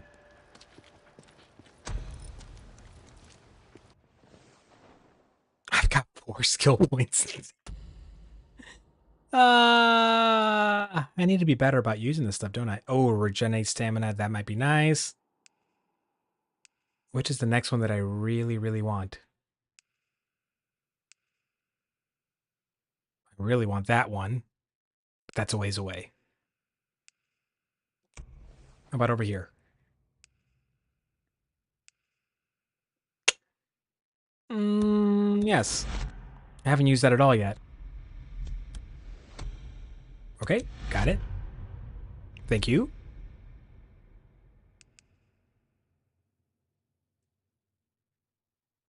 Yeah, it's the age old, like, the lesser evil, right? Like, which is the lesser evil?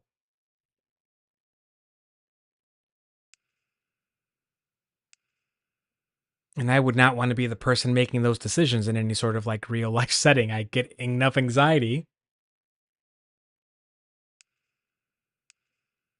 I get enough anxiety about doing that in video games.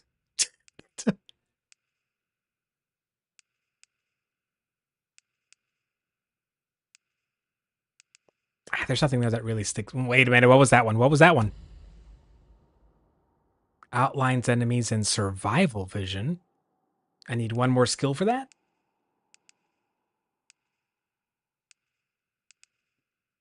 I mean... Okay.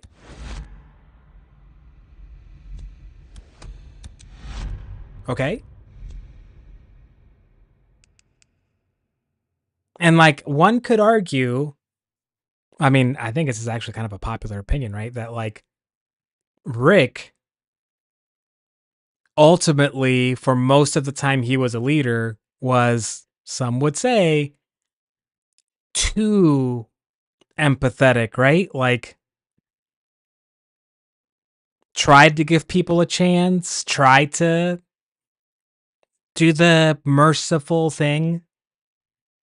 And then when he's faced with a character or another leader that, like, doesn't play by those same rules, never ends well.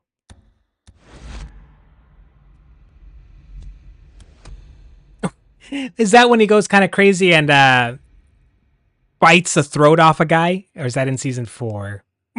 Where's that one? Reduces cooldown on stamina recovery. Okay, that would be nice.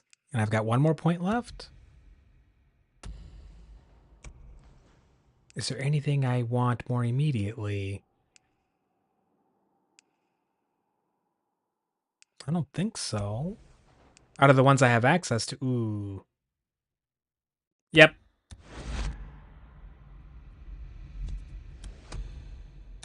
That's when you really kind of started to see it, right? There's the governor, like a character who very much like he errs on the side of we're gonna survive even if it means being brutal as opposed to giving people a chance and being empathetic and all that.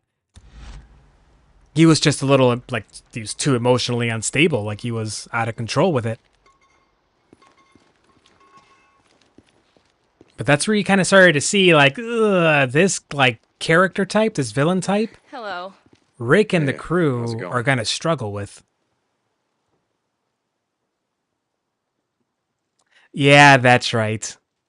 Oh, Carl. Coral? Still at level 1. Are we full on ammo? Ooh. Thank you. Okay. Oh, wait. I can just buy these? Oh, no. Okay, I'm full.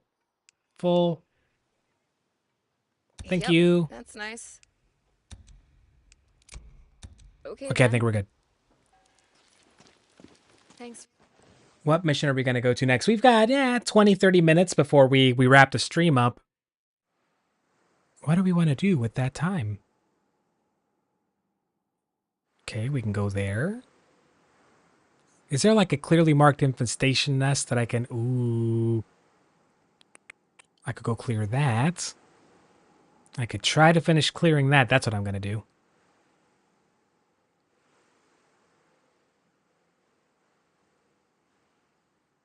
What? I can't fast travel because I have insufficient fuel. For stopping by. Mechanic? Hey, good to see you. Bike dude? What's going on, Blair? Where's the bike dude? Where do I get gas?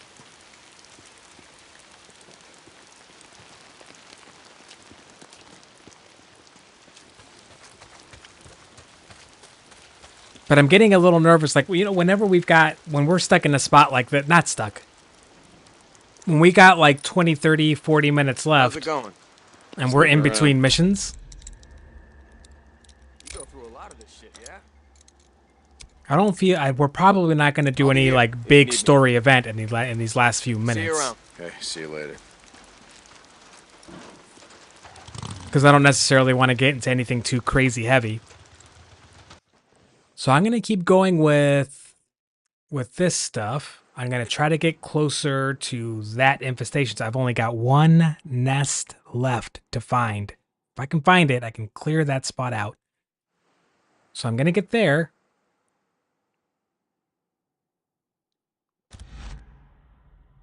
But I am more susceptible than usual for these next 20-ish minutes to being derailed.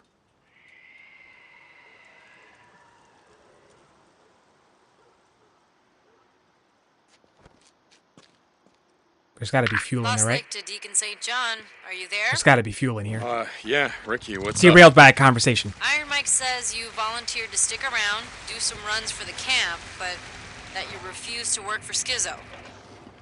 Yeah, something like that. Well, I can't say I blame you. Okay, well, I guess I'm stuck with you. So stop by the mechanic shop. We've got a job for you. I really get a little... I get more than a little annoyed that they give me those like side missions. Those camp-specific side missions. Like, I have to leave the camp, and then as soon as I leave... Oh, hey, by the way, why don't you come back? Oh, my God. Yeah, Ricky, what's up? Now what? I just wanted to say I'm sorry about what happened to Boozer. Yeah, probably not as sorry as he is. Look, Addie wanted you to know that if you hadn't brought her that listed knife, Boozer would be in a hell of a lot more pain right now. Yeah, well, it just made it easier for you to carve him up. Jeez. Let's not go the wrong direction here. Anyway, we hope he makes it. He's my friend too, you know? Thanks, Ricky, Hey, with listen. 2 Ks and an I. Thanks for bringing us in, Ricky. I gotta go. Deacon out.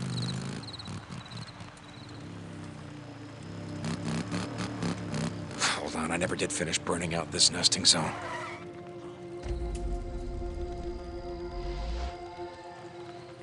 All right. We're going to go through this exercise again. But, like... this final nest... Where...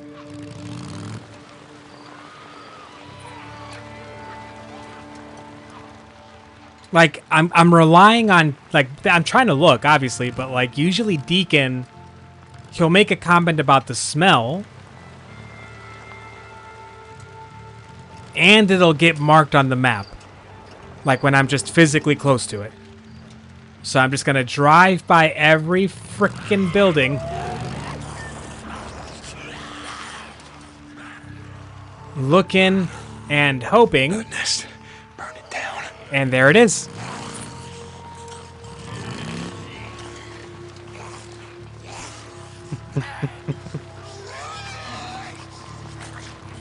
Your powers of foresight told you that we were about 1 minute away from ragging on you for passing out.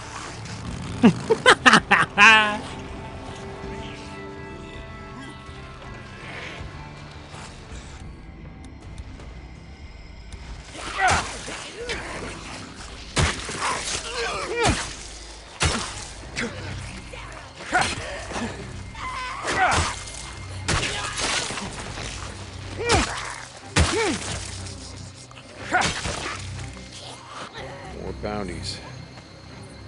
Okay, that whole bit about how, like, you recover stamina with every melee kill is no joke, because with all the rolling I did, I'd usually be at, like, half stammy there.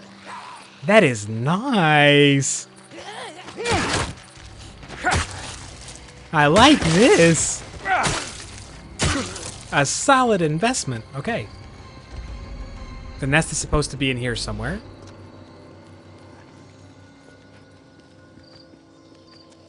There it is. I mean, good enough we can see it from here at least. Come on, baby. Burn.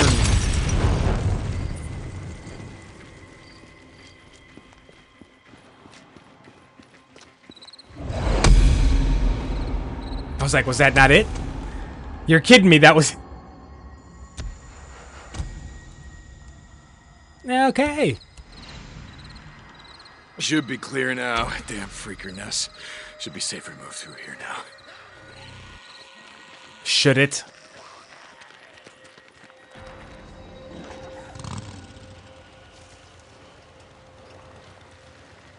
Okay. Okay. Alright, we've got that cleared. We have this spot over here to get to. The rest that I have are these... Oh, God, I hate the ambush camps. Going up against, like, those armed enemies is just a whole other bag of cats, you know? Bag of cats. Where'd that expression come from? Bag of cats.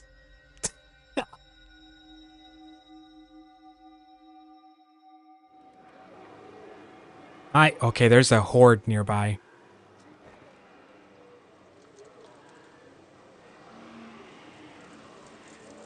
I just want a gas tank. Pam, I just want some petrol. Please. Here, maybe? Nope. Oh my God. Please. Gas tank, please. Come on.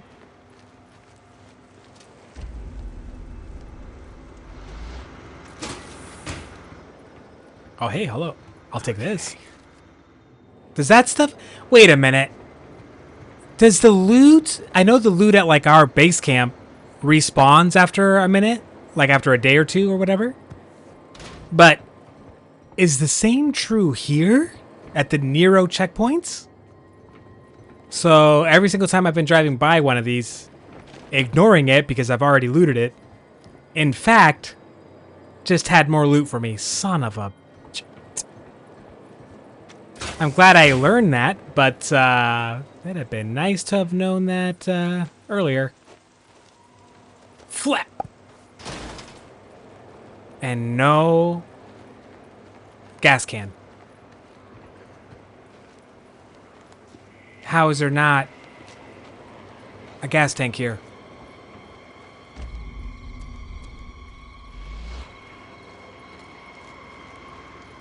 I don't buy it. What they're trying to sell me, I'm not buying it. This is bullshit.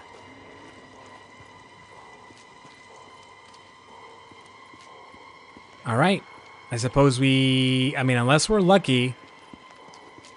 And we have some... Look at his little slide. Unless there's one over here, maybe?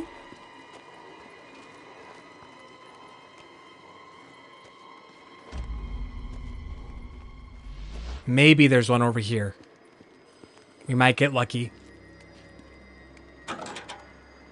Of course, there's freaks right there, because there has to be.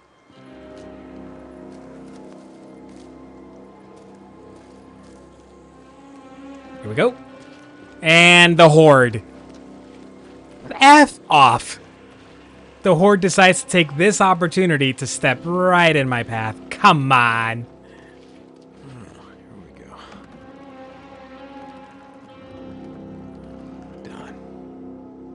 See, passing out once, though, Nish, is once too many times, according to your prior commitments. That's all we're saying. That's all we're saying. It's not bad. It's pretty good. We have an idea. All the responsibilities that you're taking on. Deacon St. John to Lost Lake Infirmary. Come back. Deke. However, Feeling a little out of it, you know. You okay? I'm just waiting for them to pass. I'm waiting for them to pass. Hey, nothing. I got tired of listening to the Radio Free Oregon. Can only take so much of his truth or bullshit, you know? And then I should be good. Just a minute. Just a minute. Addie told me how I'd be dead if it weren't for you. Getting the NI, whatever the fuck, so. Boozer, It must have been fun. Holding me down while she fucking wiped away with me. Remember how, Jack carved up that turkey last time? Hang on. I kept slipping all over the goddamn table. Yeah, Booze man. I remember. It's more of a... We're just trying to make sure you stay humble, Nish. That's it. We're just trying to...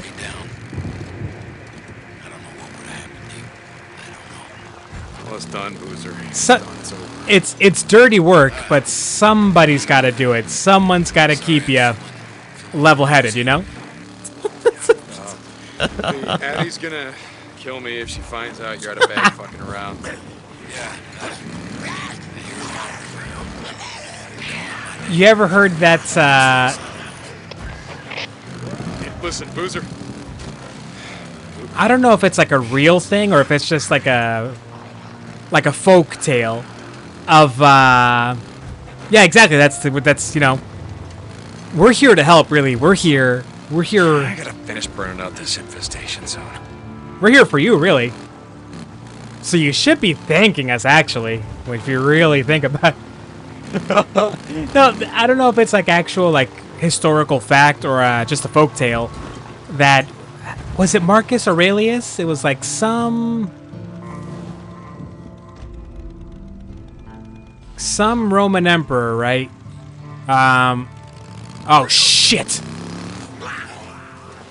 Some Roman emperor that apparently, like, in order to keep himself from getting too big of an ego, he had a slave that whose sole job, his only job, apparently, according to the tale, was to follow him around, whispering in his ear whenever, like, you know, people were just praising him or he was in a crowd and people were just adoring him or whatever. To just whisper in his ear, "You're just a man. You're just a man."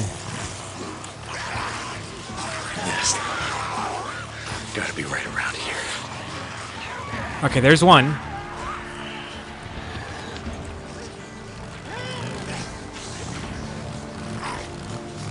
So think of us as a non-indentured, just a free will, totally friendly version of that. We're just here.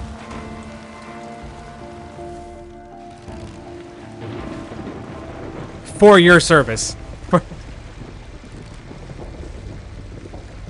where's the other one? Okay, there's 3 nests, but look at how widely spread out these 2 are. How the...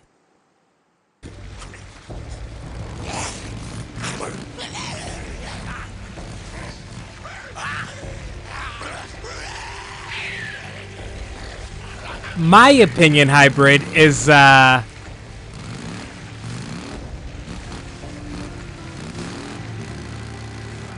you do a damn good job of setting the humble example, you know?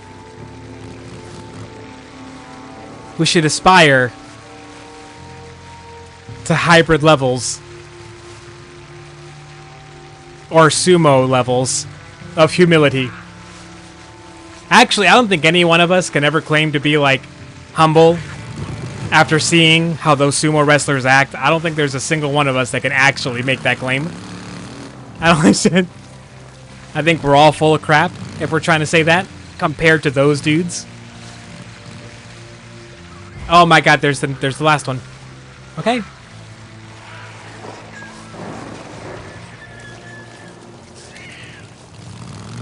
Oh, I messed up.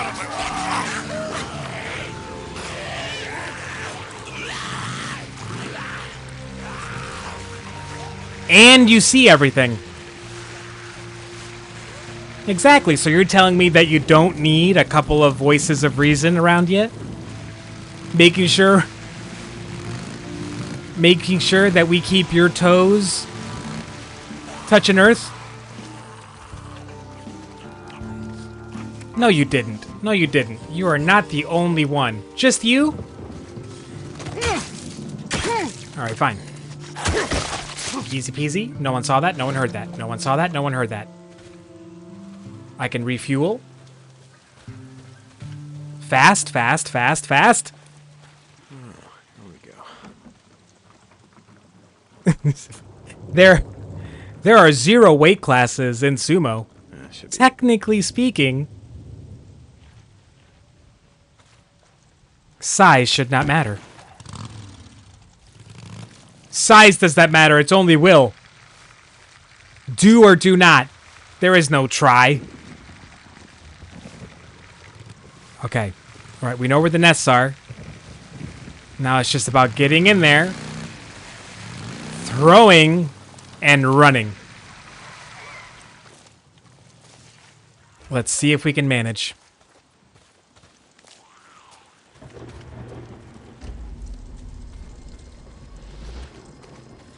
I'm not saying you should, but I'd hate for you to deny that you could. Don't sell yourself short, your potential. How dare you?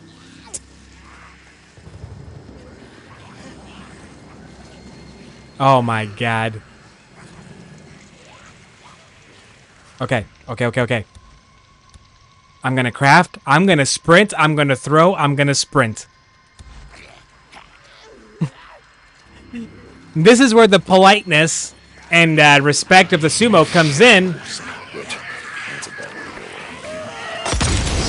Is even though they could, and some would argue maybe should, end your existence, for having the gall to step in there, right? The thing is, they wouldn't. They would respectfully, like, just carry you gently out of the ring.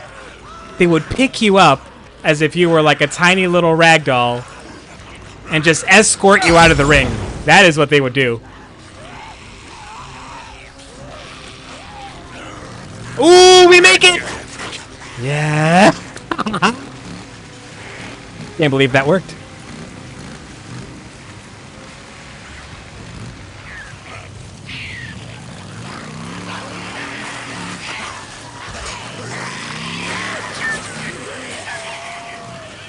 Now that's something I would pay to see. Is there a pay-per-view option? Nish against some dude that weighs 195 kilos.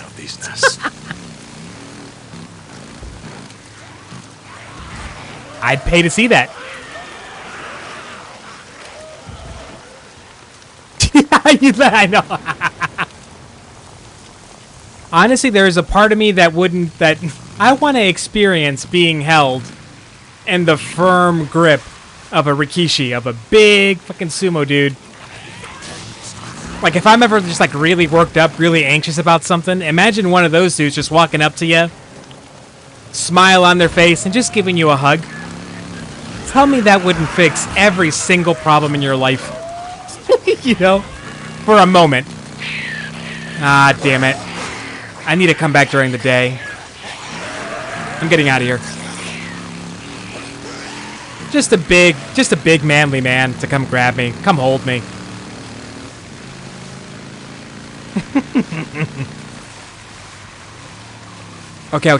Okay. All of those nests are in, it's nighttime with storms. There's 2 nests left, and I can see the maneuvering I'm going to have to do to move the crowds around are going to take a couple of minutes. Right? Like, I don't, it's another one of those things, kind of like with the what clothes you're allowed to wear or whatever. It's just like, there should be no shame. No shame. And like, every once in a while, just give me a big old, please, just wrap me up, your big teddy bear arms.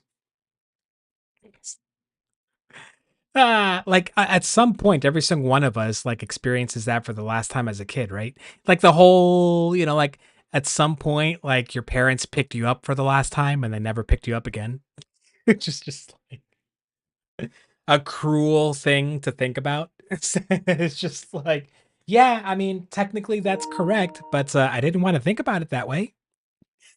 Uh, uh, like I'm pretty sure I've already passed that moment for the oldest of the kids in my family right now. He's way too big for me to casually lift him without risking like a hernia or something, slipping a disc, hurting myself. uh,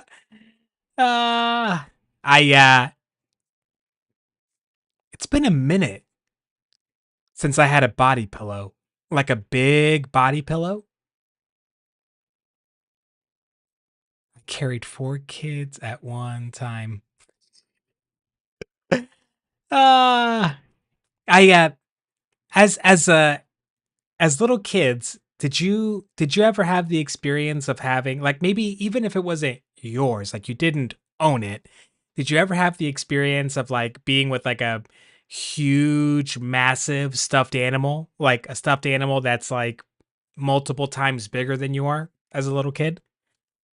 I never had that experience as a little kid, but I remember giving that experience to a little kid. My godson, when he was like super little, I bought him this huge stuffed teddy bear. This thing is massive.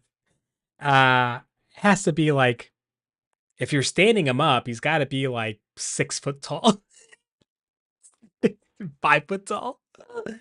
Uh, so yeah, like this thing would just like sit, like you'd sit him down in a corner and kids would show up and like they would just sprint and like nose dive into that bear's belly and be absolutely fine because it was so big and cushy.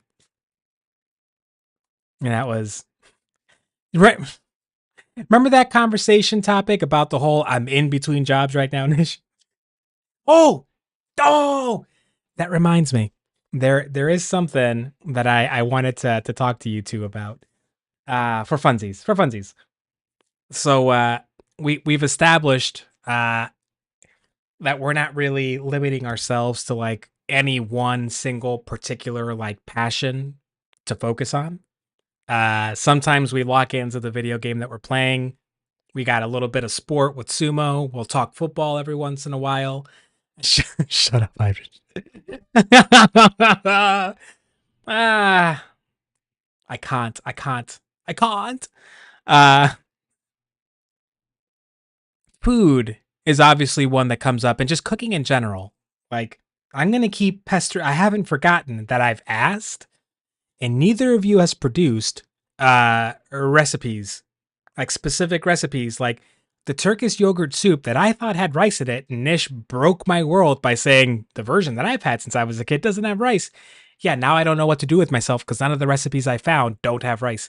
And hybrid, I'm still waiting for a good beer/ale recommendation for a steak and ale pie. Having said all that, uh, I did, that the thought crossed my mind, especially like because there's so many artists or people that are trying to be artists that drop by here. Is it because I use the VTube thing, because I use the little, instead of showing my face? Is that what draws a lot of artists here? I actually, like, I'm really curious. How are they finding me? Like, but where was I going with that? Where the hell was I going with that? Food, cooking. Okay, the VTube thing. I know, like, I don't go. It's not the kind of like Twitch content or streaming content that I'm drawn to or that I look for, but I am aware of what it looks like to have a virtual like 2D or 3D model that's like, I think the expression is like fully rigged. I think that's the expression. So that it's not just like like the thing that you see at the top right of this stream, it's 4 separate images. It's just 4 that transition back and forth based on whether I'm talking or not. And if I'm not talking, it's just a couple of seconds, right? And then it switches from one to the other. So like I know there's like far more technically involved ones where they can capture like facial expressions or move body movement, like head movement, all that stuff. I know that. I'm pretty sure like it's technology and software upgrades, never mind like knowing or paying someone to design and do the rigging, design the art, the model, all that stuff. I was sitting there thinking, like, would there ever be a version of that stuff? That kind of like cover up art. I don't know what the hell else to call it. Virtual model stuff, avatar stuff. I could, here are the conditions that I would need to have met before I ever considered doing a cooking stream. In no particular order, I'd had that the cost of things is obviously like for me the most immediate. Like I'd have to buy like a certain type of camera or cameras to have like different, like one over the stove and one over the sink and one that looks in on the kitchen and all that. Uh and lighting, because the kitchen I'm in doesn't naturally have the kind of light that you would want to like take pictures of stuff in. As far as like having fancy cooking equipment, I don't think I'd care about that. Or even having a fancier like apartment or a fancier kitchen, period. Yeah, I don't think I'd care about that. I think there's a charm in watching someone cook that clearly hasn't like made it big. So like they don't cook everything with like, whenever I see like a YouTube channel or a streamer that's like cooking and all the equipment that they use, they're clearly not going to clean it themselves. Like they got someone that's going to do it for them, or it's that stuff that's just not practical to use, but it's pretty to use. I immediately check out. I tune out. I can't even focus on what they're cooking at that point. Uh so okay, so like the technological resources, right? Uh on top of that, if the VTube virtual model thing, I wouldn't even want, or exactly right, Dish. Like we're all just kind of fucking, we're all just scraping by. Uh I don't think I'd care for it to cover up my whole everything, just my head.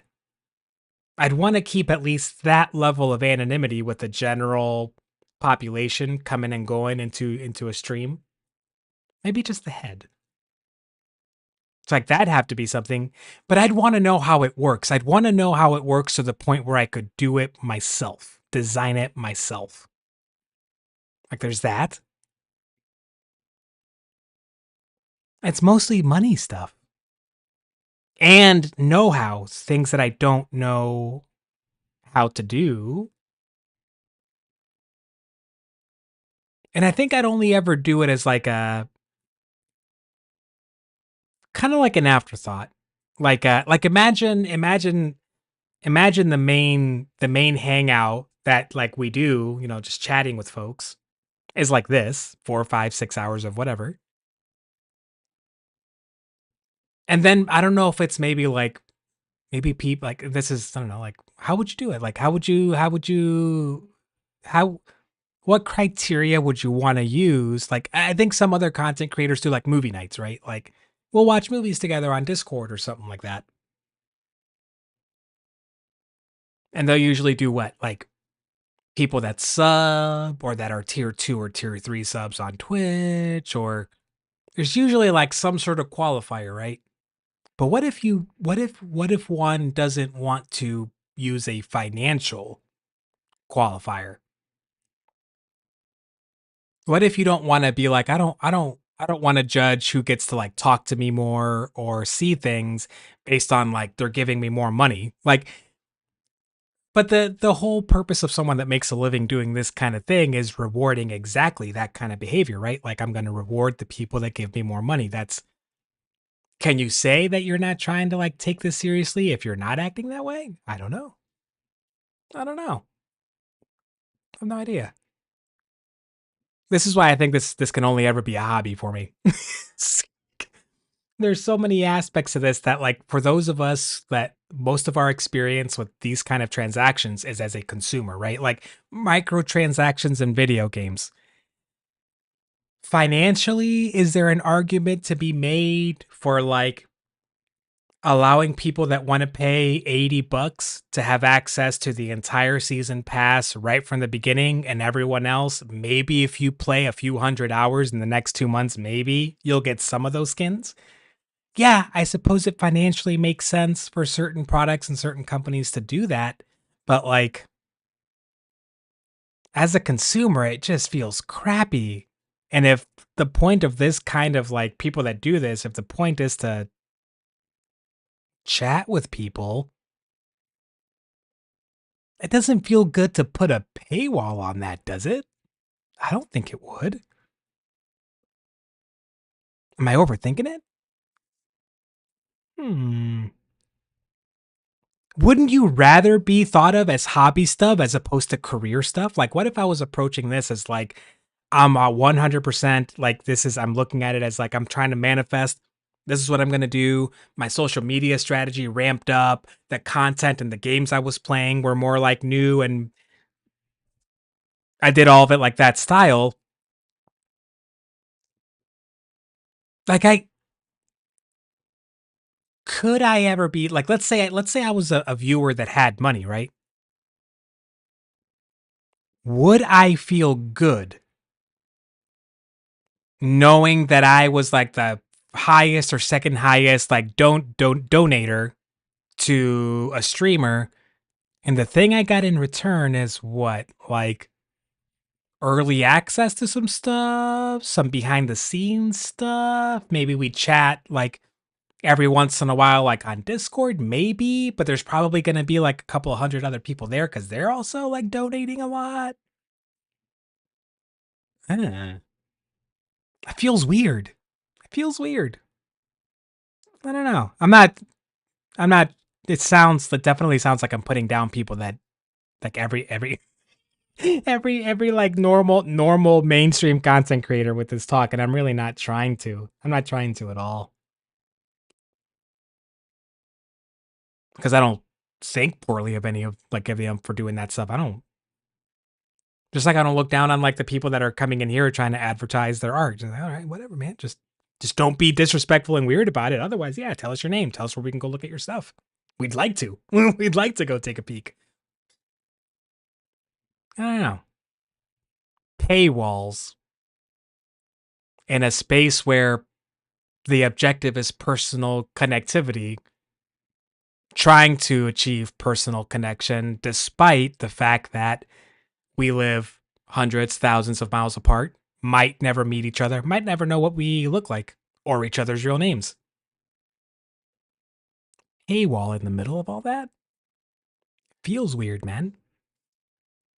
It feels weird. We're at a little over 5 hours. This would be normally like where I'm shutting it down time. But before I do that, final thoughts, questions. Uh Tomorrow it's like 99.9%. I'm probably not going to stream. There's like something weird that could happen and I might, but unlikely. Uh Sunday, assuming nothing goes weird, I'll stream for a few hours.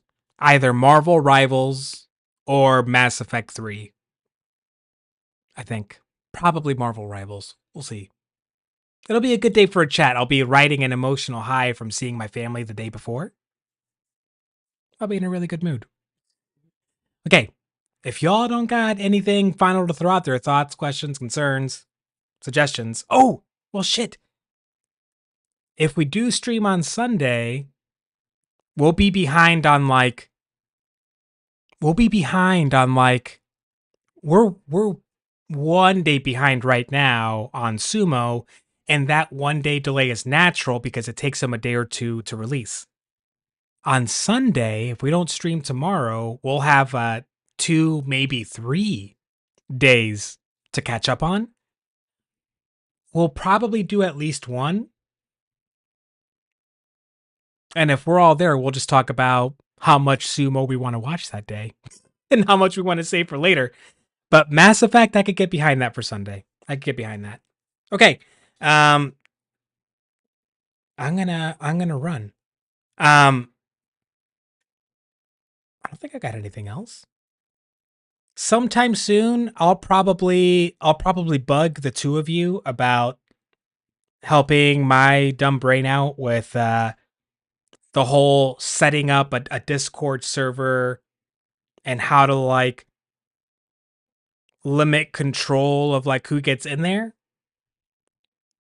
And we might start having like a small group of us in there, maybe we'll explore that just to see what it feels like. Does it feel weird? Does it feel normal? How are we vibing? Maybe sometime in the next couple of weeks. I think about that. In the meantime, if you have any thoughts or you just want to gab, you know how to find me. I am on Discord, same username. Hit me up. I'm not the greatest at responding right away. But I think we're all kinda night owls. Some of us by choice, some of us by circumstance. That's a moniker I'm happy to wear on my shoulders. I'm comfortable with that. I'm dying for my hair to go gray. Just I've already got some gray in there, but like just get in there. Just I want like when we watch sumo, like ringside, there's all these like little old dudes that have like shockingly white hair, like solid white hair. I want that. Give me some of that. That's what I want. I want all that. I want that look. Give me that look. Okay. Again, hit me up if you got anything on your mind. Otherwise, I'll just catch you all on Sunday. Hopefully. Fingers crossed. Oh no, I'm definitely 30. Okay, I'm gonna run off. You all have a lovely evening as usual, especially Nish Hybrid, obviously, especially you two. The vibes here are really your vibes. I'm gonna say that every single freaking time as long as I remember to say it. Thank you for keeping the good times rolling in here. You make it easy. You make it fun for me. So I appreciate the both of you and everyone else that dropped in. Charlie, if you catch us later or if you're here, thank you very much. Hopefully we catch you all on Sunday. Have a good night. Have a happy Saturday. Laters.